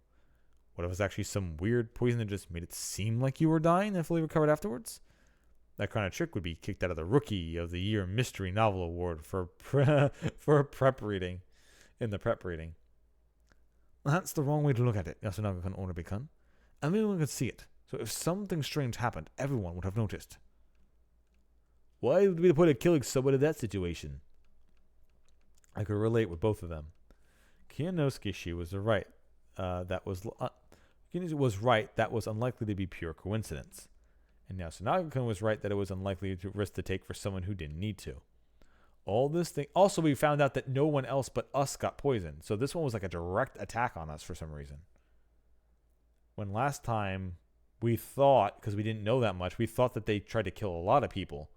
But if we go in the last loop, if it was also just aimed to kill me and not for the wolves winning, then it might literally just be Kaori-san trying to, take me out before I look into Yoshigitsu.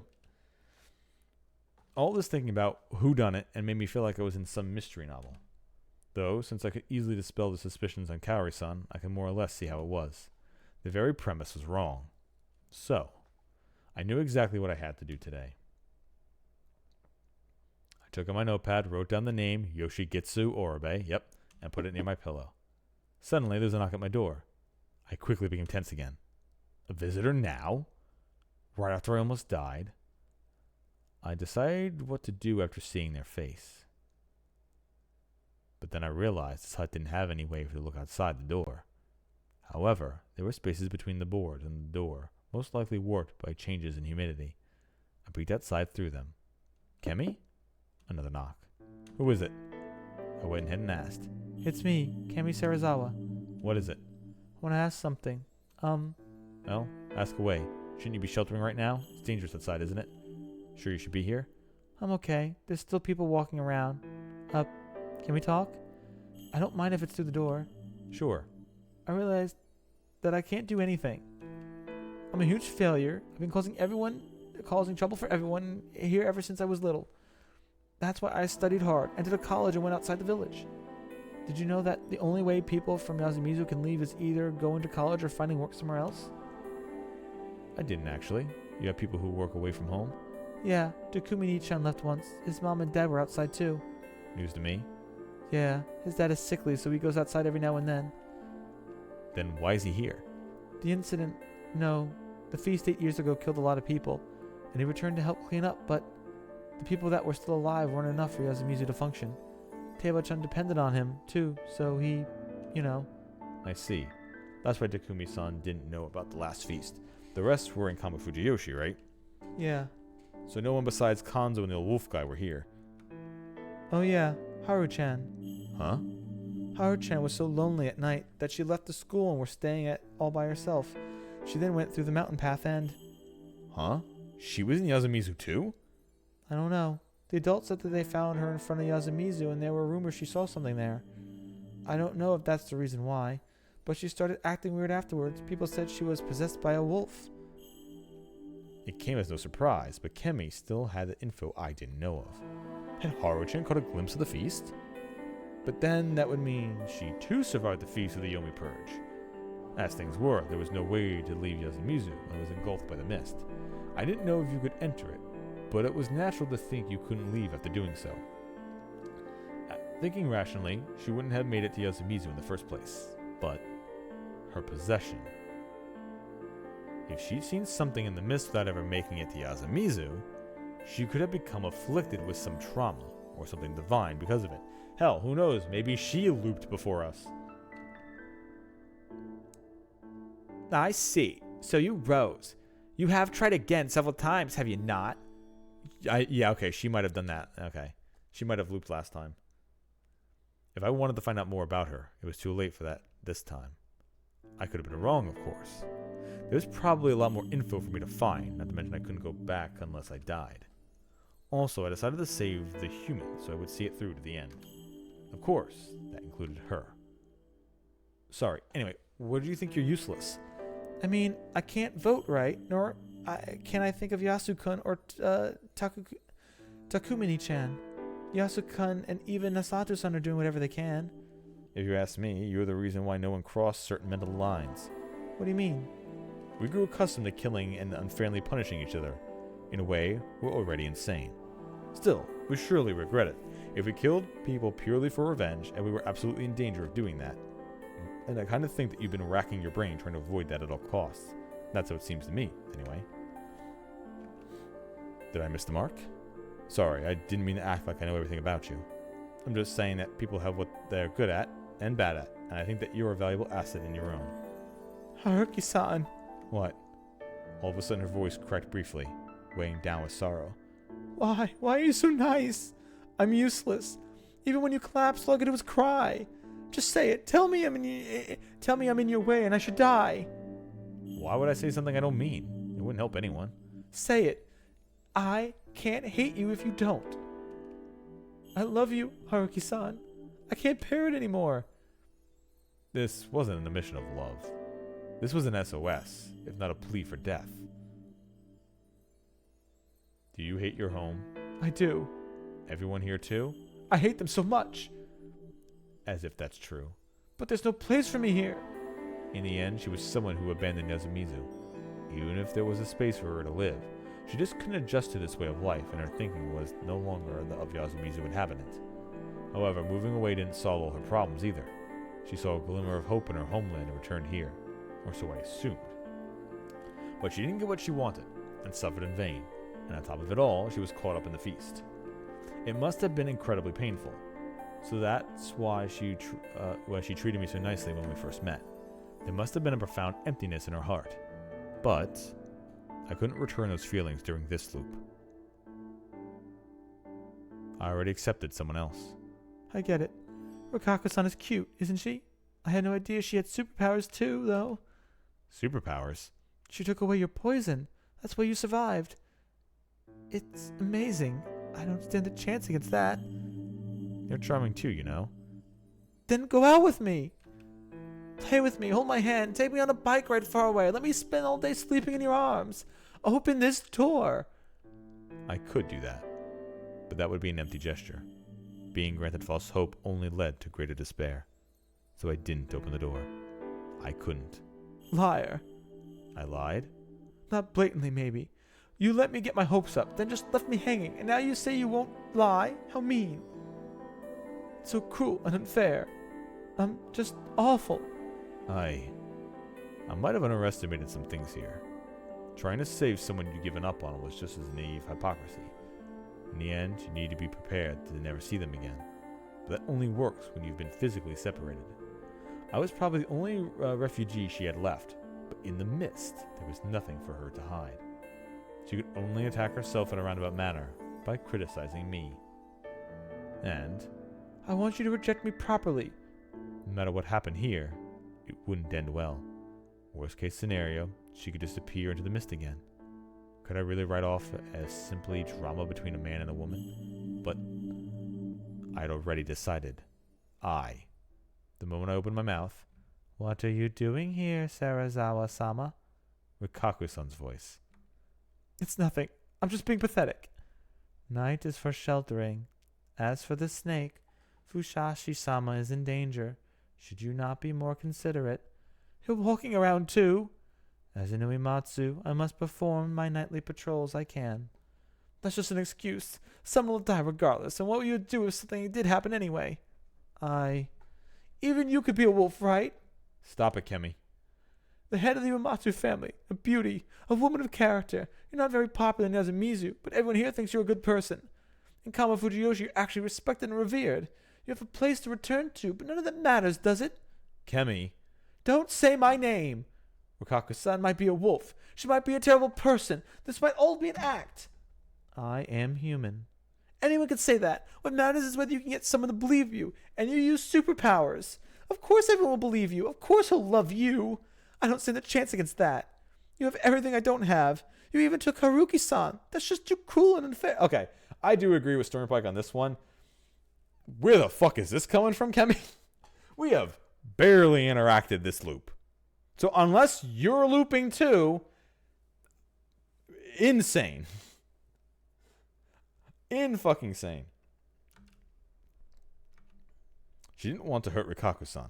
She only wanted to hurt herself. But as one who could do nothing but hurt her, I couldn't say anything. You are misunderstanding me. How? Haruki-sama simply gave me hope. He merely lended his chest to me.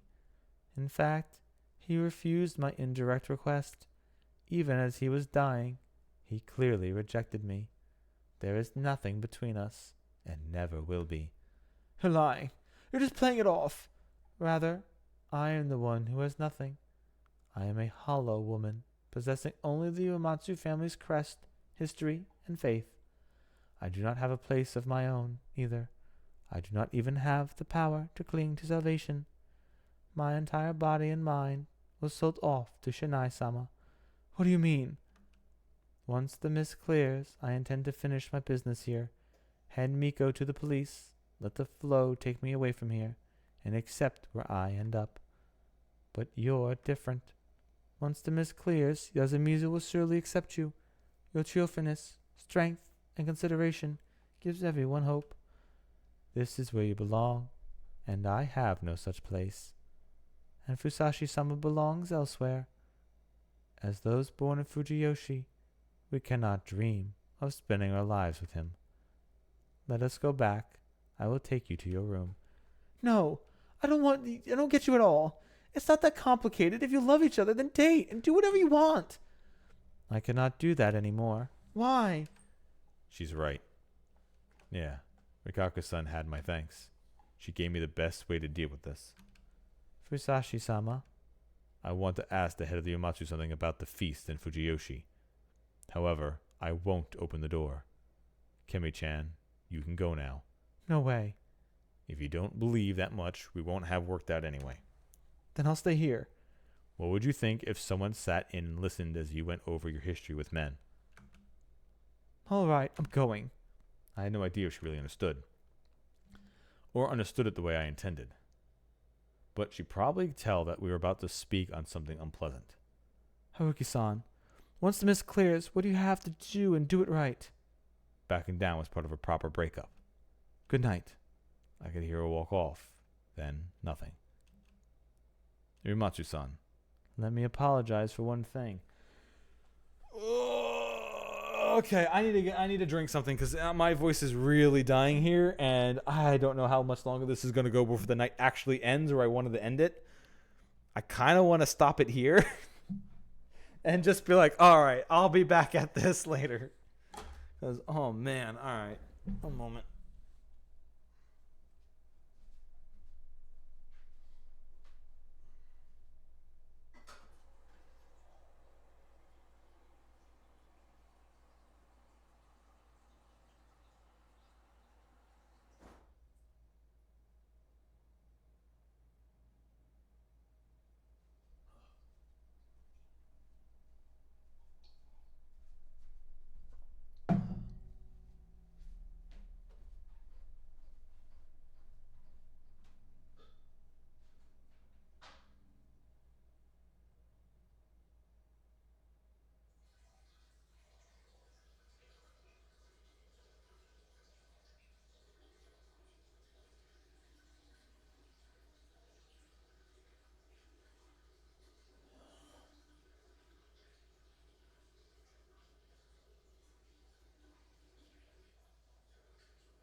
Okay, water acquired, water drank, piss taken. Take another drink of water. Okay.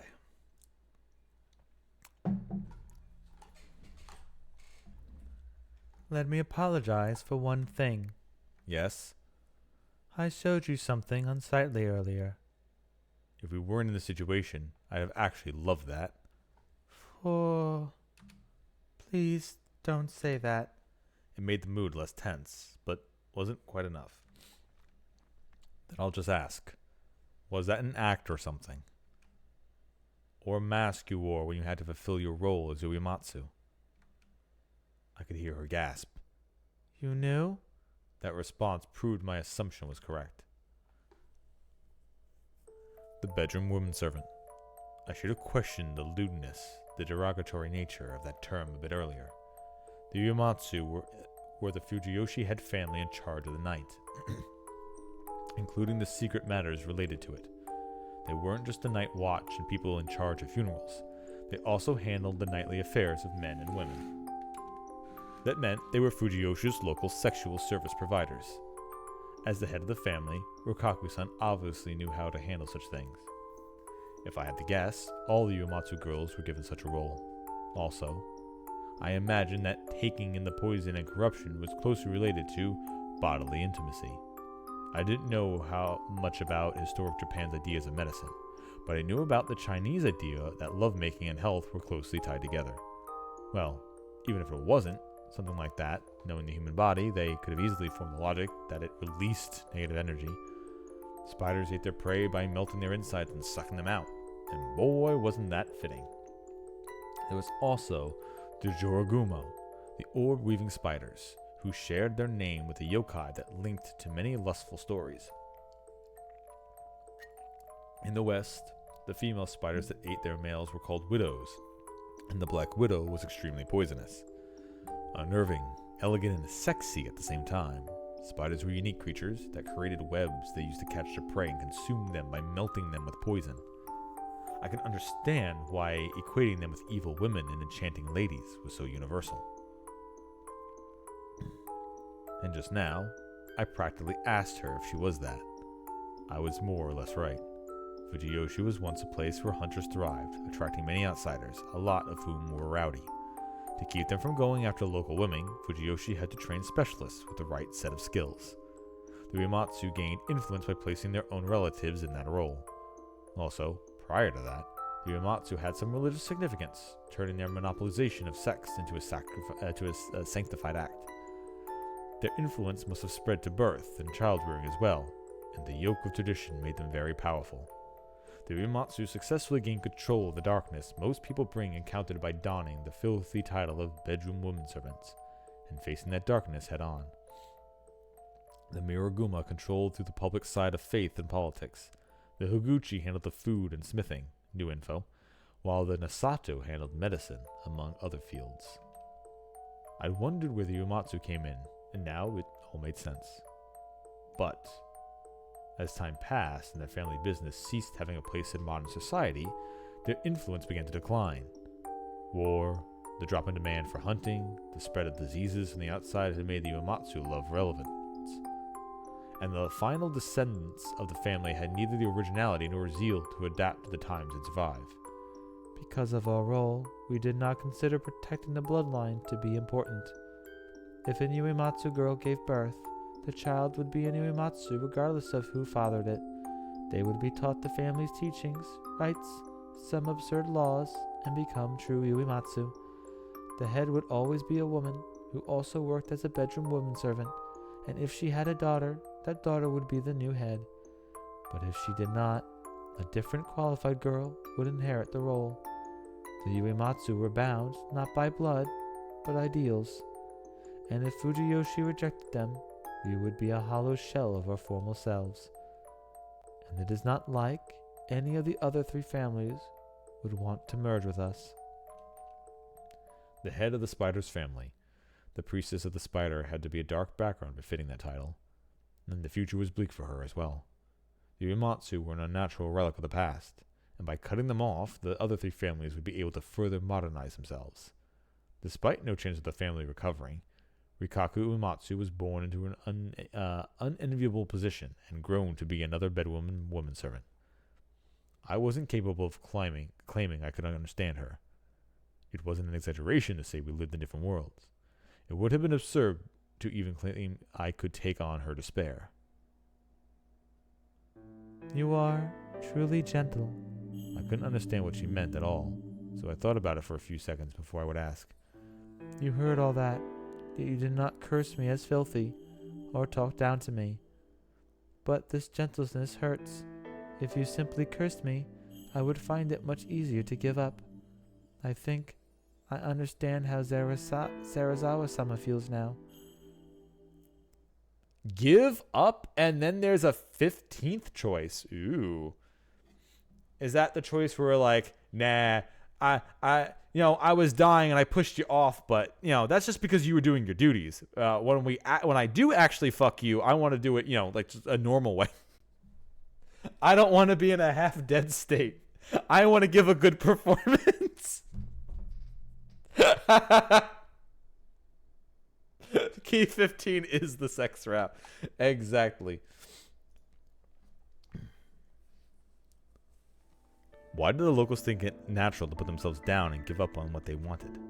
Was it common for local breakups to be considered the woman's responsibility? Or were men the ones who dumped while the woman simply continued pining or something? Was it a custom? All I'd say to that was, eat shit. But perhaps the ones making the mistake were the ones who fell in love with girls like that. Is that enough? Can I ask just one more thing? Yes. You're a family head. Do you have anything to do with the secrets behind the feast? No. I do not know what the Megura are thinking, but the bedroom women servants must be of no value to them. Then why are you so certain you could let me escape? The silence wasn't too long. I am a descendant of an old family that lived in superstition. I used my powers as such to take in your poison. I thought that perhaps I could use it to let you escape. There is nothing more to it. That made sense. Does it though? And now that she used divinity as a basis, there was no room for me to argue. Is that enough? Yes. Thank you. I believe you. I guess it's time to sleep. Hope we see each other again tomorrow. You shall not die tonight. The spider, sent to us by Shinai-sama, will protect you. She was basically saying that she would protect me. When you say that, it's strangely believable. Huh? Nothing. Give my regards to Miko. Certainly. Huh? Why? I'll probably mention this again tomorrow, but if I ask you, please tell me the truth. That will end this game. If you are not with us at that point, I will take Miko to the police. Thank you. I believe you. And that was the end of that. Still behind the door, she gave me a boring goodbye and left. Remarkably fatigued, I collapsed into the futon. It was pretty thin, to the hard floor below my shoulder, but I can't be bothered to even react. Did I actually just break up with 2 women in one evening? I hadn't even been there that long since I'd broken up with Mitsuji, and I'd already made a habit of it. I got on a trip because of a breakup, only to find more of them. If I couldn't escape, maybe I'd be happiest if I just came in through Saranaga like last time and enjoyed some time with Kemi. Or was there a better path to take now? I couldn't tell anymore. Wolves are out about tonight. Yet here I was thinking about the stuff. Was something wrong with my head? Well, there probably was, but this wrongness was different. Still, I saw how things would go. There was one thing that bothered me, though. Would Rikaku-san survive? That question, no, worry, remained floating in my brain. I tried to let go of my consciousness.